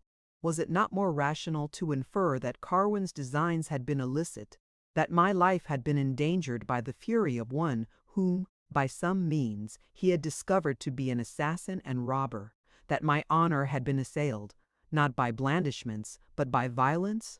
He has judged me without hearing. He has drawn from dubious appearances conclusions the most improbable and unjust. He has loaded me with all outrageous epithets. He has ranked me with prostitutes and thieves. I cannot pardon thee, Pleyel, for this injustice. Thy understanding must be hurt. If it be not, if thy conduct was sober and deliberate, I can never forgive an outrage so unmanly and so gross. These thoughts gradually gave place to others. Pleyel was possessed by some momentary frenzy. Appearances had led him into palpable errors. Whence could his sagacity have contracted this blindness? Was it not love? Previously assured of my affection for Carwin, distracted with grief and jealousy, and impelled hither at that late hour by some unknown instigation, his imagination transformed shadows into monsters and plunged him into these deplorable errors. This idea was not unattended with consolation. My soul was divided between indignation at his injustice and delight on account of the source from which I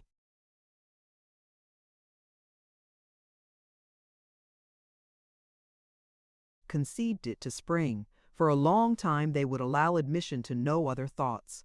Surprise is an emotion that enfeebles, not invigorates.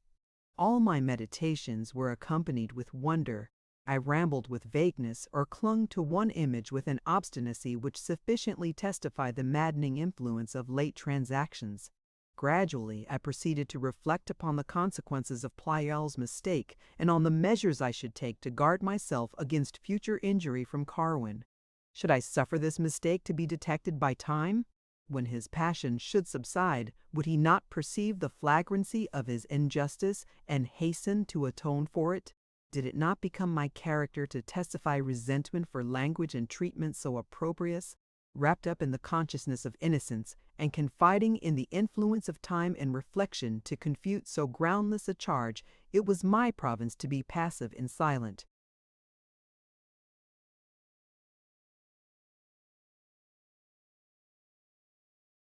As to the violences meditated by Carwin and the means of eluding them, the path to be taken by me was obvious. I resolved to tell the tale to my brother and regulate myself by his advice. For this end, when the morning was somewhat advanced, I took the way to his house. My sister was engaged in her customary occupations. As soon as I appeared, she remarked a change in my looks. I was not willing to alarm her by the information which I had to communicate. Her health was in that condition which rendered a disastrous tale particularly unsuitable. I forbore a direct answer to her inquiries and inquired in my turn for Wieland.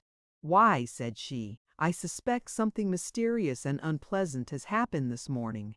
Scarcely had we risen when Pleyel dropped among us. What could have prompted him to make us so early and so unseasonable a visit I cannot tell. To judge from the disorder of his dress and his countenance, something of an extraordinary nature has occurred. He permitted me merely to know that he had slept none, nor even undressed during the past night. He took your brother to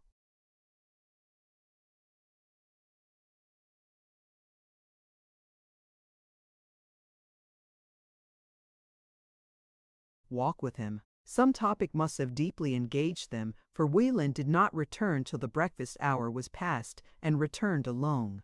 His disturbance was excessive, but he would not listen to my importunities or tell me what had happened.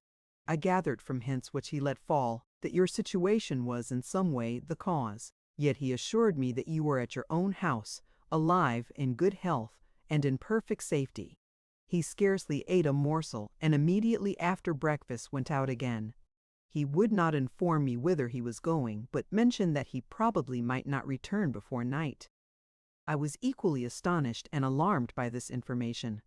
Pleyel had told his tale to my brother and had, by a plausible and exaggerated picture, instilled into him unfavorable thoughts of me.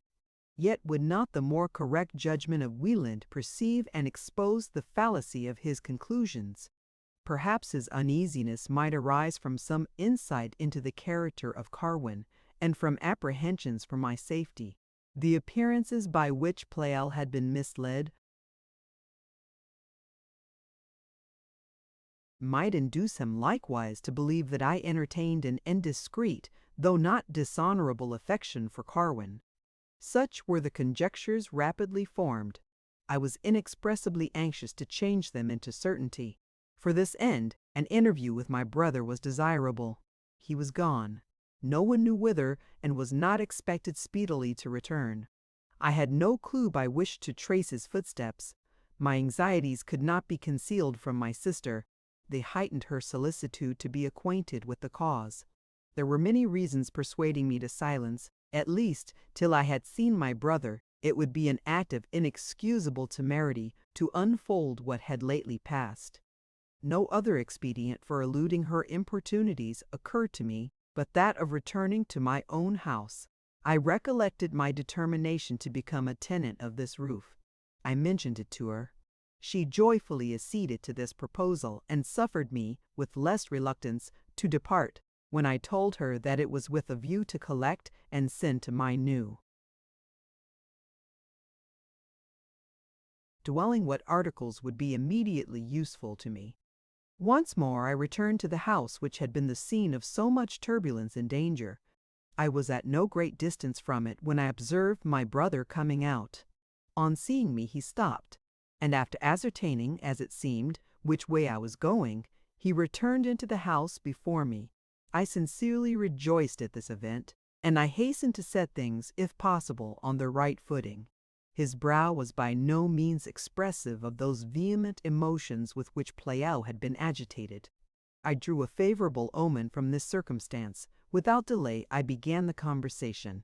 "I have been to look for you," said I, "but was told by Catherine that Pleyel had engaged you on some important and disagreeable affair.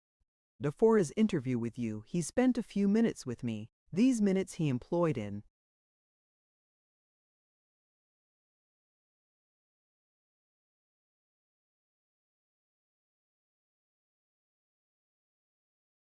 upbraiding me for crimes and intentions with which I am by no means chargeable.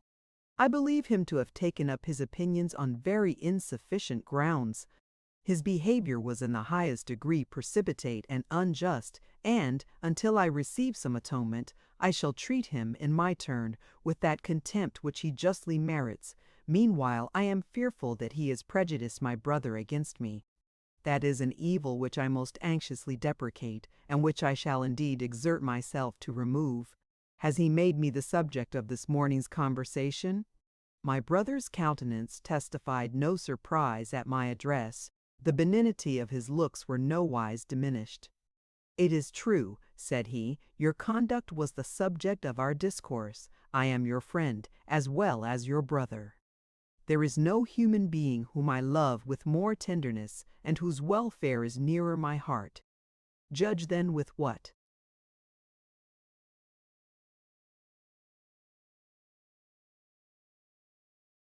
emotions I listen to Pleyel's story.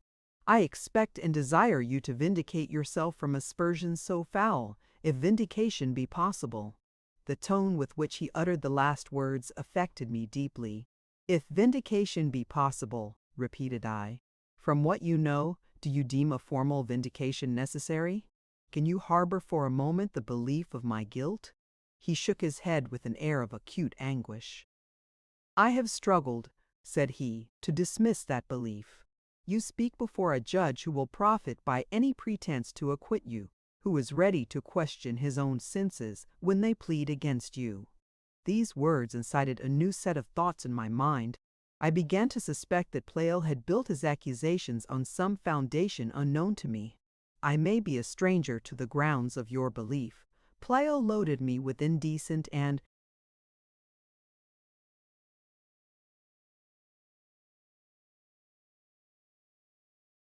virulent invectives, but he withheld from me the facts that generated his suspicions.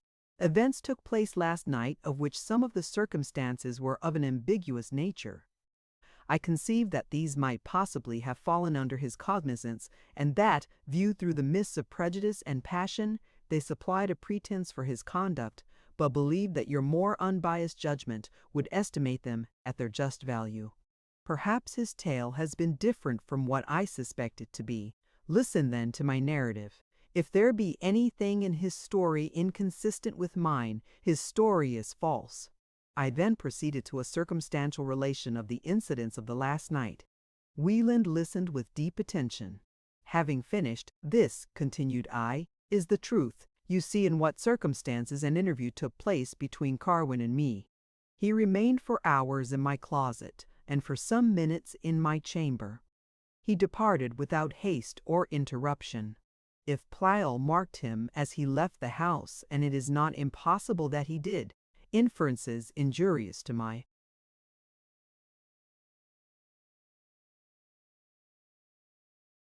character might suggest themselves to him. In admitting them, he gave proofs of less discernment and less candor than I once ascribed to him. His proofs," said Wieland after a considerable pause, "are different. That he should be deceived is not possible. That he himself is not the deceiver could not be believed if his testimony were not inconsistent with yours. But the doubts which I entertained are now removed. Your tale, some parts of it, is marvelous. The voice which exclaimed against your rashness in approaching the closet, your persisting notwithstanding that prohibition, your belief that I was the ruffian, and your subsequent conduct, are believed by me, because I have known you from childhood, because 1,000 instances have attested your veracity, and because nothing less than my own hearing and vision would convince me, in opposition to her own assertions, that my sister had fallen into wickedness like this."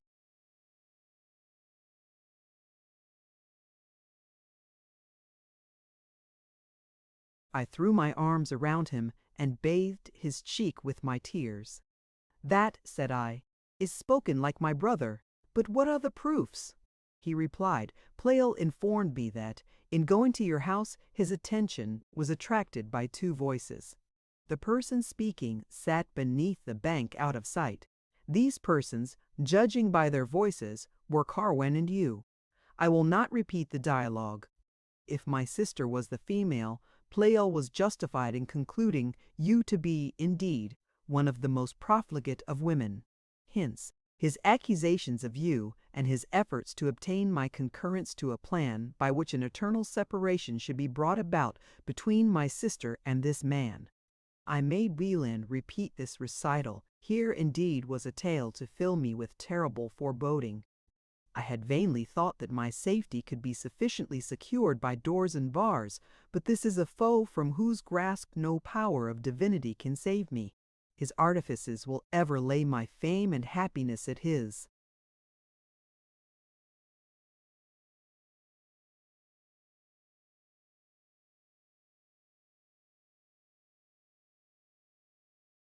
Mercy! How shall I counterwork his plots, or detect his coadjutor? He has taught some vile and abandoned female to mimic my voice. Pleyel's ears were the witnesses of my dishonor. This is the midnight assassination to which he alluded. Thus is the silence he maintained when attempting to open the door of my chamber accounted for. He supposed me absent, and meant, perhaps, had my apartment been accessible, to leave in it some accusing memorial. Pleyel was no longer equally culpable. The sincerity of his anguish, the depth of his despair, I remembered with some tendencies to gratitude. Yet was he not precipitate? Was the conjecture that my part was played by some mimic so utterly untenable? Instances of this faculty are common. The wickedness of Carwin must, in his opinion, have been adequate to such contrivances, and yet the supposition of my guilt was adopted in preference to that. But how was this error to be unveiled? What but my own assertion had I to?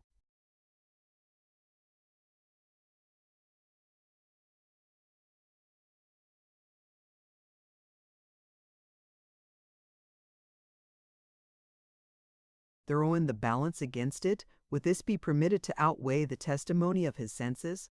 I had no witnesses to prove my existence in another place. The real events of that night are marvelous. Few, to whom they should be related, would scruple to discredit them. Pleyel is skeptical in a transcendent degree. I cannot summon Carwent to my bar and make him the attester of my innocence and the accuser of himself. My brother saw and comprehended my distress. He was unacquainted, however, with the full extent of it. He knew not by how many motives I was incited to retrieve the good opinion of Pleyel. He endeavored to console me. Some new event, he said, would occur to disentangle the maze. He did not question the influence of my eloquence, if I thought proper to exert it. Why not seek an interview with Pleyel, and exact from him a minute relation, in which something may be met with serving to destroy the probability of the whole?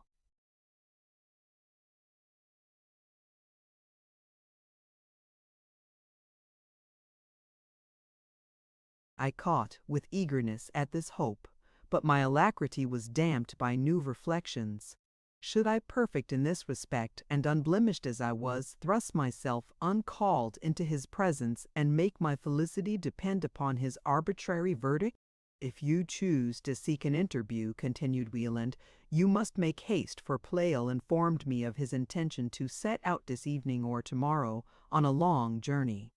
No intelligence was less expected or less welcome than this. I had thrown myself in a window seat, but now, starting on my feet, I exclaimed, "Good heavens, what is it you say?"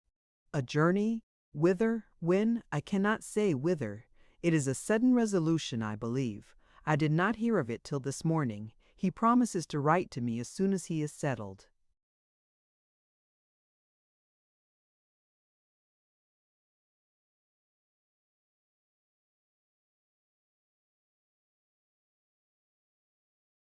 I needed no further information as to the cause and issue of this journey. The scheme of happiness to which he had devoted his thoughts was blasted by the discovery of last night.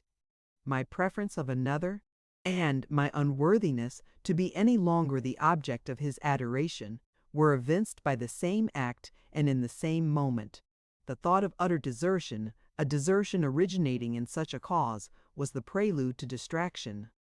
That Pleyel should abandon me forever, because I was blind to his excellence, because I coveted pollution and wedded infamy, when, on the contrary, my heart was the shrine of all purity, and beat only for his sake, was a destiny which, as long as my life was in my own hands, I would by no means consent to endure. I remembered that this evil was still preventable, that this fatal journey it was still in my power to procrastinate, or perhaps to occasion it to be laid aside. There were no impediments to a visit. I only dreaded lest the interview should be too long delayed. My brother befriended my impatience and readily consented.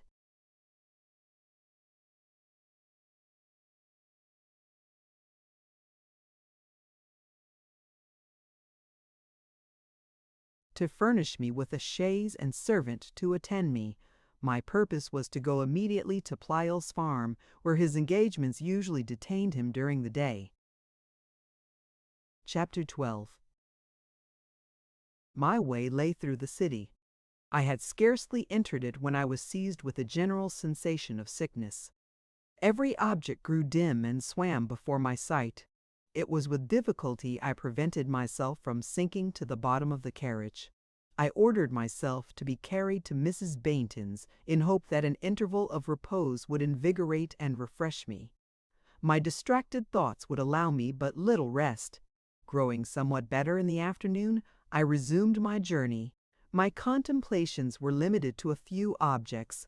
I regarded my success, in the purpose which I had in view, as considerably doubtful. I depended, in some degree, on the suggestions of the moment and on the materials which Pleyel himself should furnish me.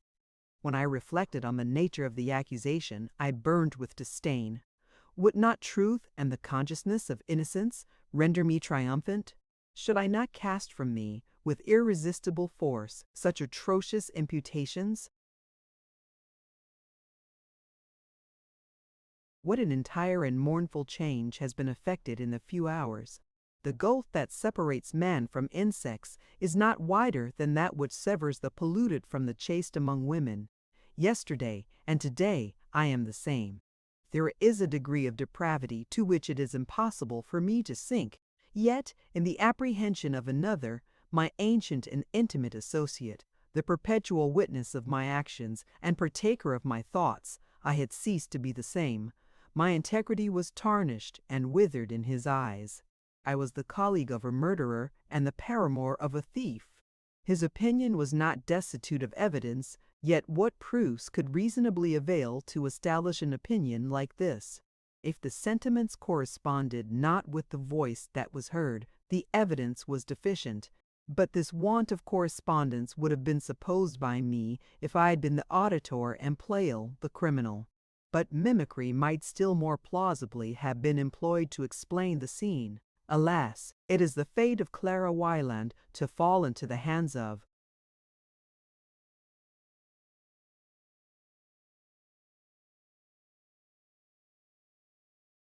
a precipitate and inexorable judge.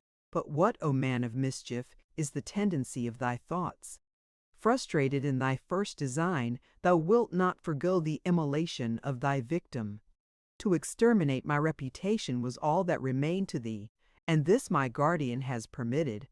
To dispossess Pleyel of this prejudice may be impossible, but if that be effected, it cannot be supposed that thy wiles are exhausted. Thy cunning will discover innumerable avenues to the accomplishment of thy malignant purpose. Why should I enter the lists against thee? Would to heaven I could disarm thy vengeance by my deprecations.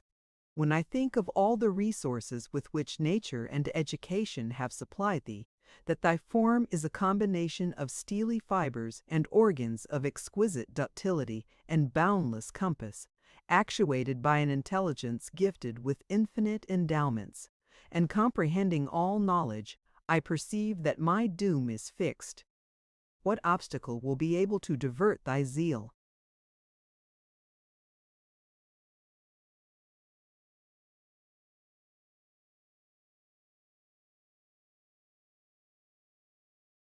Repel thy efforts? That being who has hitherto protected me has borne testimony to the formidableness of thy attempts, since nothing less than supernatural interference could check thy career. Musing on these thoughts, I arrived, towards the close of the day, at Pleyel's house. A month before, I had traversed the same path. But how different were my sensations! Now I was seeking the presence of one who regarded me as the most degenerate of humankind. I was to plead the cause of my innocence against witnesses the most explicit and unerring of those which support the fabric of human knowledge. The nearer I approached the crisis, the more did my confidence decay. When the chaise stopped at the door, my strength refused to support me, and I threw myself into the arms of an ancient female domestic. I had not courage to inquire whether her master was at home. I was tormented with fears that the projected journey was already undertaken. These fears were removed by her asking me whether she should call her young master who had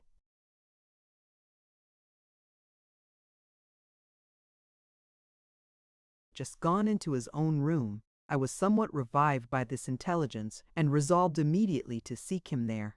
In my confusion of mind, I neglected to knock at the door, but entered his apartment without previous notice. This abruptness was altogether involuntary. Absorbed in reflections of such unspeakable moment, I had no leisure to heed the niceties of punctilio. I discovered him standing with his back towards the entrance. A small trunk with its lid raised was before him, in which it seemed as if he had been busy in packing his clothes. The moment of my entrance, he was employed in gazing at something which he held in his hand. I imagine that I fully comprehended this scene. The image which he held before him, and by which his attention was so deeply engaged, I doubt it not to be my own. These preparations for his journey, the cost to which it was to be imputed, the hopelessness of success in the undertaking on which I had entered, rushed at once upon my feelings and dissolved me into a flood of tears. Startled by this sound, he dropped the lid of the trunk and turned. The solemn sadness that previously overspread his countenance gave sudden way to an attitude and look of the most vehement astonishment. Perceiving me unable to uphold myself, He stepped towards me without speaking, and supported me by his arm. The kindness of this action called forth a new effusion from my eyes. Weeping was a solace to which, at that time, I had not grown familiar, and which, therefore, was peculiarly delicious. Indignation was no longer to be read in the features of my friend. They were pregnant with a mixture of wonder and pity. Their expression was easily interpreted. This visit and these tears were tokens of my penitence. The wretch whom he had stigmatized as incurably and obdurately wicked now shewed herself susceptible of remorse, and had come to confess her guilt.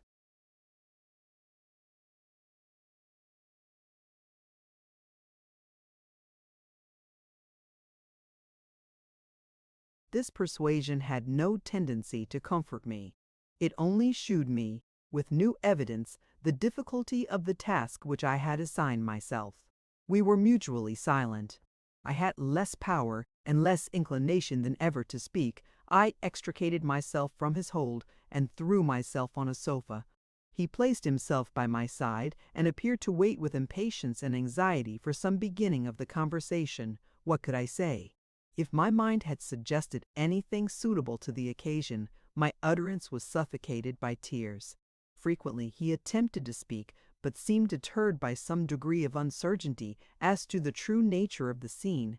At length, in faltering accents, he spoke. "My friend, would to heaven I were still permitted to call you by that name. The image that I once adored existed only in my fancy, but though I cannot hope to see it realized, you may not be totally insensible to the horrors of that gulf in two."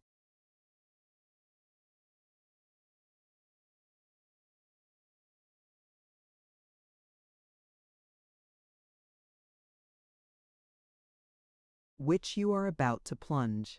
What heart is forever exempt from the goadings of compunction and the influx of laudable propensities? I thought you accomplished and wise beyond the rest of women. Not a sentiment you uttered, not a look you assumed, that were not, in my apprehension, fraught with the sublimities of rectitude and the illuminations of genius. Deceit has some bounds. Your education could not be without influence. A vigorous understanding cannot be utterly devoid of virtue, but you could not counterfeit the powers of invention and reasoning. I was rash in my invectives. I will not, but with life, relinquish all hopes of you. I will shut out every proof that would tell me that your heart is incurably diseased. You come to restore me once more to happiness, to convince me that you have torn her mask from vice, and feel nothing but abhorrence for the part you have hitherto acted.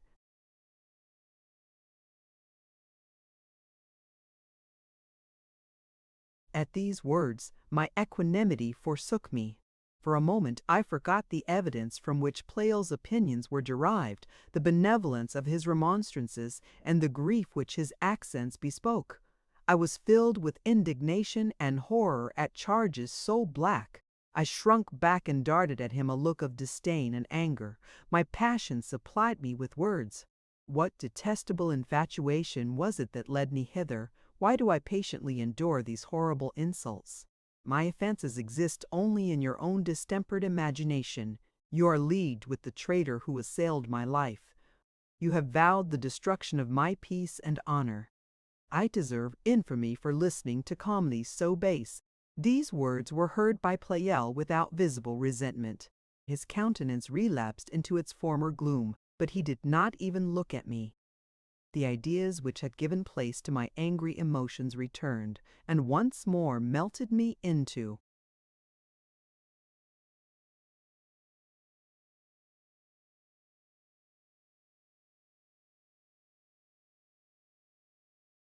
tears. "Oh!" I exclaimed in a voice broken by sobs, "what a task is mine! Compelled to hearken to charges which I feel to be false, but which I know to be believed by him that utters them. Believed, too, not without evidence, which, though fallacious, is not unplausible. I came hither not to confess, but to vindicate. I know the source of your opinions. Wieland has informed me on what your suspicions are built. These suspicions are fostered by you as certainties. The tenor of my life, of all my conversations and letters, affords me no security, every sentiment that my tongue and my pen have uttered bear testimony to the rectitude of my mind, but this testimony is rejected. I am condemned as brutally profligate, I am classed with the stupidly and sordidly wicked. And where are the proofs that must justify so foul and so improbable an accusation? You have overheard a midnight conference. Voices have saluted your ear, in which you imagine yourself to have recognized mine and that of a detected villain. The sentiments expressed were not allowed to outweigh the casual or concerted resemblance of voice. Sentiments the reverse of all those whose influence my former life had attested, denoting a mind polluted by groveling vices and entering into compact with that of a thief and a murderer.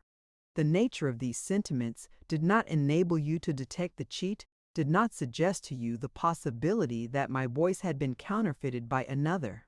You were precipitate and prone to condemn. Instead of rushing on the impostors and comparing the evidence of sight with that of hearing, you stood aloof, or you fled.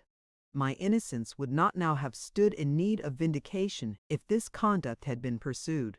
That you did not pursue it, your present thoughts incontestably prove. Yet this conduct might surely have been expected from Pleyel, that he would not hastily impute the blackest of crimes, that he would not couple my name with infamy and cover me with ruin for.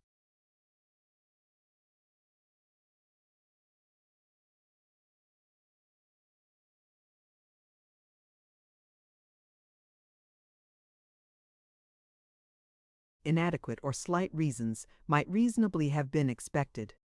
The sobs which convulsed my bosom would not suffer me to proceed. Pleyel was for a moment affected. He looked at me with some expression of doubt, but this quickly gave place to a mournful solemnity. He fixed his eyes on the floor as in reverie and spoke. 2 hours hence I am gone. Shall I carry away with me the sorrow that is now my guest? Or shall that sorrow be accumulated tenfold? What is she that is now before me? Shall every hour supply me with new proofs of a wickedness beyond example?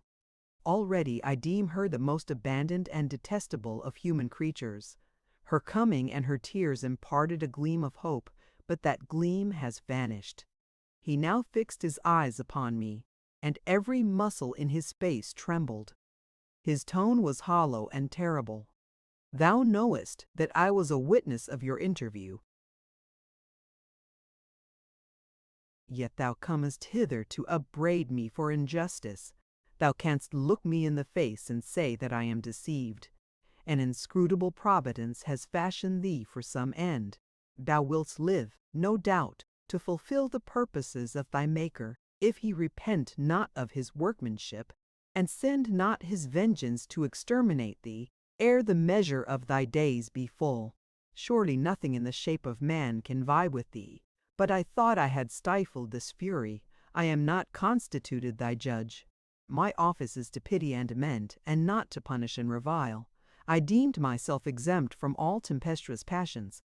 I had almost persuaded myself to weep over thy fall. But I am frail as dust, and mutable as water. I am calm, I am compassionate only in thy absence. Make this house, this room, thy abode as long as thou wilt, but forgive me if I prefer solitude for the short time during which I shall stay. Saying this, he motioned as if to leave the apartment. The stormy passions of this man affected me by sympathy. I ceased to weep. I was motionless and speechless with agony. I sat with my hands clasped, mutely gazing after him as he withdrew. I desired to detain him, but was unable to make any effort for that purpose till he had passed out of the room. I then uttered an involuntary and piercing cry. "Pleyel, art thou gone? Gone forever?" At this summons he hastily returned. He beheld me wild, pale, gasping for breath, and my head already sinking on my bosom. A painful dizziness seized me, and I fainted away. When I recovered, I found myself stretched on a bed in the outer apartment, and Pleyel, with 2 female servants, standing beside it. All the fury and scorn which the countenance of the former lately expressed had now disappeared, and was succeeded by the most tender anxiety. As soon as he perceived that my senses were returned to me, he clasped his hands and exclaimed, "God be thanked, you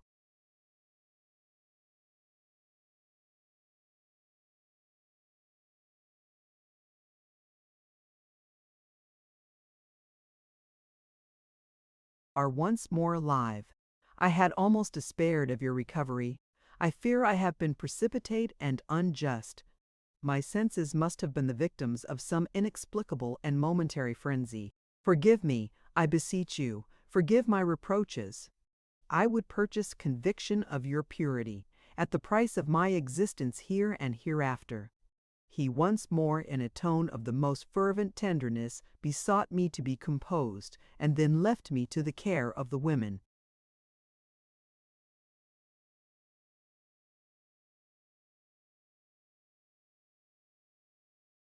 Chapter 13. Here was wrought a surprising change in my friend. What was it that had shaken conviction so firm? Had anything occurred during my fit adequate to produce so total an alteration?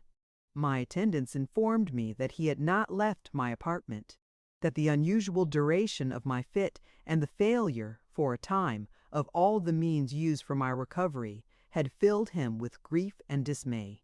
Did he regard the effect which his reproaches had produced as a proof of my sincerity? In this state of mind, I little regarded my languors of body. I rose and requested an interview with him before my departure, on which I was resolved, notwithstanding his earnest solicitation to spend the night at his house. He complied with my request. The tenderness which he had lately betrayed had now disappeared, and he once more relapsed into a chilling solemnity. I told him that I was preparing to return to my brothers, that I had come hither to vindicate my innocence from the foul aspersions which he had cast.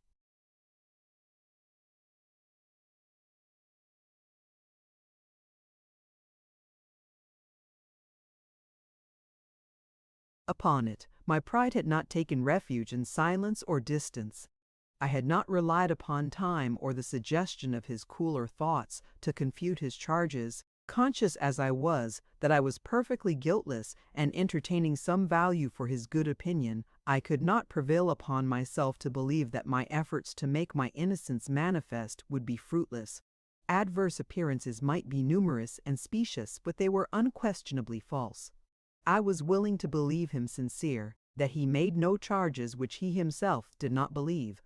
But these charges were destitute of truth.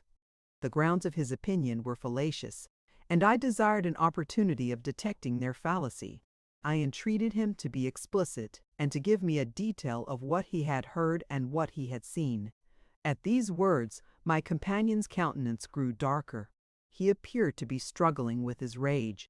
He opened his lips to speak, but his accents died away ere they were formed. This conflict lasted for some minutes, but his fortitude was finally successful. He spoke as follows: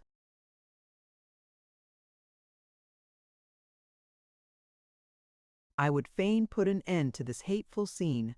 What I shall say will be breath idly and unprofitably consumed. The clearest narrative will add nothing to your present knowledge. You are acquainted with the grounds of my opinion, and yet you avow yourself innocent. Why then should I rehearse these grounds?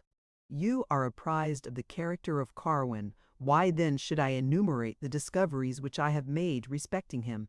Yet, since it is your request, since, considering the limitedness of human faculties, some error may possibly lurk in those appearances which I have witnessed, I will briefly relate what I know.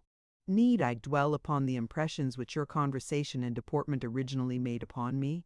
We parted in childhood, but our intercourse by letter was copious and uninterrupted. How fondly did I anticipate a meeting with one whom her letters had previously taught me to consider as the first of women, and how fully realized were the expectations that I had formed.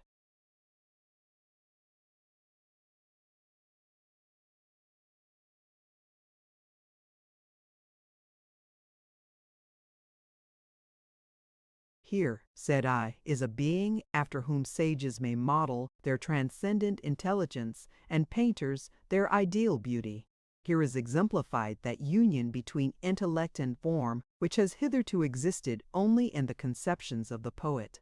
I have watched your eyes, my attention has hung upon your lips.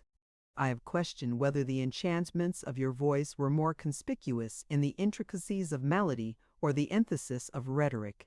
I have marked the transitions of your discourse, the felicities of your expression, your refined argumentation and glowing imagery, and been forced to acknowledge that all delights were meager and contemptible compared with those connected with the audience and sight of you. I have contemplated your principles and been astonished at the solidity of their foundation and the perfection of their structure. I have traced you to your home. I have viewed you in relation to your servants, to your family, to your neighbors, and to the world. I have seen by what skillful arrangements you facilitate the performance of the most arduous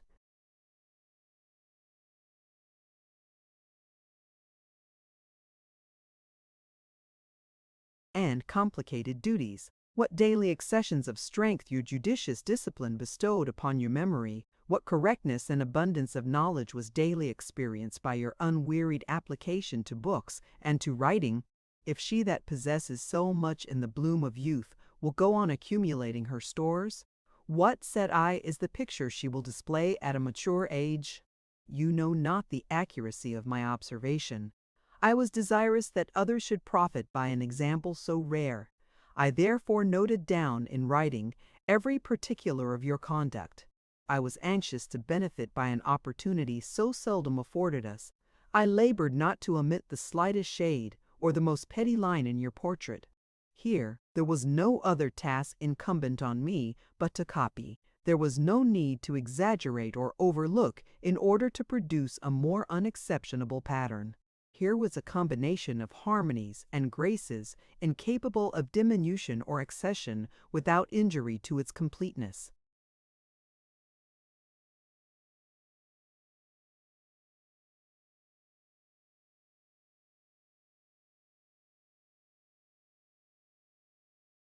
I found no end and no bounds to my task. No display of a scene like this could be chargeable with redundancy or superfluity. Even the color of a shoe, the knot of a riband, or your attitude in plucking a rose were of moment to be recorded. Even the arrangements of your breakfast table and your toilet have been amply displayed. I know that mankind are more easily enticed to virtue by example than by precept. I know that the absoluteness of a model, when supplied by invention, diminishes its salutary influence. Since it is useless, we think, to strive after that which we know to be beyond our reach. But the picture which I drew was not a phantom. As a model it was devoid of imperfection, and to aspire to that height which had been really attained was by no means unreasonable. I had another and more interesting object in view. One existed who claimed all my tenderness. Here, in all its parts, was a model worthy of assiduous study and indefatigable imitation. I called upon her as she wished to secure and enhance my esteem too. Mold her thoughts, her words, her countenance, her actions, by this pattern. The task was exuberant of pleasure, and I was deeply engaged in it, when an imp of mischief was let loose in the form of Carwin. I admired his powers and accomplishments. I did not wonder that they were admired by you. On the rectitude of your judgment, however, I relied to keep this admiration within discreet and scrupulous bounds. I assured myself that the strangeness of his deportment and the obscurity of his life would teach you caution. Of all errors, my knowledge of your character informed me that this was least likely to befall you. You were powerfully affected by his first appearance. You were bewitched by his countenance and his tones. Your description was ardent and pathetic. I listened to you with some emotions of surprise. The portrait you drew in his absence and the intensity with which you mused upon it were new and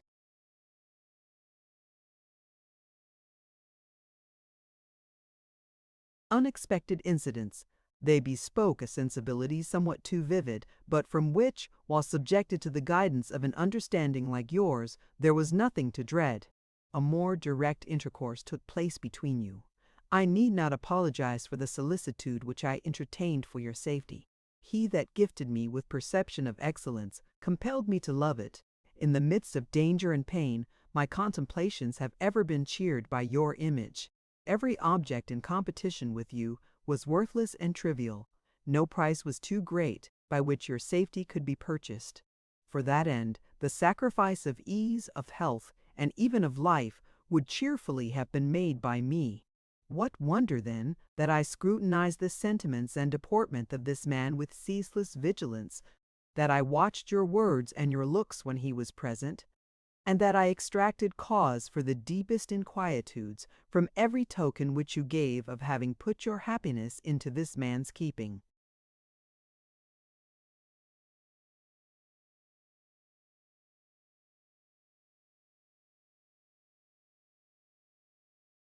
I was cautious in deciding. I recalled the various conversations in which the topics of love and marriage had been discussed. As a woman, young, beautiful, and independent, it behoved you to have fortified your mind with just principles on the subject. Your principles were eminently just. Had not their rectitude and their firmness been attested by your treatment of that specious seducer Dashwood? These principles, I was prone to believe, exempted you from danger in this new state of things. I was not the last to pay my homage to the unrivaled capacity, insinuation, and eloquence of this man. I have disguised, but could never stifle the conviction that his eyes and voice had a witchcraft in them which rendered him truly formidable.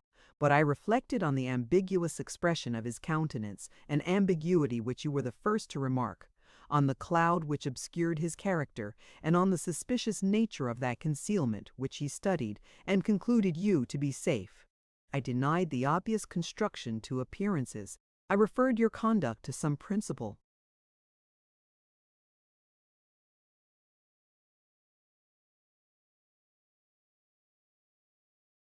Which had not been hitherto disclosed, but which was reconcilable with those already known. I was not suffered to remain long in this suspense. One evening, you may recollect, I came to your house, where it was my purpose, as usual, to lodge, somewhat earlier than ordinary. I spied a light in your chamber as I approached from the outside, and on inquiring of Judith was informed that you were writing. As your kinsman and friend and fellow lodger, I thought I had a right to be familiar. You were in your chamber, but your employment and the time were such as to make it no infraction of decorum to follow you thither. The spirit of mischievous gaiety possessed me. I proceeded on tiptoe. You did not perceive my entrance, and I advanced softly till I was able to overlook your shoulder. I had gone thus far in error, and had no power to recede. How cautiously!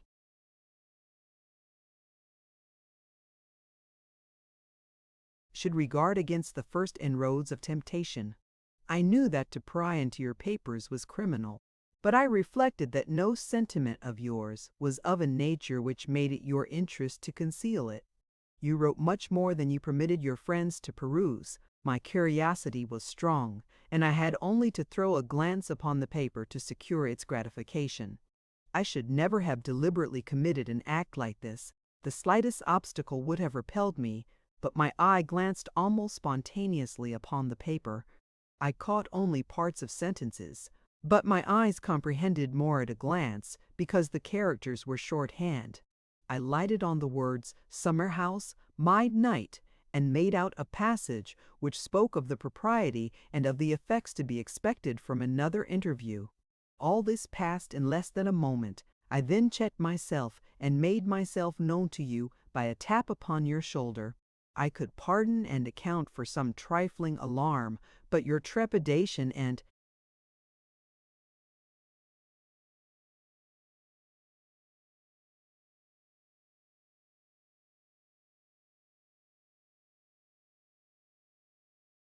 blushes were excessive. You hurried the paper out of sight, and seemed too anxious to discover whether I knew the contents to allow yourself to make any inquiries. I wondered at these appearances of consternation, but did not reason on them until I had retired. When alone, these incidents suggested themselves to my reflections anew. To what scene, or what interview, I asked, did you allude? your disappearance on a former evening, my tracing you to the recess in the bank, your silence on my first and second call, your vague answers and invincible embarrassment when you at length ascended the hill, I recollected with new surprise. Could this be the summer house alluded to? A certain timidity and consciousness had generally attended you when this incident and this recess had been the subjects of conversation.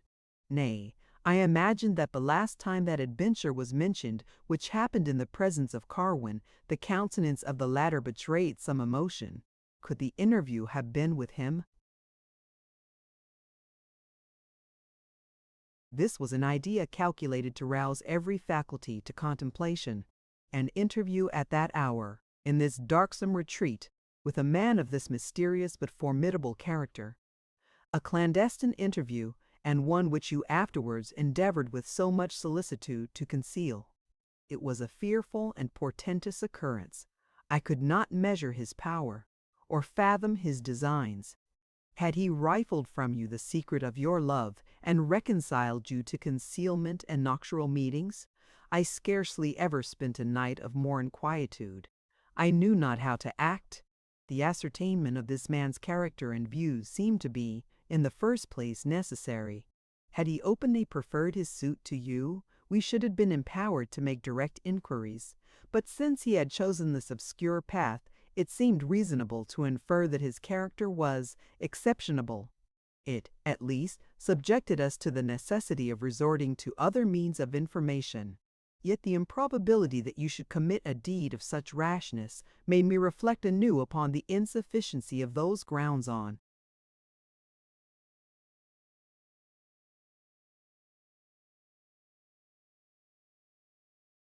which my suspicions had been built, and almost to condemn myself for harboring them. Though it was mere conjecture that the interview spoken of had taken place with Carwin, yet two ideas occurred to involve me in the most painful doubts. This man's reasonings might be so specious, and his artifices so profound, that, aided by the passion which you had conceived for him, he had finally succeeded, or his situation might be such as to justify the secrecy which you maintained. In neither case did my wildest reveries suggest to me that your honor had been forfeited. I could not talk with you on this subject. If the imputation was false, its atrociousness would have justly drawn upon me your resentment, and I must have explained by what facts it had been suggested. If it were true, no benefit would follow from the mention of it. You had chosen to conceal it for some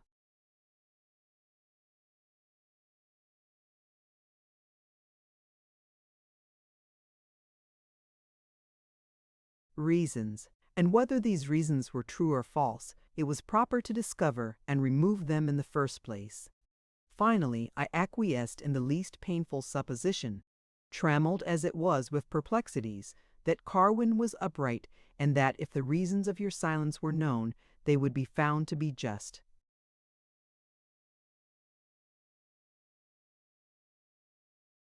Chapter 14. 3 days have elapsed since this occurrence. I have been haunted by perpetual inquietude. To bring myself to regard Carwin without terror, and to acquiesce in the belief of your safety, was impossible. Yet to put an end to my doubts seemed to be impracticable.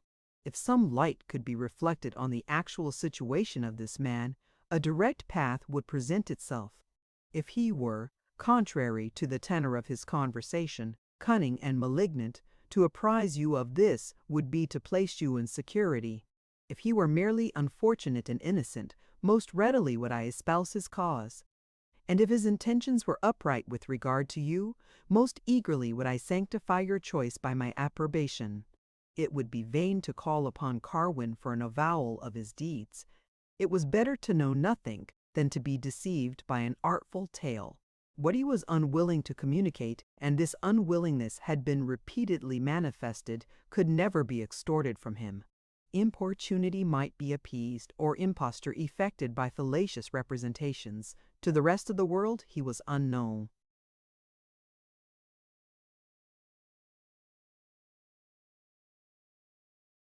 I had often made him the subject of discourse, but a glimpse of his figure in the street was the sum of their knowledge who knew most. None had ever seen him before, and received as new the information which my intercourse with him in Valencia and my present intercourse enabled me to give. Wieland was your brother. If he had really made you the object of his courtship, was not a brother authorized to interfere and demand from him the confession of his views? Yet what were the grounds on which I had reared this supposition? Would they justify a measure like this? Surely not. In the course of my restless meditations, it occurred to me, at length, that my duty required me to speak to you, to confess the indecorum of which I had been guilty, and to state the reflections to which it had led me. I was prompted by no mean or selfish views. The heart within my breast was not more precious than your safety. Most cheerfully would I have interposed my life between you and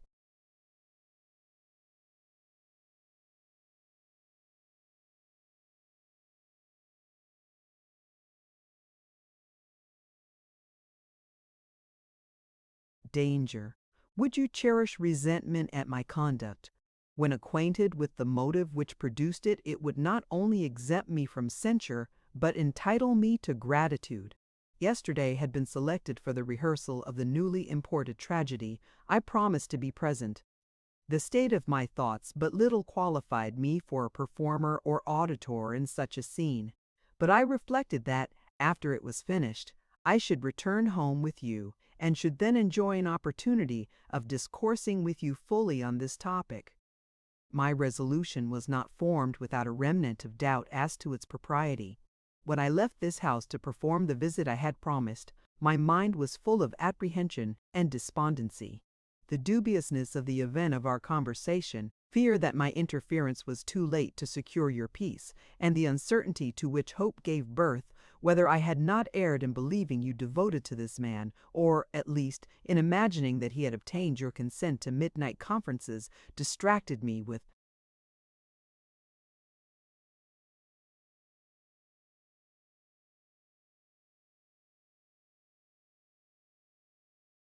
contradictory opinions and repugnant emotions. I can assign no reason for calling at Mrs. Baynton's. I had seen her in the morning and knew her to be well. The concerted hour had nearly arrived, and yet I turned up the street which leads to her house and dismounted at her door. I entered the parlor and threw myself in a chair. I saw and inquired for no one. My whole frame was overpowered by dreary and comfortless sensations. One idea possessed me wholly, the inexpressible importance of unveiling the designs and character of Carwin, and the utter improbability that this ever would be effected. Some instinct induced me to lay my hand upon a newspaper. I had perused all the general intelligence it contained in the morning, and at the same spot. The act was rather mechanical than voluntary. I threw a languid glance at the first column that presented itself. The first words which I read began with the offer of a reward at 300 guineas for the apprehension of a convict under sentence of death who had escaped from Newgate prison in Dublin. Good heaven! How every fibre of my frame tingled when I proceeded to read that the name of the criminal was Francis Carwin. The descriptions of his person and address were minute. His stature, hair, complexion, the extraordinary position and arrangement of his features, his awkward and disproportionate form, his gesture and gait, corresponded perfectly with those of our mysterious visitant. He had been found guilty in 2 indictments, one for the murder of the Lady Jane Conway, and the other for a robbery committed on the person of the Honorable Mr. Ludlow. I repeatedly perused this passage. The ideas which flowed in upon my mind affected me like an instant transition from death to life. The purpose dearest to my heart was thus effected, at a time and by means the least of all others within the scope of my foresight. But what purpose?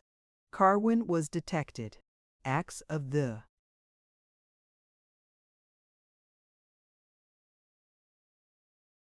blackest and most sordid guilt had been committed by him. Here was evidence which imparted to my understanding the most luminous certainty. The name, visage, and deportment were the same. Between the time of his escape and his appearance among us, there was a sufficient agreement. Such was the man with whom I suspected you to maintain a clandestine correspondence. Should I not haste to snatch you from the talons of this vulture? Should I see you rushing to the verge of a dizzy precipice and not stretch forth a hand to pull you back? I had no need to deliberate. I thrust the paper in my pocket and resolved to obtain an immediate conference with you. For a time, no other image made its way to my understanding. At length it occurred to me that though the information I possessed was, in one sense, sufficient, yet if more could be obtained, more was desirable. This passage was copied from a British paper. Part of it only, perhaps, was transcribed. The printer was in possession of the original.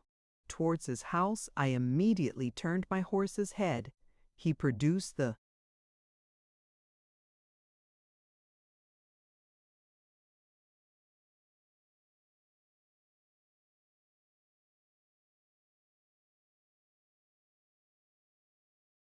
paper, but I found nothing more than had already been seen. While busy in perusing it, the printer stood by my side. He noticed the object of which I was in search.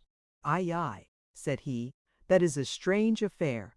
I should never have met with it had not Mr. Hallett sent to me the paper with a particular request to republish that advertisement." Mr. Hallett, what reasons could he have for making this request? Had the paper sent to him been accompanied by any information respecting the convict? Had he personal or extraordinary reasons for desiring its republication? This was to be known only in one way. I speeded to his house. In answer to my interrogations, he told me that Ludlow had formerly been in America, and that during his residence in this city, considerable intercourse had taken place between them. Hence a confidence arose, which has since been kept alive by occasional letters. He had lately received a letter from him, enclosing the newspaper from which this extract had been made. He put it into my hands and pointed out the passages which related to Carwin. Ludlow confirms the facts of his conviction and escape, and adds that he had reason to believe him to have embarked for America.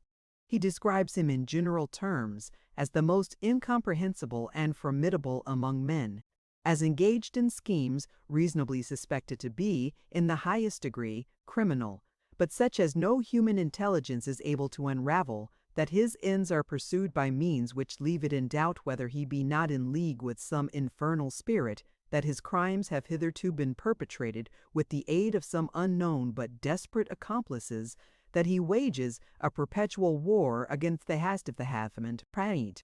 This is the substance of the letter. Hallett expressed some surprise at the curiosity which was manifested by me on this occasion. I was too much absorbed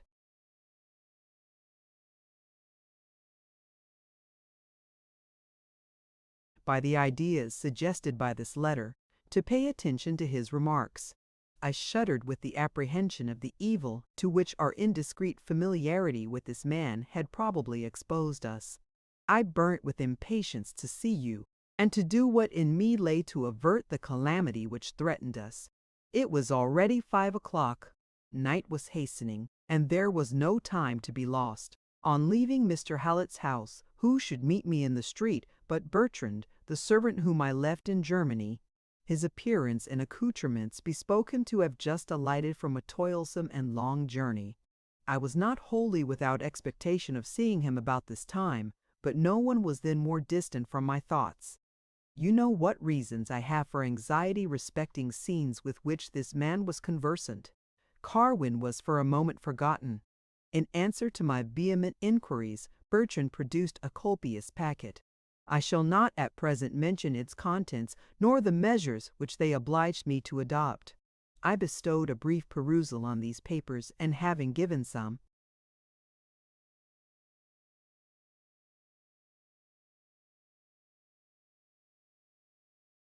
directions to Bertrand, resumed my purpose with regard to you. My horse I was obliged to resign to my servant, he being charged with a commission that required speed. The clock had struck 10, and Mettingen was 5 miles distant. I was to journey thither on foot. These circumstances only added to my expedition. As I passed swiftly along, I reviewed all the incidents accompanying the appearance and deportment of that man among us. Late events have been inexplicable and mysterious beyond any of which I have either read or heard. These events were coeval with Carwin's introduction. I am unable to explain their origin and mutual dependence, but I do not, on that account, believe them to have a supernatural origin. Is not this man the agent? Some of them seem to be propitious, but what should I think of those threats of assassination with which you were lately alarmed? Bloodshed is the trade, and horror is the element of this man, the process by which the sympathies of nature are extinguished in our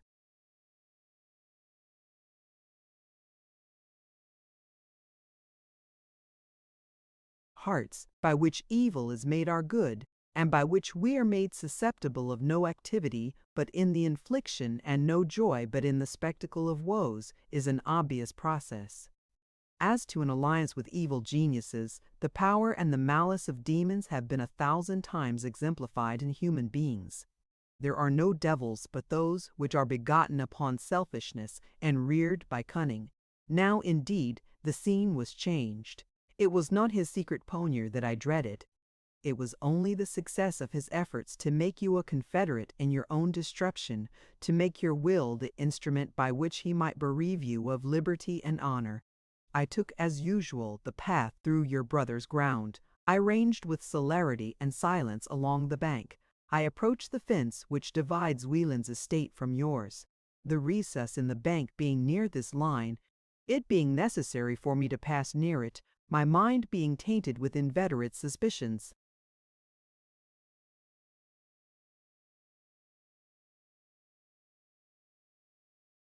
concerning you, suspicions which were indebted for their strength to incidents connected with the spot, what wonder that it seized upon my thoughts? I leaped on the fence, but before I descended on the opposite side, I paused to survey the scene. Leaves dropping with dew, and glistening in the moon's rays, with no moving object to molest the deep repose, filled me with security and hope. I left the station at length, and tended forward. You were probably at rest.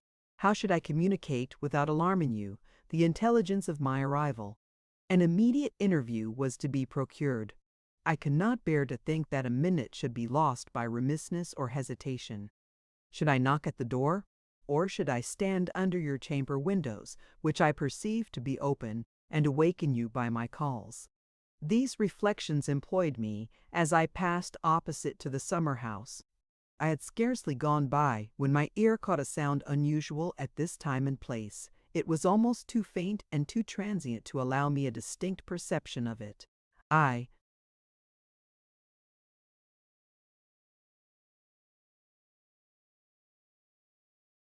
stopped to listen. Presently it was heard again, and now it was somewhat in a louder key. It was laughter, and unquestionably produced by a female voice. That voice was familiar to my senses. It was yours. Whence it came, I was at first at a loss to conjecture, but this uncertainty vanished when it was heard the third time. I threw back my eyes towards the recess. Every other organ and limb was useless to me. I did not reason on the subject. I did not, in a direct manner, draw my conclusions from the hour, the place, the hilarity which this sound betokened, and the circumstance of having a companion, which it no less incontestably proved. In an instant, as it were, my heart was invaded with cold, and the pulses of life at a stand. Why should I go further? Why should I return? Should I not hurry to a distance from a sound, which, though formerly so sweet and delectable, was now more hideous than the shrieks of owls?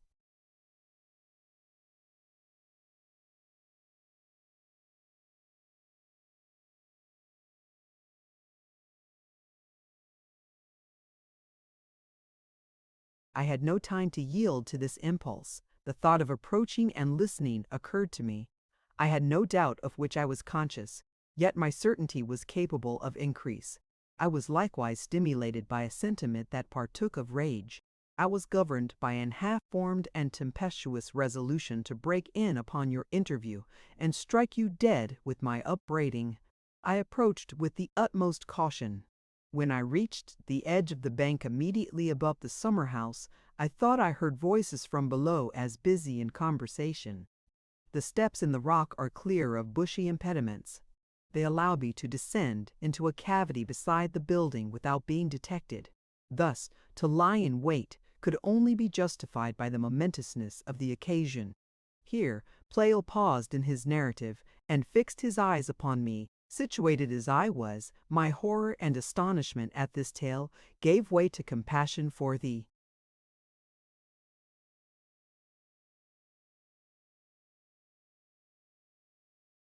anguish which the countenance of my friend betrayed.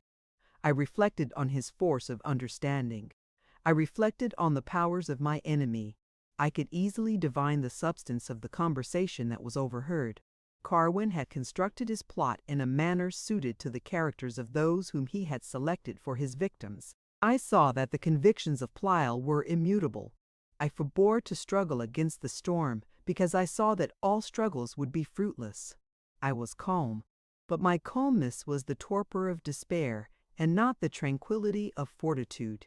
It was calmness invincible by anything that his grief and his fury could suggest to Pleyel. He resumed, "Woman, wilt thou hear me further? Shall I go on to repeat the conversation? Is it shame that makes thee tongue-tied? Shall I go on, or art thou satisfied with what has been already said?" I bowed my head. "Go on," said I. "I make not this request in the hope of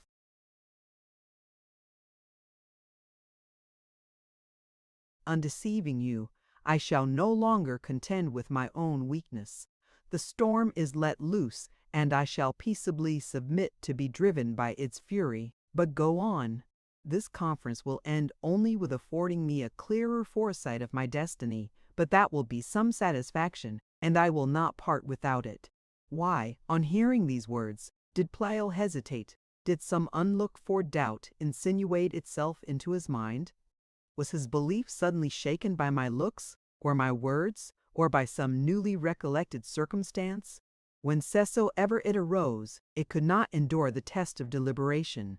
In a few minutes the flame of resentment was again lighted up in his bosom. He proceeded with his accustomed vehemence. "I hate myself for this folly. I can find no apology for this tale. Yet I am irresistibly impelled to relate it. She that hears me is apprised of every particular. I have only to repeat to her own words. She will listen with a tranquil air,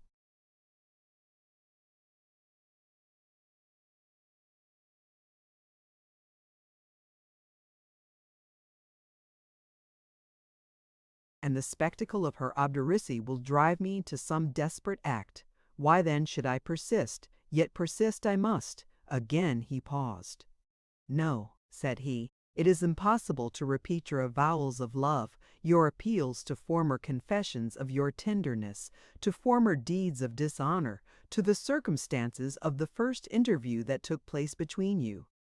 It was on that night when I traced you to this recess. Thither had he enticed you, and there had you ratified an unhallowed compact by admitting him. Great God! Thou witnessed the agonies that tore my bosom at that moment. Thou witnessed my efforts to repel the testimony of my ears. It was in vain that you dwelt upon the confusion which my unlooked-for summons excited in you, the tardiness with which a suitable excuse occurred to you, your resentment that my impertinent intrusion had put an end to that charming interview, a disappointment for which you endeavored to compensate yourself by the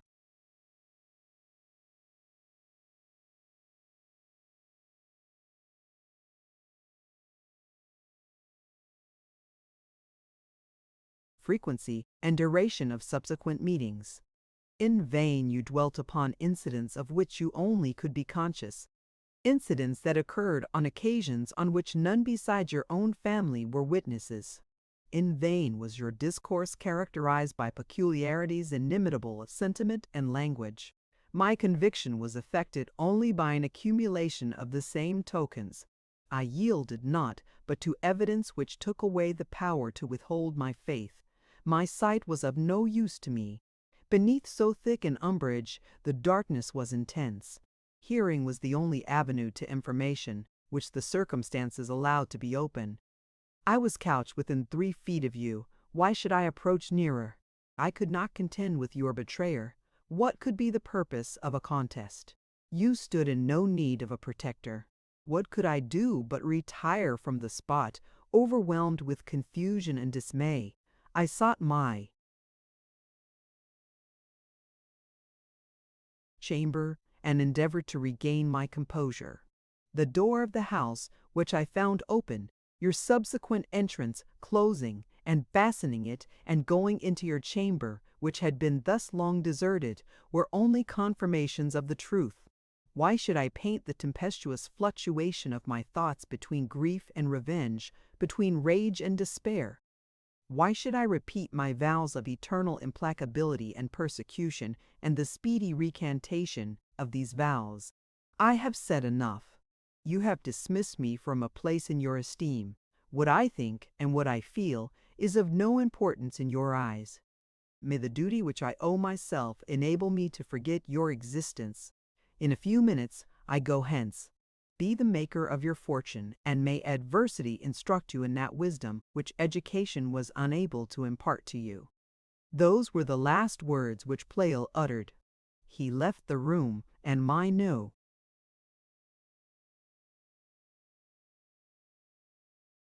Emotions enabled me to witness his departure without any apparent loss of composure. As I sat alone, I ruminated on these incidents. Nothing was more evident than that I had taken an eternal leave of happiness.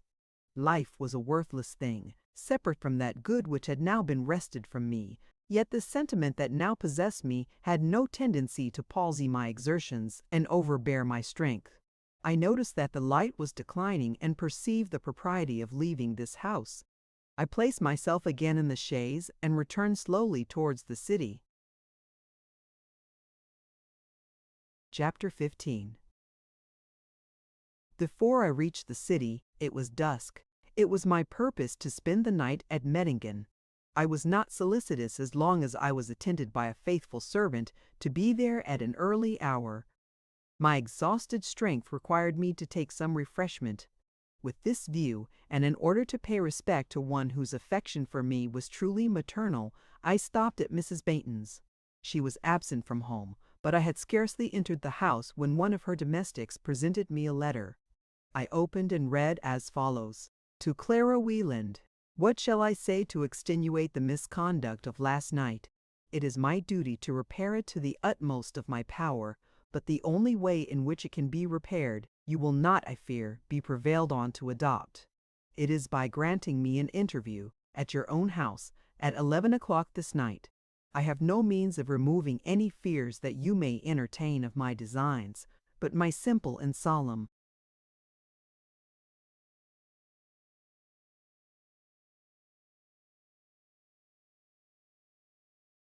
declarations.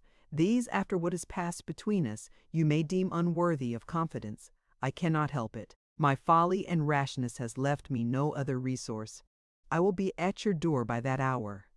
If you choose to admit me to a conference, provided that conference has no witnesses, I will disclose to you particulars, the knowledge of which is of the utmost importance to your happiness. Farewell. Carwin. What a letter was this! A man known to be an assassin and robber, one capable of plotting against my life and my fame, detected lurking in my chamber and avowing designs the most flagitious and dreadful, now solicits me to grant him a midnight interview. To admit him alone into my presence, could he make this request with the expectation of my compliance? What had he seen in me that could justify him in admitting so wild a belief? Yet this request is preferred with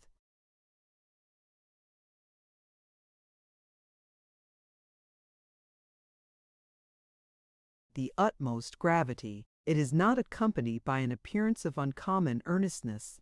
Had the misconduct to which he alludes been a slight incivility, and the interview requested to take place in the midst of my friends, there would have been no extravagance in the tenor of this letter.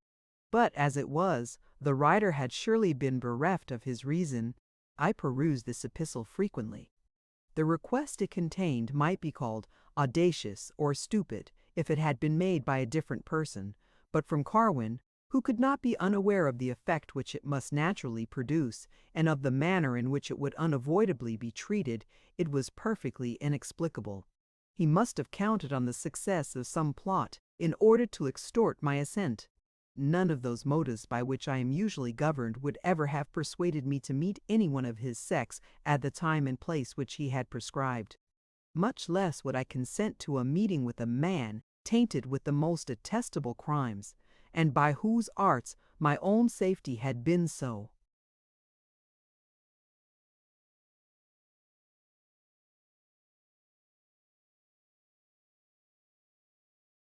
imminently endangered and my happiness irretrievably destroyed. I shuddered at the idea that such a meeting was possible. I felt some reluctance to approach a spot which he still visited and haunted. Such were the ideas which first suggested themselves on the perusal of the letter. Meanwhile, I resumed my journey. My thoughts still dwelt upon the same topic. Gradually, from ruminating on this epistle, I reverted to my interview with Pleyel. I recalled the particulars of the dialogue to which he had been an auditor. My heart sunk anew on viewing the inextricable complexity of this deception and the inauspicious concurrence of events which tended to confirm him in his error. When he approached my chamber door, my terror kept me mute. He put his ear perhaps to the crevice, but it caught the sound of nothing human. Had I called, or made any token that denoted someone to be within, words would have ensued, and as omnipresence was impossible, this discovery and the artless narrative of what had just passed would have saved me from his murderous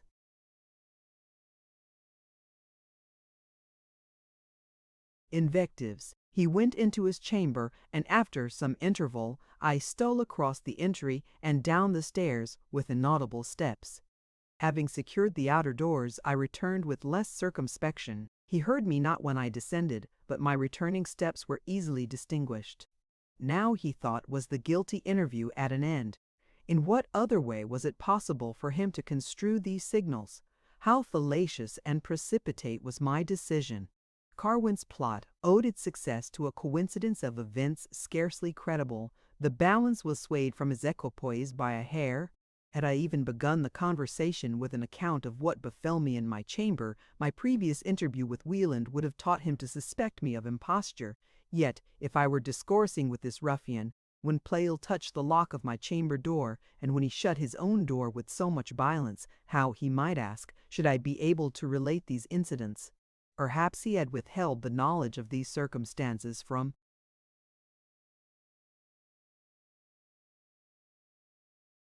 my brother, from whom therefore I could not obtain it, so that my innocence would have thus been irresistibly demonstrated. The first impulse which flowed from these ideas was to return upon my steps and demand once more an interview. But he was gone. His parting declarations were remembered. "Pleyel," I exclaimed, "thou art gone forever. Are thy mistakes beyond the reach of detection? Am I helpless in the midst of this snare? The plotter is at hand. He even speaks in the style of penitence. He solicits an interview which he promises shall end in the disclosure of something momentous to my happiness. What can he say which will avail to turn aside this evil? But why should his remorse be feigned? I have done him no injury. His wickedness is fertile only of despair, and the billows of remorse will some time overbear him. Why may not this event have already taken place? Why should I refuse to see him?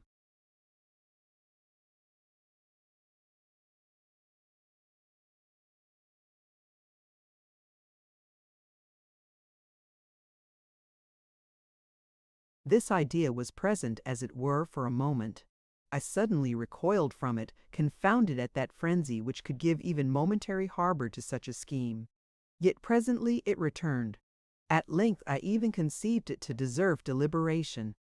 I questioned whether it was not proper to admit, at a lonely spot, in a sacred hour, this man of tremendous and inscrutable attributes, this performer of horrid deeds, and whose presence was predicted to call down unheard of and unutterable horrors.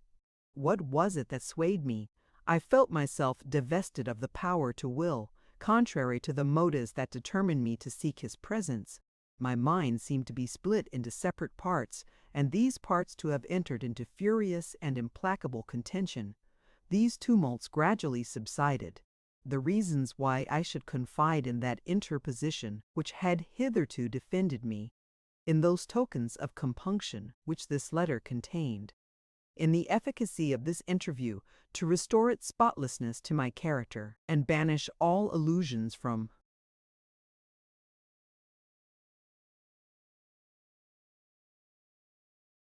the mind of my friend continually acquired new evidence and new strength. What should I fear in his presence? This was unlike an artifice intended to betray me into his hands. If it were an artifice, what purpose would it serve? The freedom of my mind was untouched, and that freedom would defy the assaults of blandishments or magic. Force was I not able to repel? On the former occasion my courage, it is true, had failed at the imminent approach of danger, but then I had not enjoyed opportunities of deliberation. I had foreseen nothing. I was sunk into imbecility by my previous thoughts. I had been the victim of recent disappointments and anticipated ills.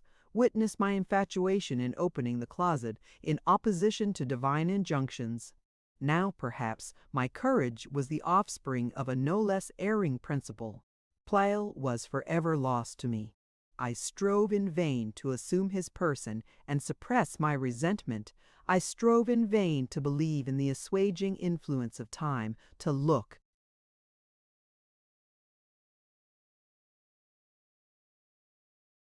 forward to the birthday of new hopes and the re-exaltation of that luminary of whose effulgencies I had so long and so liberally partaken.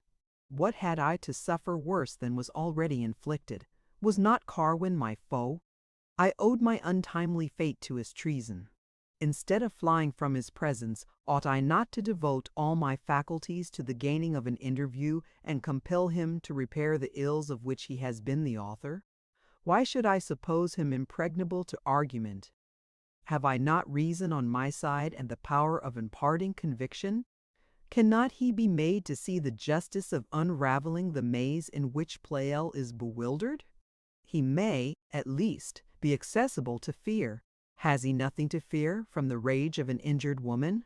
But suppose him inaccessible to such inducements, suppose him to persist in all his flagitious purposes. Are not the means of defense and resistance in my power?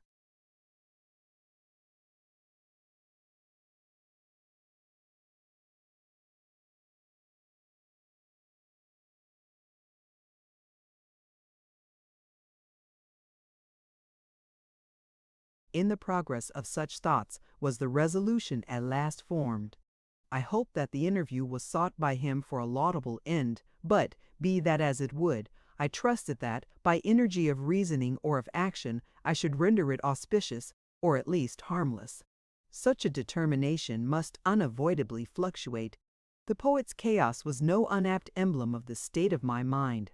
A torment was awakened in my bosom, which I foresaw would end only when this interview was past and its consequences fully experienced.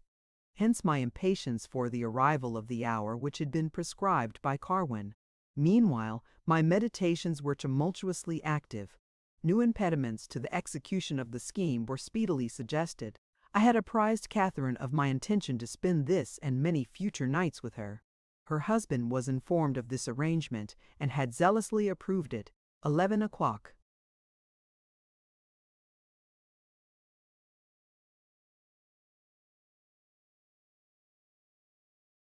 Exceeded their hour of retiring. What excuse should I form for changing my plan? Should I shew this letter to Wieland and submit myself to his direction? But I knew in what way he would decide. He would fervently dissuade me from going. Nay, would he not do more? He was apprised of the offenses of Carwin and of the reward offered for his apprehension. Would he not seize this opportunity of executing justice on a criminal? This idea was new. I was plunged once more into doubt. Did not equity enjoin me thus to facilitate his arrest? No, I disdained the office of betrayer. Carwin was unapprised of his danger, and his intentions were possibly beneficent. Should I station guards about the house and make an act, intended perhaps for my benefit, instrumental to his own destruction? Wieland might be justified in thus employing the knowledge which I should impart, but I, by imparting it, should pollute myself with more hateful crimes than those undeservedly imputed to me. This scheme, therefore, I unhesitatingly rejected. the views with which I should return to my own house. It would therefore be necessary to conceal, yet some pretext must be invented. I had never been initiated into the trade of lying, yet what but falsehood was a deliberate suppression of the truth? To deceive by silence or by words is the same, yet what would a lie avail me? What pretext would justify this change in my plan? Would it not tend to confirm the imputations of Pleyel? That I should voluntarily return to an house in which honor and life had so lately been endangered could be explained in no way favorable to my integrity. These reflections, if they did not change, at least suspended my decision. In this state of uncertainty, I alighted at the hut. We gave this name to the house tenanted by the farmer and his servants, and which was situated on the verge of my brother's ground and at a considerable distance from the mansion. The path to the mansion was planted by a double row of walnuts. Along this path I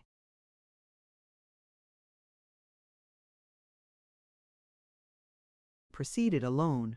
I entered the parlor, in which was a light just expiring in the socket.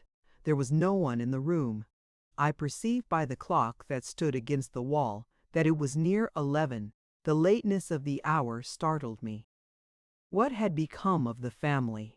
They were usually retired an hour before this, but the unextinguished taper and the unbarred door were indications that they had not retired. I again returned to the hall and passed from one room to another, but still encountered not a human being.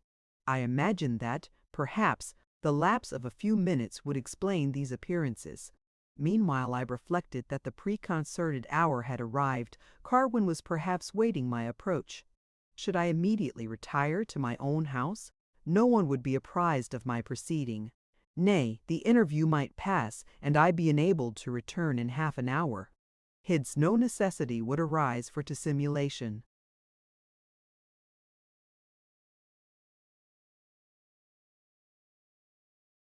I was so far influenced by these views that I rose to execute this design. But again, the unusual condition of the house occurred to me, and some vague solicitude as to the condition of the family. I was nearly certain that my brother had not retired, but by what motives he could be induced to desert his house thus unseasonably, I could by no means divine. Louisa Conway, at least, was at home and had, probably, retired to her chamber. Perhaps she was able to impart the information I wanted. I went to her chamber and found her asleep. She was delighted and surprised at my arrival, and told me with how much impatience and anxiety my brother and his wife had waited my coming. They were fearful that some mishap had befallen me, and had remained up longer than the usual period. Notwithstanding the lateness of the hour, Catherine would not resign the hope of seeing me. Louisa said she had left them both in the parlor, and she knew of no cause for their absence.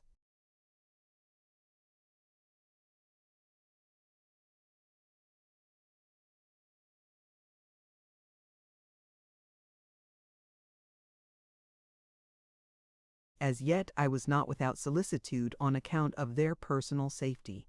I was far from being perfectly at ease on that head, but entertained no distinct conception of the danger that impended over them.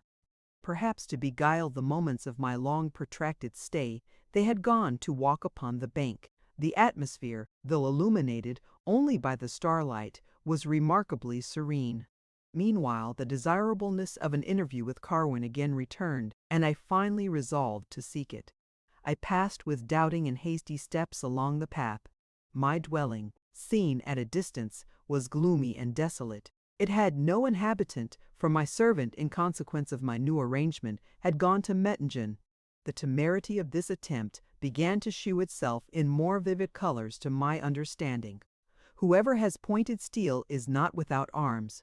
Yet what must have been the state of my mind when I could meditate, without shuddering, on the use of a murderous weapon, and believe myself secure merely because I was capable of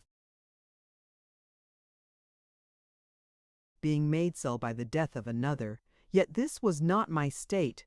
I felt as if I was rushing into deadly toils, without the power of pausing or receding.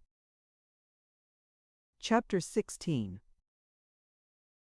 As soon as I arrived in sight of the front of the house, my attention was excited by a light from the window of my own chamber.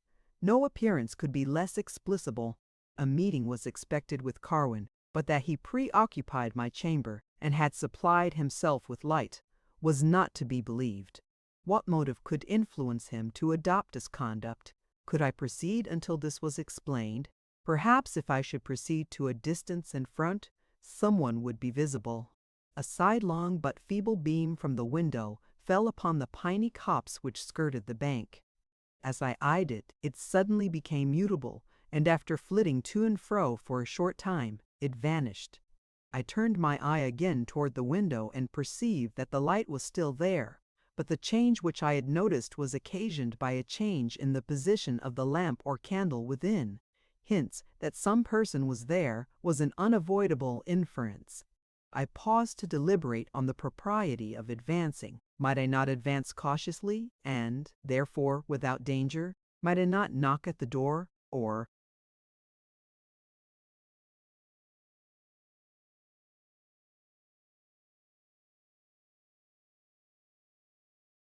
call and be apprised of the nature of my visitant? Before I entered, I approached and listened at the door, but could hear nothing.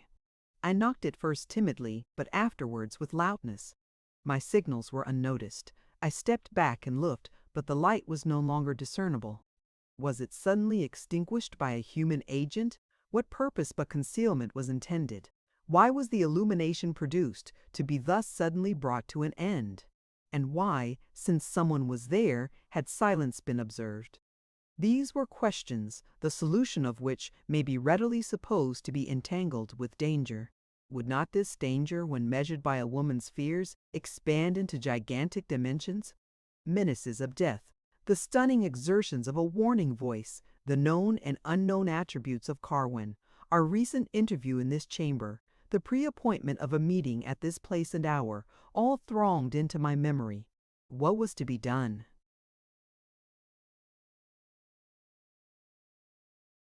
Courage is no definite or steadfast principle. Let that man who shall purpose to assign motives to the actions of another blush at his folly and forbear. Not more presumptuous would it be to attempt the classification of all nature and the scanning of supreme intelligence. I gazed for a minute at the window and fixed my eyes for a second minute on the ground. I drew forth from my pocket and opened a penknife. This, said I, be my safeguard and avenger. The assailant shall perish, or myself shall fall. I had locked up the house in the morning, but had the key of the kitchen door in my pocket. I therefore determined to gain access behind. Thither I hastened, unlocked and entered. All was lonely, darksome, and waste. Familiar as I was with every part of my dwelling, I easily found my way to a closet, drew forth a taper, a flint tinder and steel, and, in a moment as it were, gave myself the guidance and protection of light. What purpose did I meditate? Should I explore my way to my chamber and confront the being who had dared to intrude into this recess and had labored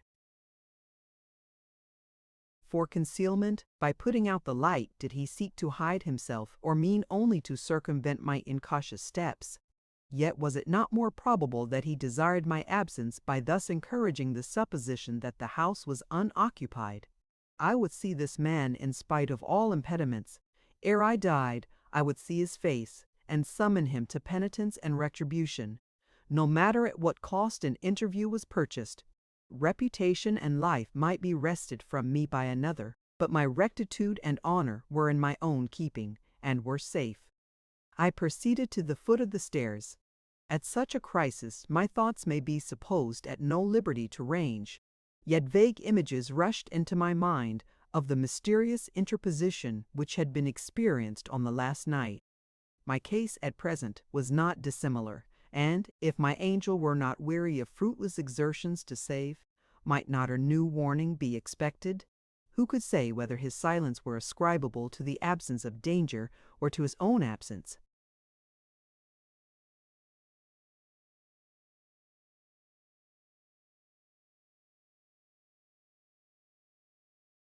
In this state of mind, no wonder that a shivering cold crept through my veins. that my pause was prolonged, and that a fearful glance was thrown backward. Alas! My heart droops, and my fingers are enervated, my ideas are vivid, but my language is faint. Now know I what it is to entertain incommunicable sentiments. The chain of subsequent incidents is drawn through my mind, and being linked with those which forewent, by turns rouse up agonies and sink me into hopelessness. Yet I will persist to the end.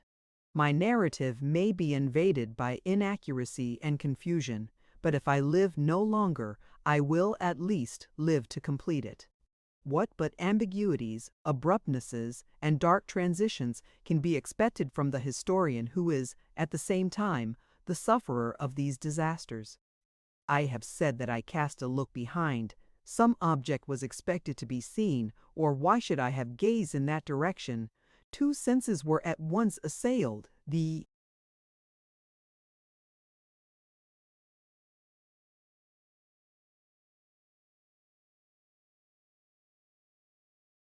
same piercing exclamation of "Hold! Hold!" was uttered within the same distance of my ear. This it was that I heard. The airy undulation and the shock given to my nerves were real. Whether the spectacle which I beheld existed in my fancy or without might be doubted. I had not closed the door of the apartment I had just left.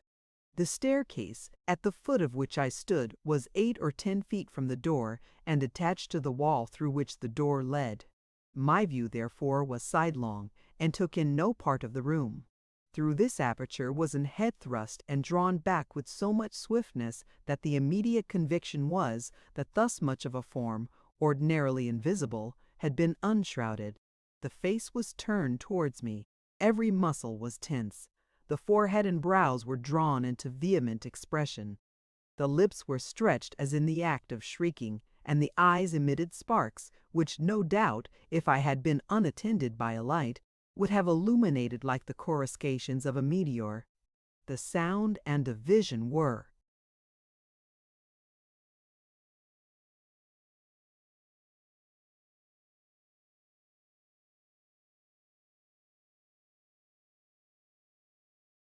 present and departed together at the same instant, but the cry was blown into my ear while the face was many paces distant. This face was well suited to a being whose performances exceeded the standard of humanity, and yet its features were akin to those I had before seen.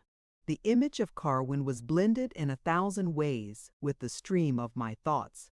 This visage was, perhaps, portrayed by my fancy. If so, it will excite no surprise that some of his lineaments were now discovered. Yet affinities were few and unconspicuous, and were lost amidst the blaze of opposite qualities. What conclusion could I form, be the face human or not? The intimation was imparted from above. Experience had evinced the benignity of that being who gave it. Once he had interposed to shield me from harm, and subsequent events demonstrated the usefulness of that interposition. Now was I again warned to forbear. I was hurrying to the verge of the same gulf, and the same power was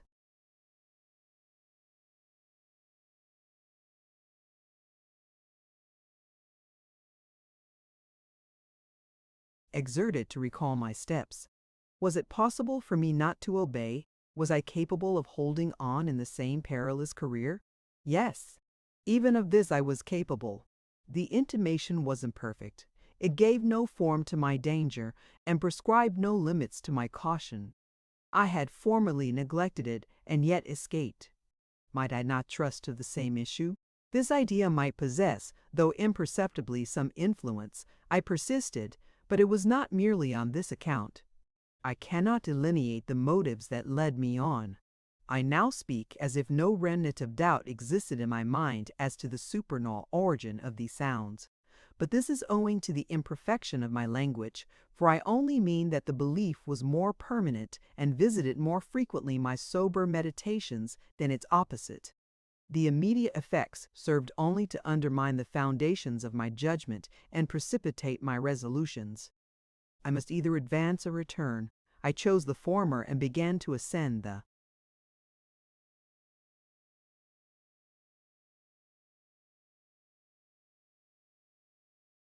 stairs. The silence underwent no second interruption. My chamber door was closed, but unlocked, and aided by vehement efforts of my courage, I opened and looked in. No hideous or uncommon object was discernible.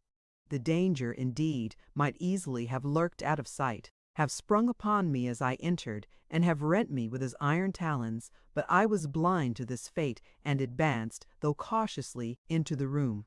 Still everything wore its accustomed aspect. Neither lamp nor candle was to be found.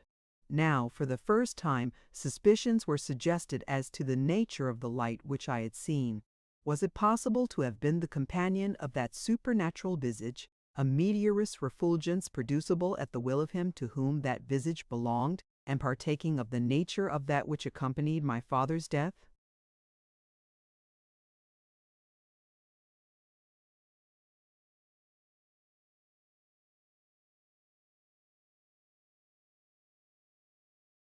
The closet was near, and I remembered the complicated horrors of which it had been productive.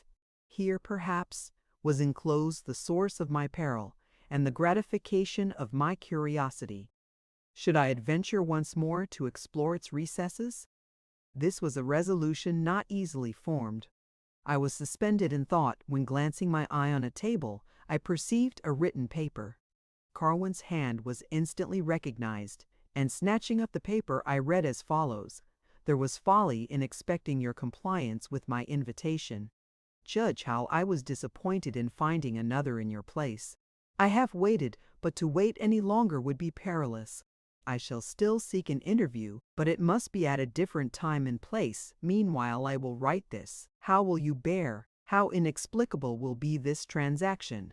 An event so unexpected, a sight so horrible, such was this abrupt and unsatisfactory script. The ink was yet moist, the hand was that of Carwin. Hence it was to be inferred that he had this moment left the apartment, or was still in it. I looked back, on the sudden expectation of seeing him behind me. What other did he mean? What transaction had taken place adverse to my expectations? What sight was about to be exhibited?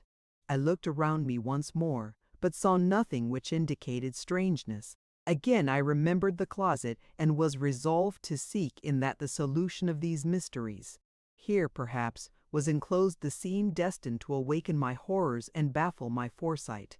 I have already said that the entrance into this closet was beside my bed, which, on two sides, was closely shrouded by curtains. On that side, nearest the closet, the curtain was raised. As I passed along, I cast my eye thither. I started and looked again. I bore a light in my hand, and brought it nearer my eyes, in order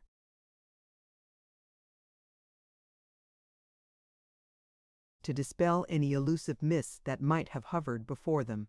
Once more I fixed my eyes upon the bed, in hope that this more steadfast scrutiny would annihilate the object which before seemed to be there. This, then, was the sight which Carwin had predicted. This was the event which my understanding was to find inexplicable. This was the fate which had been reserved for me, but which by some untoward chance had befallen on another. I had not been terrified by empty menaces. Violation and death awaited my entrance into this chamber. Some inscrutable chance had led her hither before me, and the merciless fangs of which I was designed to be the prey had mistaken their victim, and had fixed themselves in her heart. But where was my safety? Was the mischief exhausted or flown?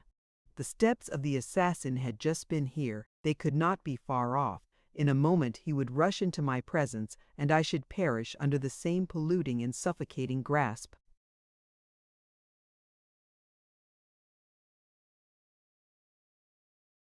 My frame shook, and my knees were unable to support me.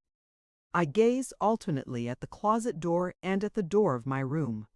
At one of these avenues would enter the exterminator of my honor and my life. I was prepared for defense, but now that danger was imminent, my means of defense and my power to use them were gone.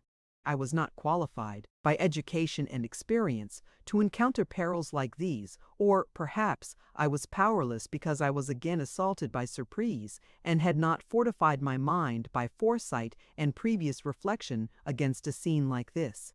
Fears for my own safety again yielded place to reflections on the scene before me. I fixed my eyes upon her countenance. My sister's well-known and beloved features could not be concealed by convulsion or lividness. What direful illusion led thee hither? Bereft of thee, what hold on happiness remains to thy offspring and thy spouse? To lose thee by a common fate would have been sufficiently hard, but thus suddenly to perish, to become the prey of this ghastly death, how? Will a spectacle like this be endured by Wieland? To die beneath his grasp would not satisfy thy enemy. This was mercy to the evils which he previously made thee suffer. After these evils, death was a boon which thou besoughtest him to grant. He entertained no enmity against thee. I was the object of his treason, but by some tremendous mistake his fury was misplaced. But how comest thou hither? And where was Wieland in thy hour of distress? I approached the corpse. I lifted the still flexible hand and kissed the lips which were breathless. Her flowing drapery was discomposed. I restored it to order, and seating myself on the bed, again fixed steadfast eyes upon her countenance. I cannot distinctly recollect the ruminations of that moment. I saw confusedly but forcibly that every hope was extinguished with the life of Catherine. All happiness and dignity must henceforth be banished from the house and name of Wieland. All that remained was to linger out in agonies a short existence and leave to the world a monument of blasted hopes and changeable fortune. Pleyel.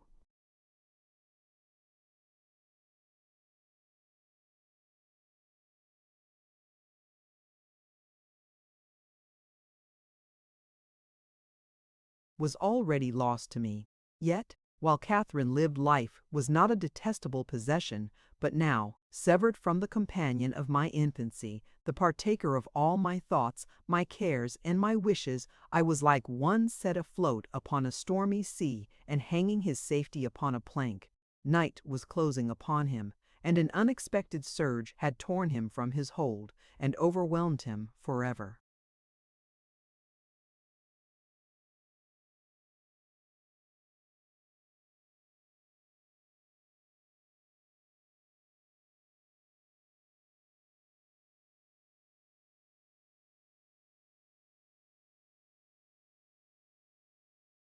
Chapter 17. I had no inclination nor power to move from this spot. For more than an hour my faculties and limbs seemed to be deprived of all activity. The door below creaked on its hinges, and steps ascended the stairs.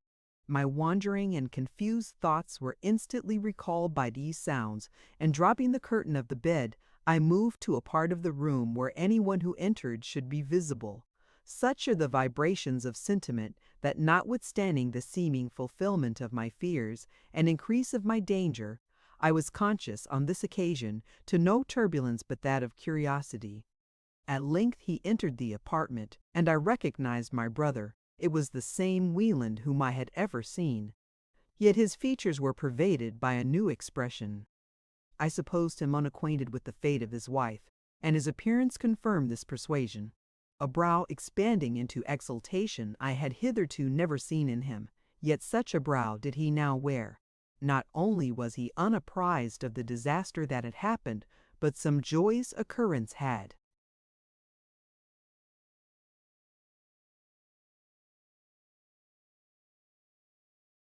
Betided, what a reverse was preparing to annihilate his transitory bliss.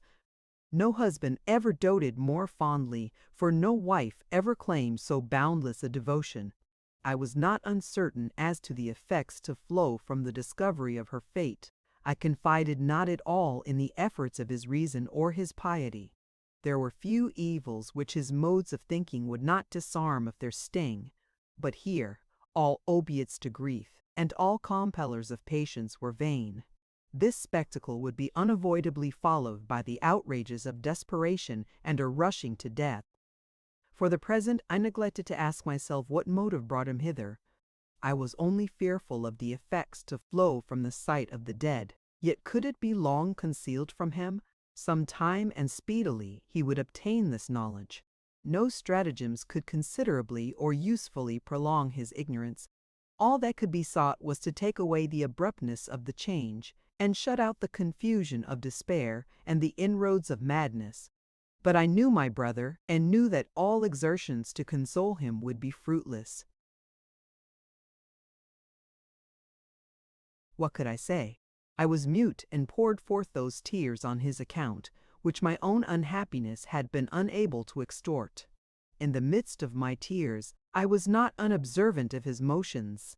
These were of a nature to rouse some other sentiment than grief, or, at least, to mix with it a portion of astonishment. His countenance suddenly became troubled. His hands were clasped with a force that left the print of his nails in his flesh. His eyes were fixed on my feet. His brain seemed to swell beyond its continent. He did not cease to breathe, but his breath was stifled into groans. I had never witnessed the hurricane of human passions. My element had, till lately, been all sunshine and calm. I was unconversant with the altitudes and energies of sentiment, and was transfixed with inexplicable horror by the symptoms which I now beheld. After a silence and a conflict which I could not interpret, he lifted his eyes to heaven, and in broken accents exclaimed, "This is too much. Any victim but this."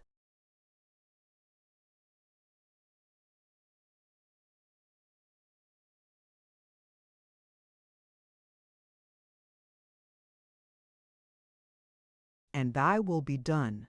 Have I not sufficiently attested my faith and my obedience? She that is gone, they that have perished, were linked with my soul by ties which only thy command would have broken. But here is sanctity and excellence surpassing human.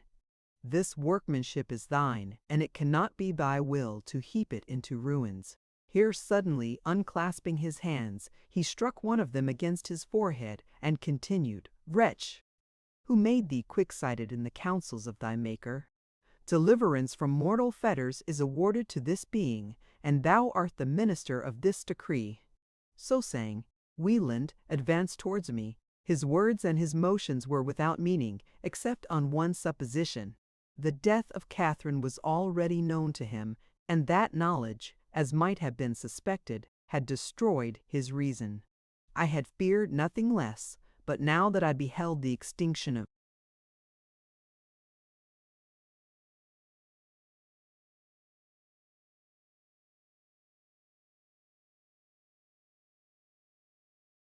mind the most luminous and penetrating that ever dignified the human form.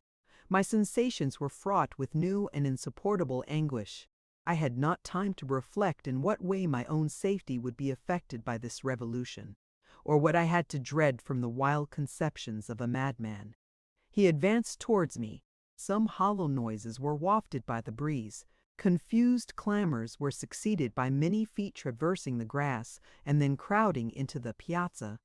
These sounds suspended my brother's purpose, and he stood to listen. The signals multiplied and grew louder. Perceiving this, he turned from me and hurried out of my sight. All about me was pregnant with motives to astonishment. My sister's corpse, Wieland's frantic demeanor, and, at length, this crowd of visitants so little accorded with my foresight that my mental progress was stopped.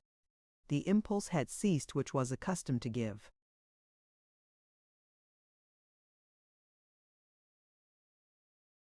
motion and order to my thoughts. Footsteps thronged upon the stairs, and presently many faces shewed themselves within the door of my apartment. These looks were full of alarm and watchfulness. They pried into corners as if in search of some fugitive. Next their gaze was fixed upon me, and betokened all the vehemence of terror and pity. For a time I questioned whether these were not shapes and faces like that which I had seen at the bottom of the stairs, creatures of my fancy or airy existences. My eye wandered from one to another, till at length it fell on a countenance which I well knew. It was that of Mr. Hallett. This man was a distant kinsman of my mother, venerable for his age, his uprightness, and sagacity. He had long discharged the functions of a magistrate and good citizen. If any terrors remained, his presence was sufficient to dispel them. He approached, took my hand with a compassionate air, and said in a low voice,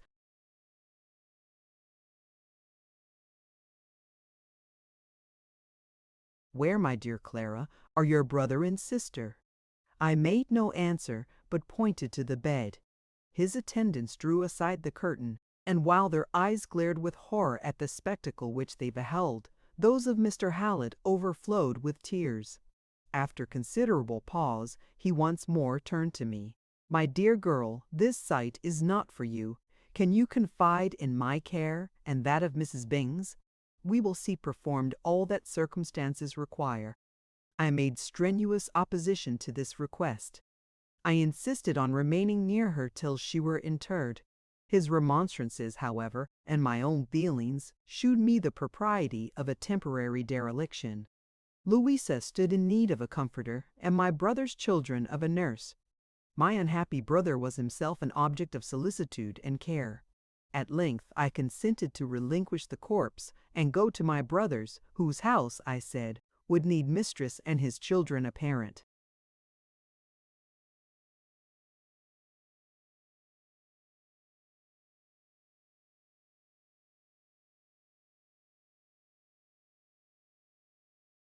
During this discourse my venerable friend struggled with his tears, but my last intimation called them forth with fresh violence. Meanwhile his attendants stood round in mournful silence, gazing on me and at each other.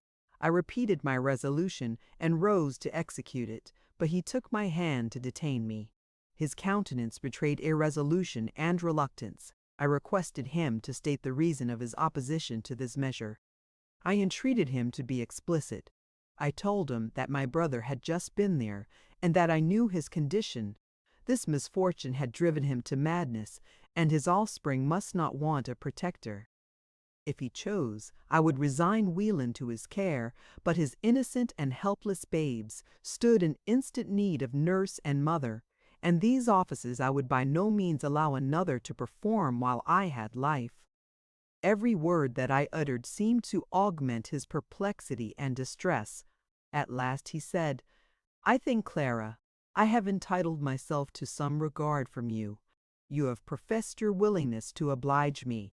Now I call upon you to confer upon me."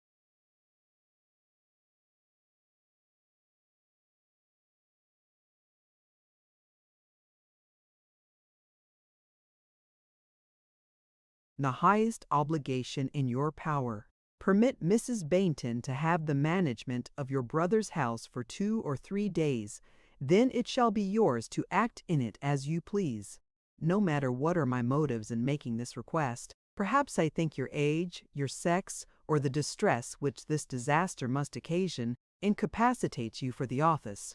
Surely you have no doubt of Mrs. Baynton's tenderness or discretion. New ideas now rushed into my mind. I fixed my eyes steadfastly on Mr. Hallett. "Are they well?" said I. "Is Louisa well? Are Benjamin and William and Constantine and little Clara, are they safe? Tell me truly, I beseech you." "They are well," he replied. "They are perfectly safe." Fear no effeminate weakness in me. I can bear to hear the truth. Tell me truly, are they well? He again assured me that they were well.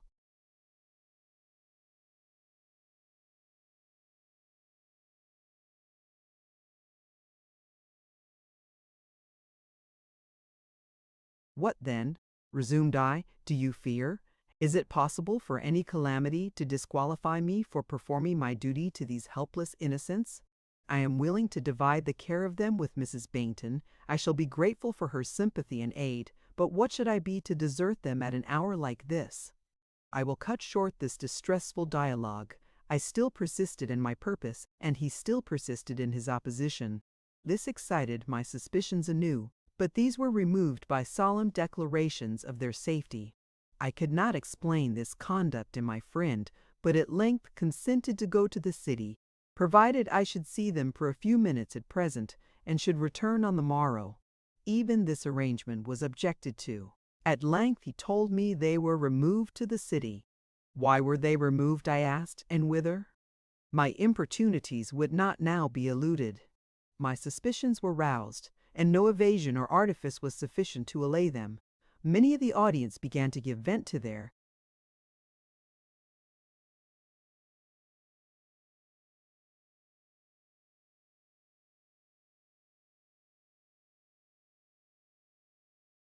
emotions in tears. Mr. Hallett himself seemed as if the conflict were too hard to be longer sustained.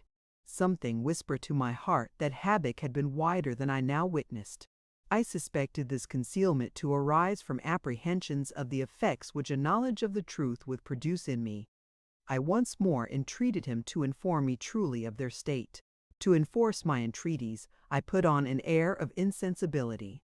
"I can guess," said I, "what has happened. They are indeed beyond the reach of injury, for they are dead. Is it not so?" My voice faltered in spite of my courageous efforts. "Yes," said he, "they are dead, dead by the same fate and by the same hand with their mother." "Dead," replied I. "What, all?" "All," replied he. "He spared not one."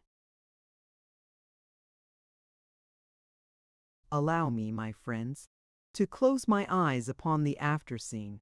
Why should I protract a tale which I already begin to feel is too long? Over this scene, at least, let me pass lightly. Here, indeed, my narrative would be imperfect. All was tempestuous commotion in my heart and in my brain. I have no memory for aught but unconscious transitions and rueful sights. I was ingenious and indefatigable in the invention of torments. I would not dispense with any spectacle adapted to exasperate my grief. Each pale and mangled form I crushed to my bosom. Louisa, whom I loved with so ineffable a passion, was denied to me at first, but my obstinacy conquered their reluctance. They led the way into a darkened hall. A lamp pendant from the ceiling was uncovered, and they pointed to a table. The assassin had defrauded me of my last and miserable consolation. I sought not in her visage for the tinge of the morning and the luster of heaven. These had vanished with life, but I hoped for liberty to print a last kiss upon her lips. This was denied me, for such had been.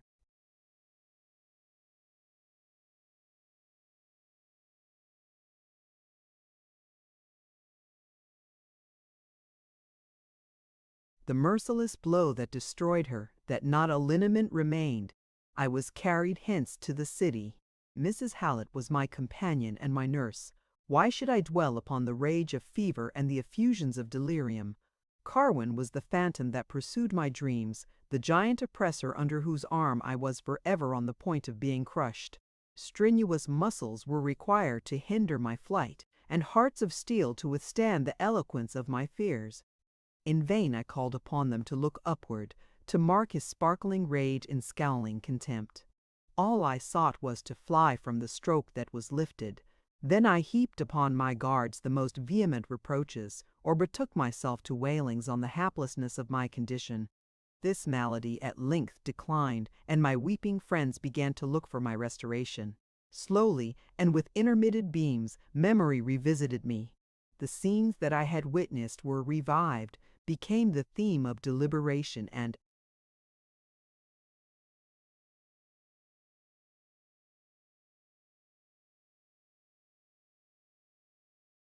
deduction, and called forth the effusions of more rational sorrow. Chapter 18. I had imperfectly recovered my strength when I was informed of the arrival of my mother's brother, Thomas Cambridge. 10 years since, he went to Europe, and was a surgeon in the British forces in Germany during the whole of the late war. After its conclusion, some connection that he had formed with an Irish officer made him retire into Ireland. Intercourse had been punctually maintained by letters with his sister's children, and hopes were given that he would shortly return to his native country and pass his old age in our society. He was now in an evil hour arrived. I desired an interview with him for numerous and urgent reasons. With the first returns of my understanding, I had anxiously sought information of the fate of my brother. During the course of my disease, I had never seen him, and vague and unsatisfactory answers were returned to all my inquiries. I had vehemently interrogated Mrs. Hallett and her husband, and solicited an interview with this unfortunate man, but they mysteriously insinuated that his reason was still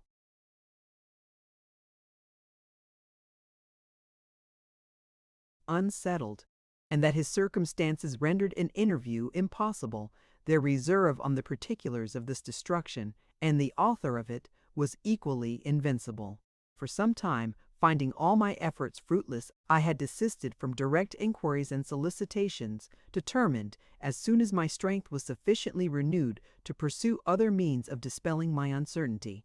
In this state of things, my uncle's arrival and intention to visit me were announced. I almost shuddered to behold the face of this man. When I reflected on the disasters that had befallen us, I was half unwilling to witness that dejection and grief which would be disclosed in his countenance. But I believed that all transactions had been thoroughly disclosed to him, and confided in my importunity to extort from him the knowledge that I sought. I had no doubt as to the person of our enemy, but the motives that urged him to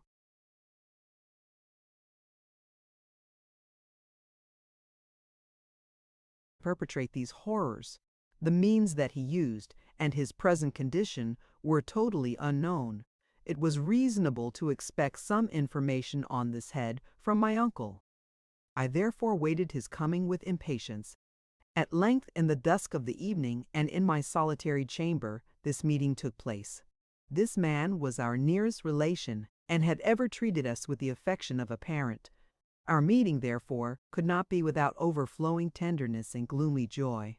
He rather encouraged than restrained the tears that I poured out in his arms, and took upon himself the task of comforter. Allusions to recent disasters could not be long omitted. One topic facilitated the admission of another. At length I mentioned and deplored the ignorance in which I had been kept respecting my brother's destiny, and the circumstances of our misfortunes. I entreated him to tell me what was Wieland's condition, and what progress had been made in detecting or punishing the author of this unheard-of devastation.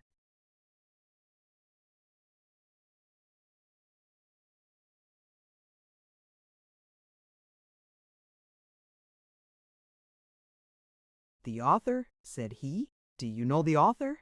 "Alas," I answered, "I am too well acquainted with him. The story of the grounds of my suspicions would be painful and too long. I am not apprised of the extent of your present knowledge. There are none but Wieland, Pleyel, and myself who are able to relate certain facts." "Spare yourself the pain," said he. "All that Wieland and Pleyel can communicate, I know already. If anything of moment has fallen within your own exclusive knowledge, and the relation be not too arduous for your present strength, I confess I am desirous of hearing it. Perhaps you allude to one by the name of Carwin. I will anticipate your curiosity by saying that since these disasters no one has seen or heard of him. His agency is therefore a mystery still unsolved. I readily complied with his request, and related as distinctly as I could, though in general terms, the events transacted in the summer house and my chamber. He listened without apparent surprise to the tale of Pleyel's errors and suspicions, and with augmented seriousness to my narrative of the warnings and inexplicable vision, and the letter found upon the table. I waited for his comments. "You gather from this," said he, "that Carwin is the author of all this misery. Is it not," answered I, "an unavoidable inference? But what know you respecting it? Was it possible to execute this mischief without witness or coadjutor? I beseech you to relate to me when and why Mr. Hallett was summoned to the scene, and by whom this disaster was first suspected or discovered. Surely suspicion must have fallen upon someone, and pursuit was made." My uncle rose from his seat and traversed the floor with hasty steps. His eyes,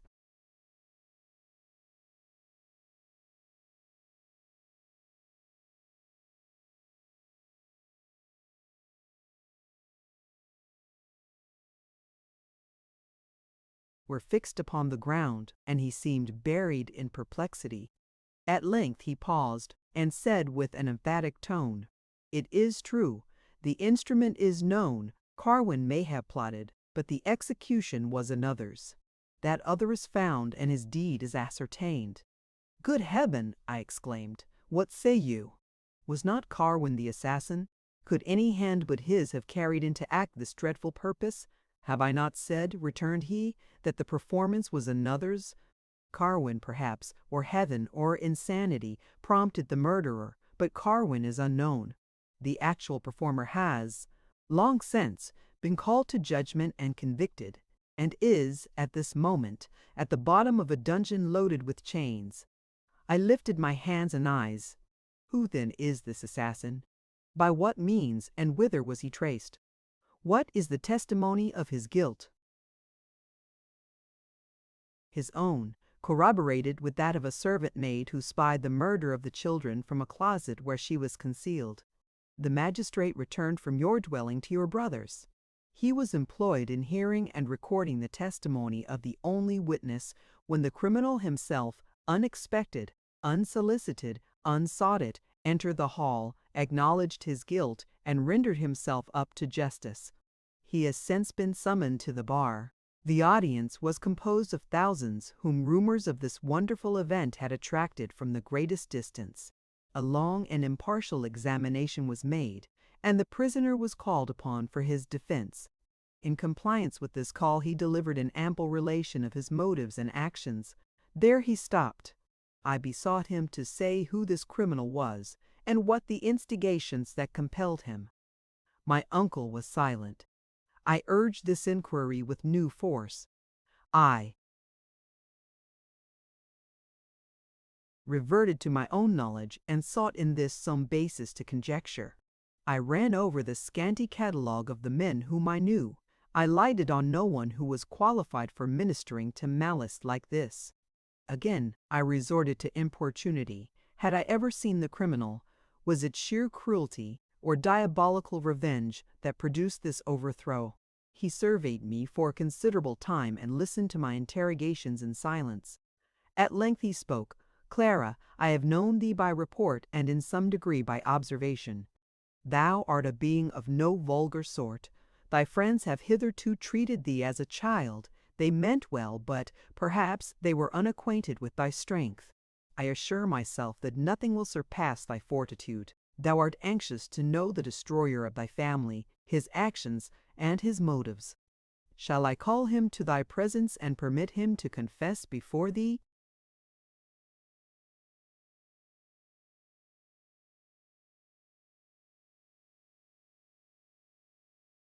Shall I make him the narrator of his own tale?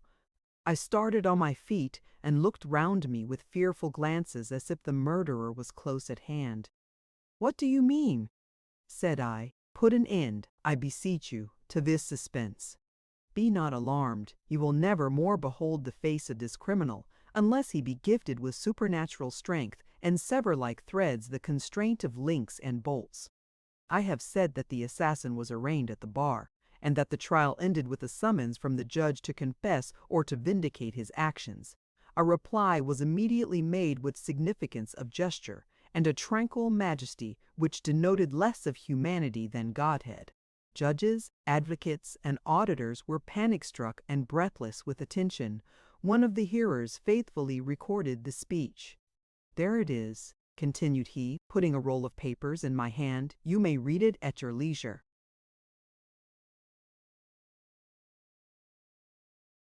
With these words my uncle left me alone. My curiosity refused me a moment's delay. I opened the papers and read as follows. Chapter 19. Theodore Wieland, the prisoner at the bar, was now called upon for his defense. He looked around him for some time in silence and with a mild countenance. At length he spoke. "It is strange. I am known to my judges and my auditors. Who is there present a stranger to the character of Wieland? Who knows him not as an husband, as a father, as a friend? Yet here am I arraigned as criminal. I am charged with diabolical malice. I am accused of the murder of my wife and my children. It is true, they were slain by me.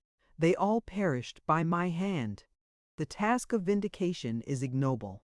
What is it that I am called to vindicate, and before whom? You know that they are dead, and that they were killed by me. What more would you have? Would you extort from me a statement of my motives? Have you failed to discover them already? You charge me with malice, but your eyes are not shut. Your reason is still vigorous. Your memory has not forsaken you. You know whom it is that you thus charge. The habits of his life are known to you. His treatment of his wife and his offspring is known to you. The soundness of his integrity and the unchangeableness of his principles are familiar to your apprehension. Yet you persist in this charge.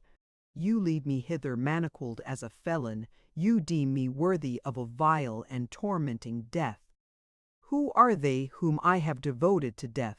My wife, the little ones, that drew their being from me, that creature who, as she surpassed them in excellence, claimed a larger affection than those whom natural affinities bound to my heart.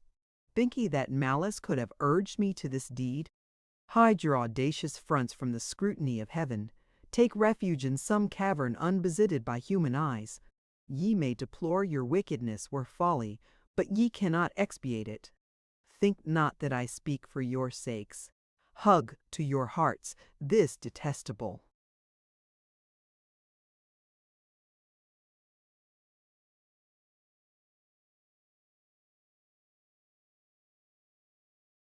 Infatuation. Deem me still a murderer, and drag me to untimely death. I make not an effort to dispel your illusion. I utter not a word to cure you of your sanguinary folly, but there are probably some in this assembly who have come from far, for their sakes, whose distance has disabled them from knowing me. I will tell what I have done, and why.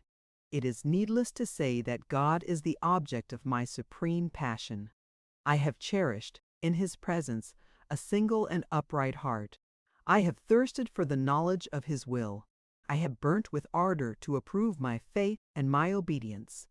My days have been spent in searching for the revelation of that will, but my days have been mournful because my search failed. I solicited direction. I turned on every side where glimmerings of light could be discovered. I have not been wholly uninformed, but my knowledge has always stopped short of certainty.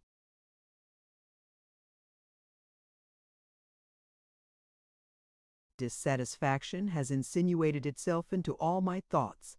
My purposes have been pure, my wishes indefatigable, but not till lately were these purposes thoroughly accomplished, and these wishes fully gratified.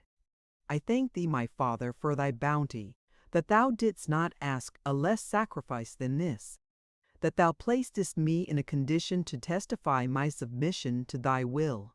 What have I withheld which it was thy pleasure to exact? Now may I, with dauntless and erect eye, claim my reward, since I have given thee the treasure of my soul. I was at my own house. It was late in the evening. My sister had gone to the city, but proposed to return. It was in expectation of her return that my wife and I delayed going to bed beyond the usual hour. The rest of the family, however, were retired. My mind was contemplative and calm, not wholly devoid of apprehension on.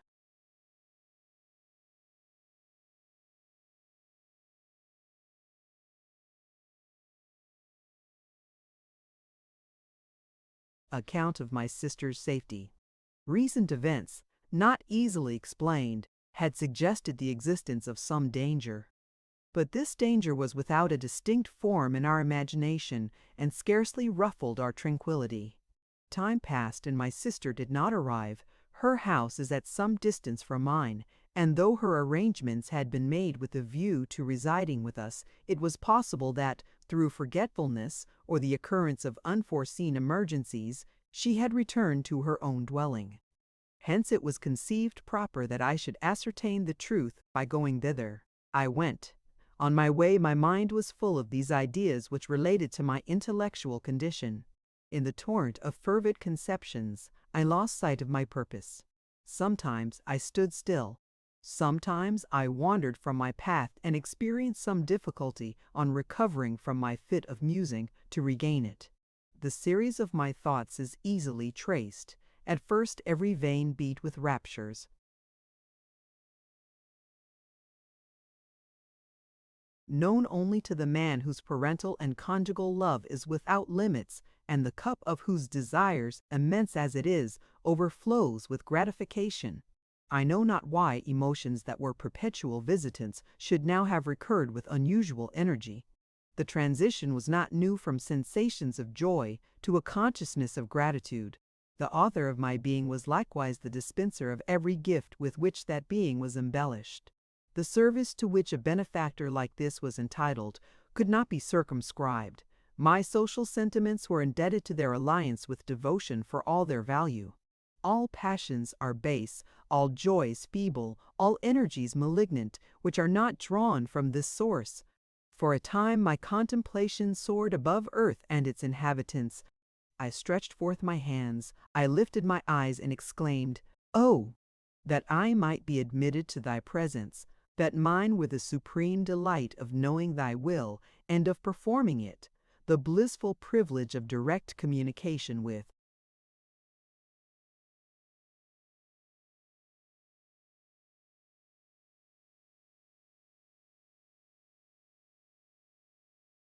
thee, and of listening to the audible enunciation of thy pleasure. What task would I not undertake? What privation would I not cheerfully endure to testify my love of thee? Alas! Thou hidest thyself from my view, glimpses only of thy excellence and beauty are afforded me. Would that a momentary emanation from thy glory would visit me, that some unambiguous token of thy presence would salute my senses. In this mood I entered the house of my sister. It was vacant. Scarcely had I regained recollection of the purpose that brought me hither. Thoughts of a different tendency had such absolute possession of my mind that the relations of time and space were almost obliterated from my understanding. These wanderings, however, were restrained, and I ascended to her chamber. I had no light, and might have known by external observation that the house was without any inhabitant. With this, however, I was not satisfied. I entered the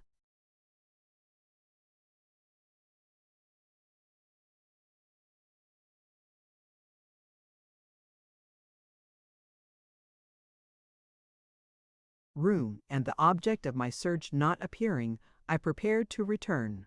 The darkness required some caution in descending the stair. I stretched my hand to seize the balustrade by which I might regulate my steps. How shall I describe the luster which, at that moment, burst upon my vision? I was dazzled. My organs were bereaved of their activity. My eyelids were half closed, and my hands withdrawn from the balustrade. A nameless fear chilled my veins, and I stood motionless. This irradiation did not retire or lessen. It seemed as if some powerful effulgence covered me like a mantle.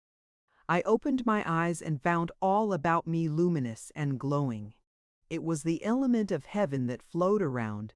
Nothing but a fiery stream was at first visible, but anon a shrill voice from behind called upon me to attend. I turned. It is forbidden to describe what I saw. Words indeed would be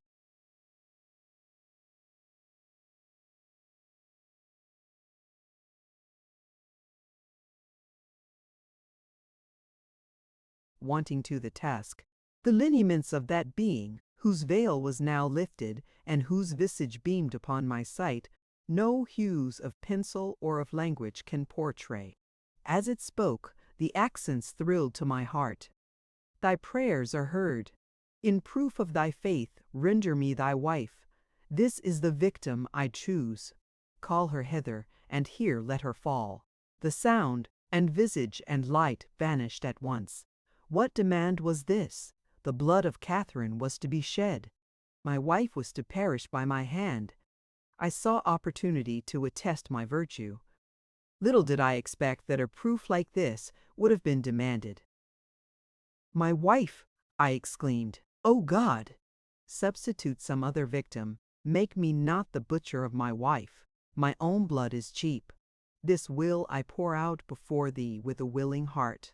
But spare, I beseech thee, this precious life, or commission some other than her husband to perform the bloody deed.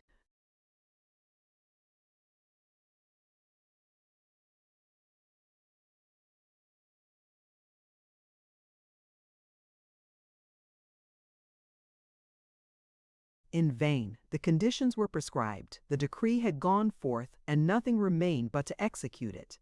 I rushed out of the house and across the intermediate fields, and stopped not till I entered my own parlor. My wife had remained here during my absence, in anxious expectation of my return with some tidings of her sister. I had none to communicate. For a time I was breathless with my speed. This and the tremors that shook my frame, and the wildness of my looks alarmed her. She immediately suspected some disaster to have happened to her friend, and her own speech was as much overpowered by emotion as mine. She was silent, but her looks manifested her impatience to hear what I had to communicate. I spoke, but with so much precipitation as scarcely to be understood, catching her at the same time by the arm and forcibly pulling her from her seat.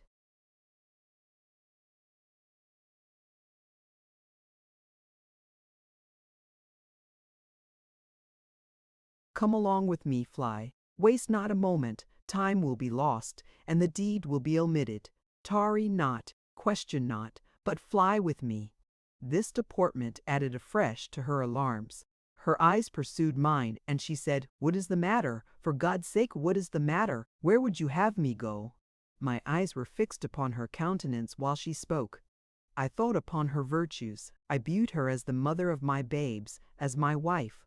I recalled the purpose for which I thus urged her attendance. My heart faltered, and I saw that I must rouse to this work all my faculties. The danger of the least delay was imminent. I looked away from her, and again exerting my force, drew her towards the door. "You must go with me, indeed you must." In her fright she half resisted my efforts, and again exclaimed, "Good heaven!"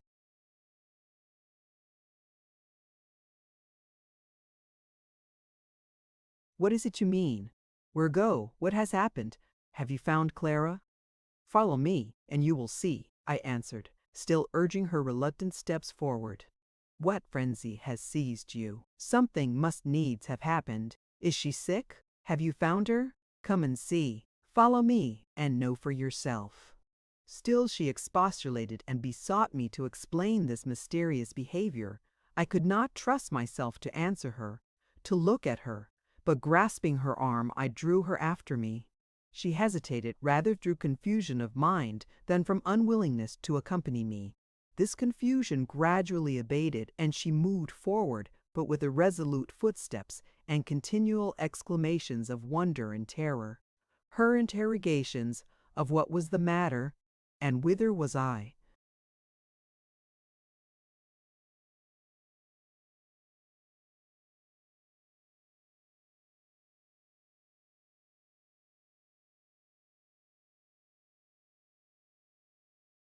going, were ceaseless and vehement. It was the scope of my efforts not to think, to keep up a conflict and uproar in my mind in which all order and distinctness should be lost, to escape from the sensations produced by her voice. I was, therefore, silent. I strove to abridge this interval by my haste, and to waste all my attention in furious gesticulations. In this state of mind, we reached my sister's door. She looked at the windows and saw that all was desolate. "Why come we here? There is no body here. I will not go in." Still I was dumb, but opening the door, I drew her into the entry. This was the allotted scene. Here she was to fall. I let go her hand, and pressing my palms against my forehead, made one mighty effort to work up my soul to the deed. In vain. It would not be. My courage was appalled, my arms nerveless. I muttered prayers that my strength might be aided from above. They availed nothing. Horror diffused itself over me. This conviction of my cowardice, my rebellion, fastened upon me, and I stood rigid and cold as marble. From this state I was somewhat relieved by my wife's voice, who renewed her supplications to be told why we came hither, and what was the fate of my sister. What could I answer? My words were broken and inarticulate.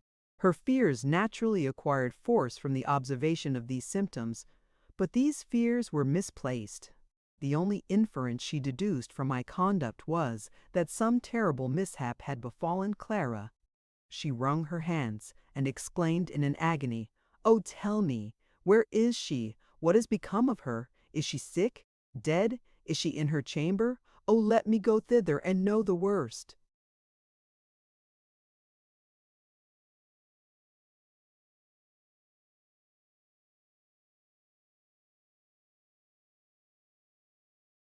This proposal set my thoughts once more in motion. Perhaps what my rebellious heart refused to perform here, I might obtain strength enough to execute elsewhere. "Come then," said I, "let us go." "I will, but not in the dark. We must first procure a light." "Fly then, and procure it. But I charge you, linger not. I will await for your return." While she was gone, I strode along the entry. The fellness of a gloomy hurricane but faintly resembled the discord that reigned in my mind. To omit this sacrifice must not be, yet my sinews had refused to perform it. No alternative was offered. To rebel against the mandate was impossible, but obedience would render me the executioner of my wife. My will was strong, but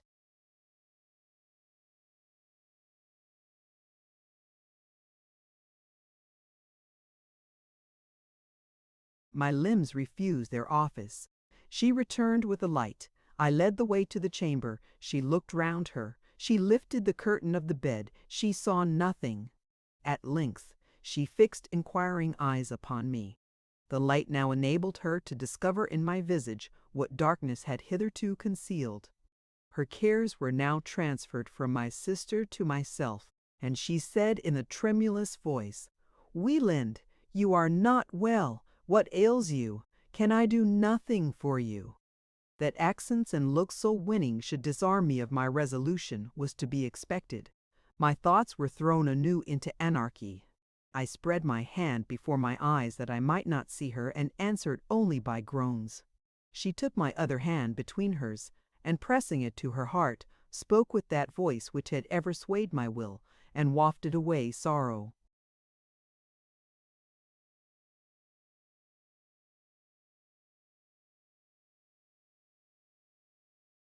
"My friend, my soul's friend, tell me thy cause of grief. Do I not merit to partake with thee in thy cares? Am I not thy wife?" This was too much. I broke from her embrace and retired to a corner of the room. In this pause, courage was once more infused into me. I resolved to execute my duty. She followed me, and renewed her passionate entreaties to know the cause of my distress. I raised my head and regarded her with steadfast looks. I muttered something about death and the injunctions of my duty. At these words she shrunk back and looked at me with a new expression of anguish. After a pause, she clasped her hands and exclaimed, "Oh, Wieland, Wieland, God grant that I am mistaken, but surely something is wrong. I see it, it is too plain. Thou art undone, lost to me and to thyself." At the same time, she gazed on my features with intensest anxiety, in hope that, different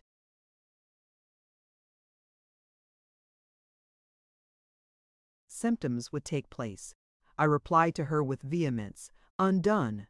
No, my duty is known, and I thank my God that my cowardice is now vanquished, and I have power to fulfill it.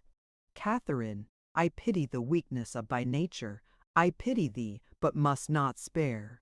Thy life is claimed from my hands. Thou must die." Fear was now added to her grief. "What mean you? Why talk you of death? Bethink yourself, Wieland, bethink yourself, and this fit will pass. Oh, why came I hither? Why did you drag me hither?" "I brought thee hither to fulfill a divine command. I am appointed thy destroyer, and destroy thee I must." Saying this, I seized her wrists. She shrieked aloud and endeavored to free herself from my grasp, but her efforts were vain. "Surely, surely, Wieland, thou dost not mean it. Am I not thy wife? And wouldst—"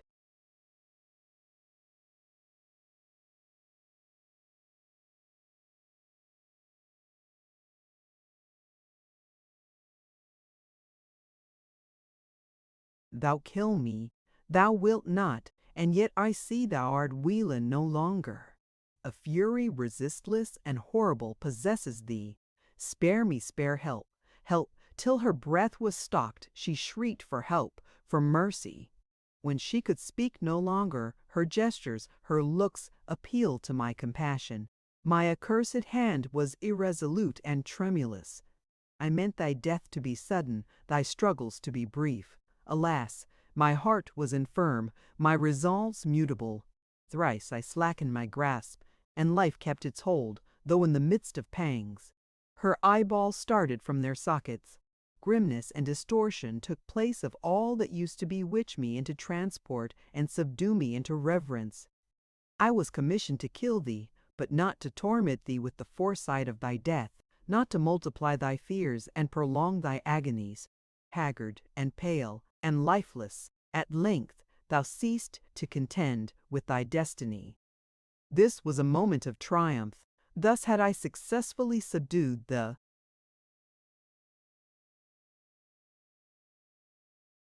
stubbornness of human passions. The victim which had been demanded was given, the deed was done, past recall. I lifted the corpse in my arms and laid it on the bed. I gazed upon it with delight. Such was the elation of my thoughts that I even broke into laughter. I clapped my hands and exclaimed, "It is done! My sacred duty is fulfilled. To that I have sacrificed, O my God, thy last and best gift, my wife." For a while I thus soared above frailty. I imagined I had set myself forever beyond the reach of selfishness, but my imaginations were false. This rapture quickly subsided. I looked again at my wife. My joyous ebullitions vanished, and I asked myself who it was whom I saw. Methought it could not be Catherine.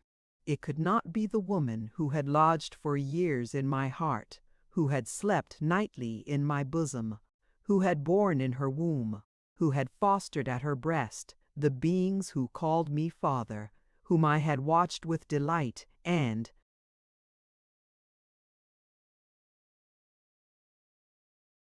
cherished with a fondness ever new and perpetually growing.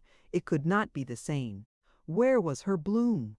These deadly and blood-suffused orbs but ill resemble the azure and ecstatic tenderness of her eyes. The lucid stream that meandered over that bosom, the glow of love that was wont to sit upon that cheek, are much unlike these livid stains and this hideous deformity. Alas! These were the traces of agony. The gripe of the assassin had been here. I will not dwell upon my lapse into desperate and outrageous sorrow. The breath of heaven that sustained me was withdrawn, and I sunk into mere man. I leaped from the floor. I dashed my head against the wall. I uttered screams of horror. I panted after torment and pain. Eternal fire and the bickerings of hell, compared with what I felt, were music and a bed of roses. I thank my God that this degeneracy was transient, that he deigned once more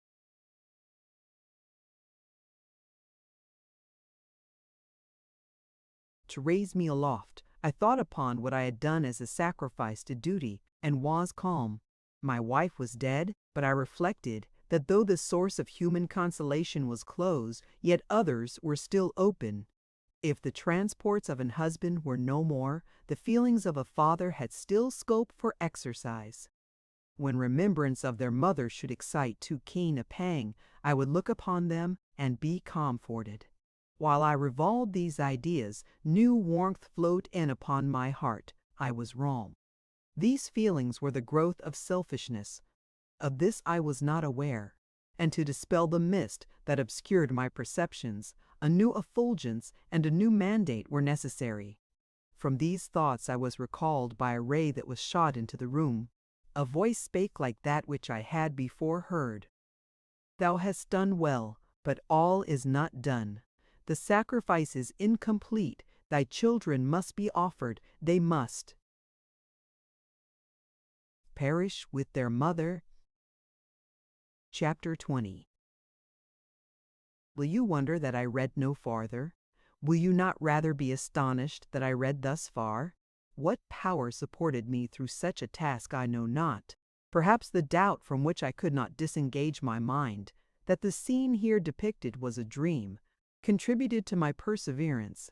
In vain the solemn introduction of my uncle, his appeals to my fortitude, and allusions to something monstrous in the events he was about to disclose.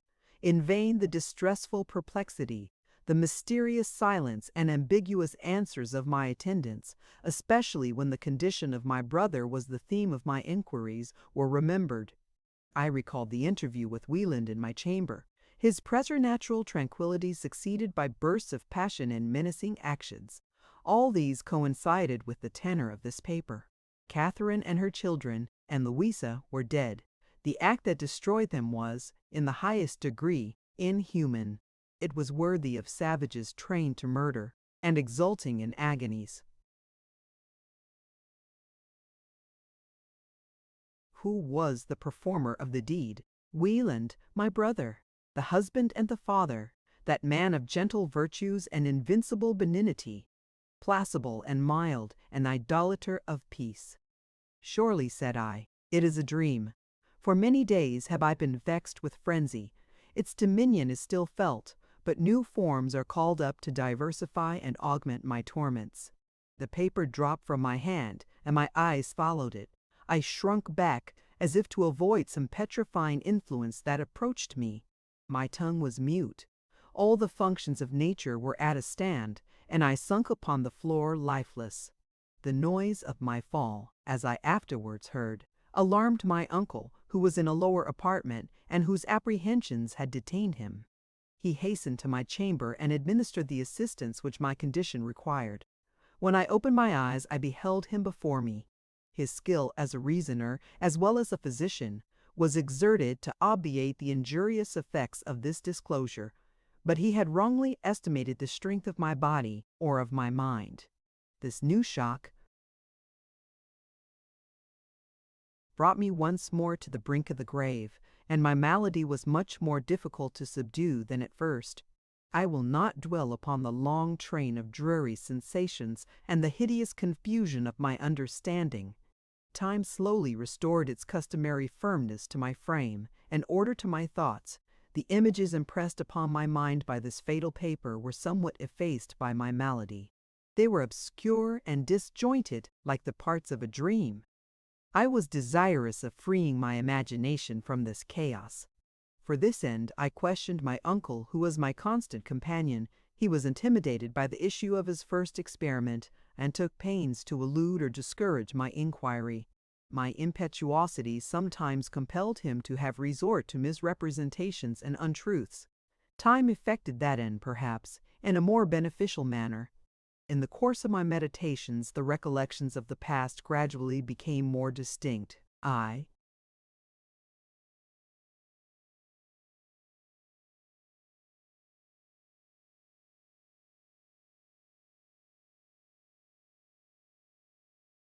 revolved them, however, in silence, and being no longer accompanied with surprise, they did not exercise a death-dealing power. I had discontinued the perusal of the paper in the midst of the narrative, but what I read, combined with information elsewhere obtained, threw, perhaps, a sufficient light upon these detestable transactions. Yet my curiosity was not inactive. I desired to peruse the remainder. My eagerness to know the particulars of this tale was mingled and abated by my antipathy to the scene which would be disclosed. Hence I employed no means to effect my purpose. I desired knowledge and, at the same time, shrunk back from receiving the boon. One morning, being left alone, I rose from my bed and went to a drawer where my finer clothing used to be kept. I opened it, and this fatal paper saluted my sight. I snatched it involuntarily and withdrew to a chair. I debated for a few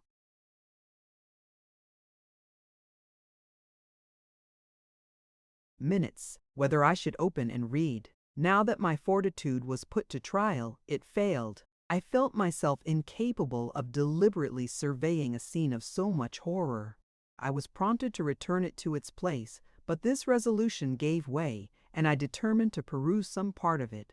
I turned over the leaves till I came near the conclusion. The narrative of the criminal was finished, the verdict of guilty reluctantly pronounced by the jury, and the accused interrogated why sentence of death should not pass. The answer was brief, solemn, and emphatical. No, I have nothing to say. My tale has been told. My motives have been truly stated.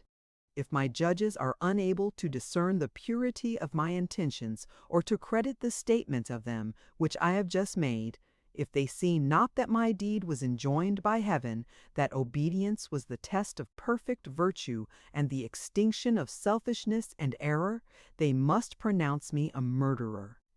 They refuse to credit my tale. They impute my acts to the influence of demons.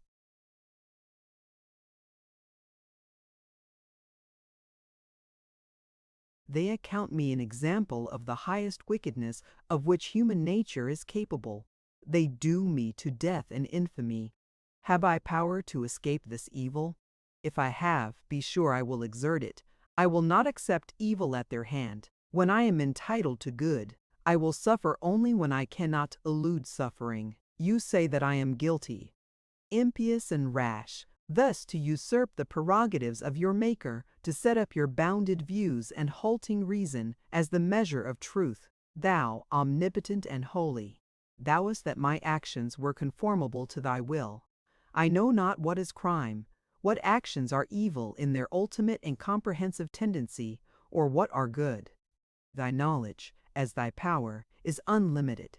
I have taken thee for my guide, and cannot err. To the arms of thy protection I entrust my safety, and the awards of thy justice I confide for my recompense. Come death when it will, I am safe. Let calumny and abhorrence pursue me among men, I shall not be defrauded of my dues. The peace of virtue and the glory of obedience will be my portion hereafter. Here ended this speaker. I withdrew my eyes from the page, but before I had time to reflect on what I had read, Mr. Cambridge entered the room. He quickly perceived how I had been employed and betrayed some solicitude respecting the condition of my mind. His fears, however, were superfluous. What I had read threw me into a state not easily described. Anguish and fury, however, had no part in it. My faculties were chained up in wonder and awe. Just then I was unable to speak.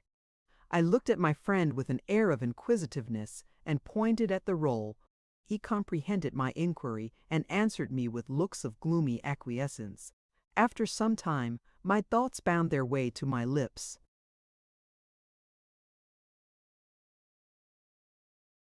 Such then were the acts of my brother, such were his words. For this he was condemned to die upon the gallows, a fate cruel and unmerited. And is it so? Continued I, struggling for utterance, which this new idea made difficult. Is he dead? No, he is alive. There could be no doubt as to the cause of these excesses. They originated in sudden madness, but that madness continues, and he is condemned to perpetual imprisonment. Madness, say you? Are you sure? Were not these sights and these sounds really seen and heard? My uncle was surprised at my question. He looked at me with apparent inquietude. Can you doubt, said he, that these were illusions? Does heaven, think you, interfere for such ends?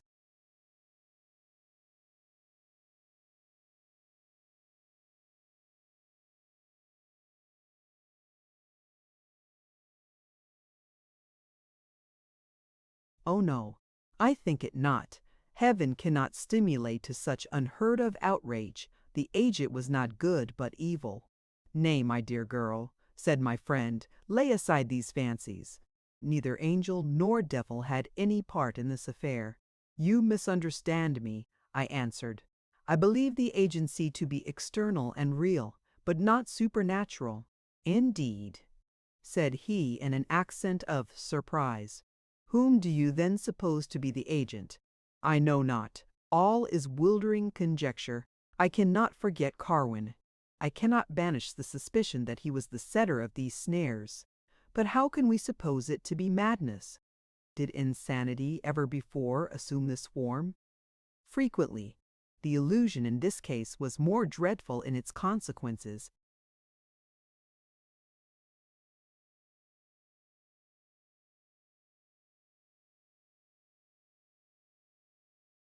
Than any that has come to my knowledge, but I repeat that similar illusions are not rare. Did you never hear of an instance which occurred in your mother's family? No. I beseech you relate it. My grandfather's death I have understood to have been extraordinary, but I know not in what respect. a brother to whom he was much attached, died in his youth, and this, as I have heard, influenced, in some remarkable way, the fate of my grandfather, but I am unacquainted with particulars. On the death of that brother, resumed my friend, my father was seized with dejection, which was found to flow from two sources. He not only grieved for the loss of a friend, but entertained the belief that his own death would be inevitably consequent on that of his brother. He waited from day to day in expectation of the stroke which he predicted was speedily to fall upon him.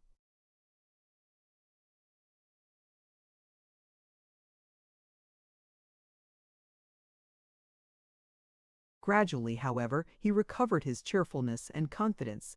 He married and performed his part in the world with spirit and activity.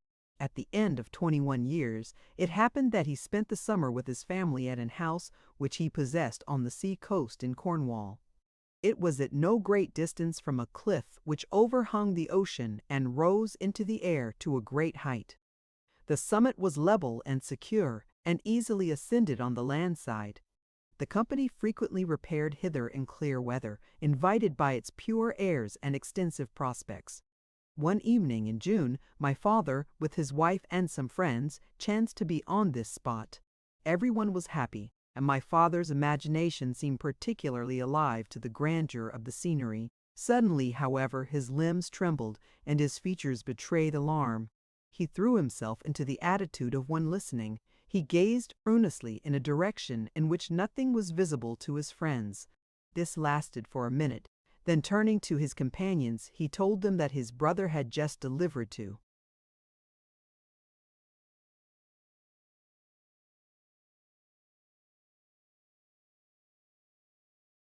him a summons, which must be instantly obeyed.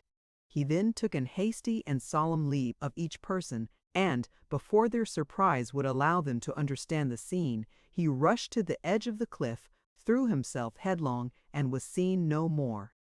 In the course of my practice in the German army, many cases equally remarkable have occurred.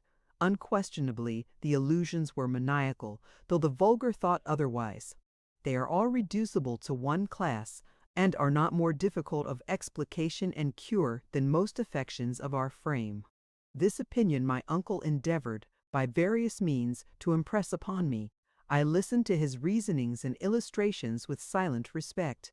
My astonishment was great on finding proofs of an influence of which I had supposed there were no examples, but I was far from accounting for appearances in my uncle's manner.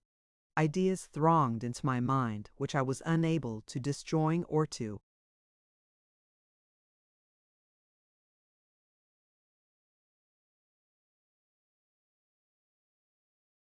regulate. I reflected that this madness, if madness it were, had affected Pleyel and myself as well as Wieland.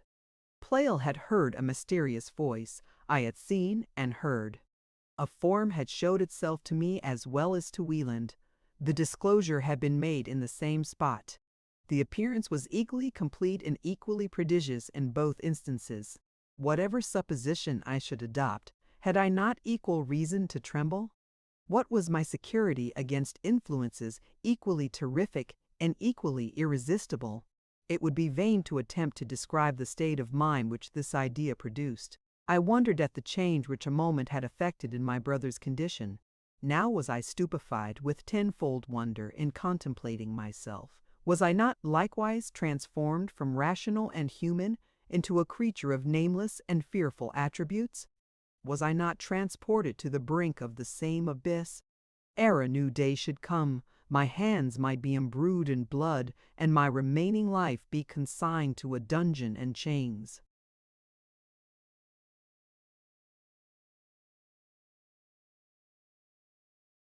With moral sensibility like mine, no wonder that this new dread was more insupportable than the anguish I had lately endured. Grief carries its own antidote along with it. When thought becomes merely a vehicle of pain, its progress must be stopped. Death is a cure which nature or ourselves must administer. To this cure I now looked forward with gloomy satisfaction. My silence could not conceal from my uncle the state of my thoughts. He made unwearied efforts to divert my attention from views so pregnant with danger. His efforts, aided by time, were in some measure successful. Confidence in the strength of my resolution and in the healthful state of my faculties was once more revived. I was able to devote my thoughts to my brother's state and the causes of this disastrous proceeding. My opinions were the sport of eternal change. Sometimes I conceived the apparition to be more than human. I had no grounds on which to build a disbelief. I could not deny faith to the evidence of my religion. The testimony of men was loud and unanimous. Both these concurred to persuade me that evil spirits existed and that their energy was frequently exerted in the system of the world. These ideas connected themselves with the image of Carwin. Where is the proof, said I, that demons may not be subjected to the control of men? This truth may be distorted and debased in the minds of the ignorant. The dogmas of the vulgar with regard to this subject are glaringly absurd, but though these may justly be neglected by the wise, we are scarcely justified in totally rejecting the possibility that men may obtain supernatural aid. The dreams of superstition are worthy of contempt. Witchcraft, its instruments and miracles, the compact ratified by a bloody signature, the apparatus of sulphurous smells and thundering explosions are monstrous and chimerical.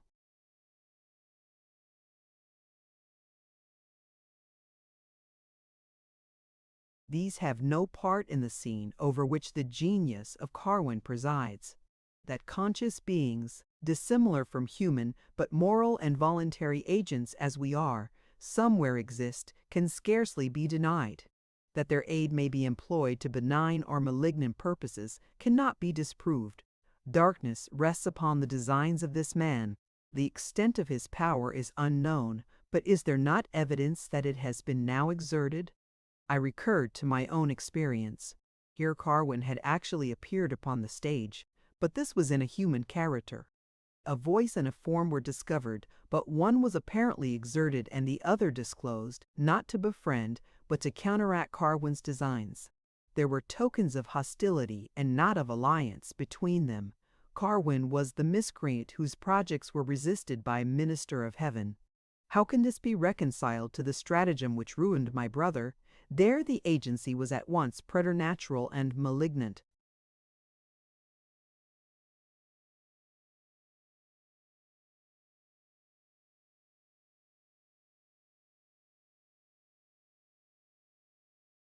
The recollection of this fact led my thoughts into a new channel. The malignity of that influence which governed my brother had hitherto been no subject of doubt. His wife and children were destroyed. They had expired in agony and fear, yet was it indisputably certain that their murderer was criminal. He was acquitted at the tribunal of his own conscience. His behavior at his trial and since was faithfully reported to me. Appearances were uniform. Not for a moment did he lay aside the majesty of virtue. He repelled all invectives by appealing to the deity and to the tenor of his past life. Surely there was truth in this appeal. None but a command from heaven could have swayed his will, and nothing but unerring proof of divine approbation could sustain his mind in its present elevation. Mania, mutabilis. See Darwin's Zootomia, Vol. I, Class 3, 1.2, where similar cases are stated.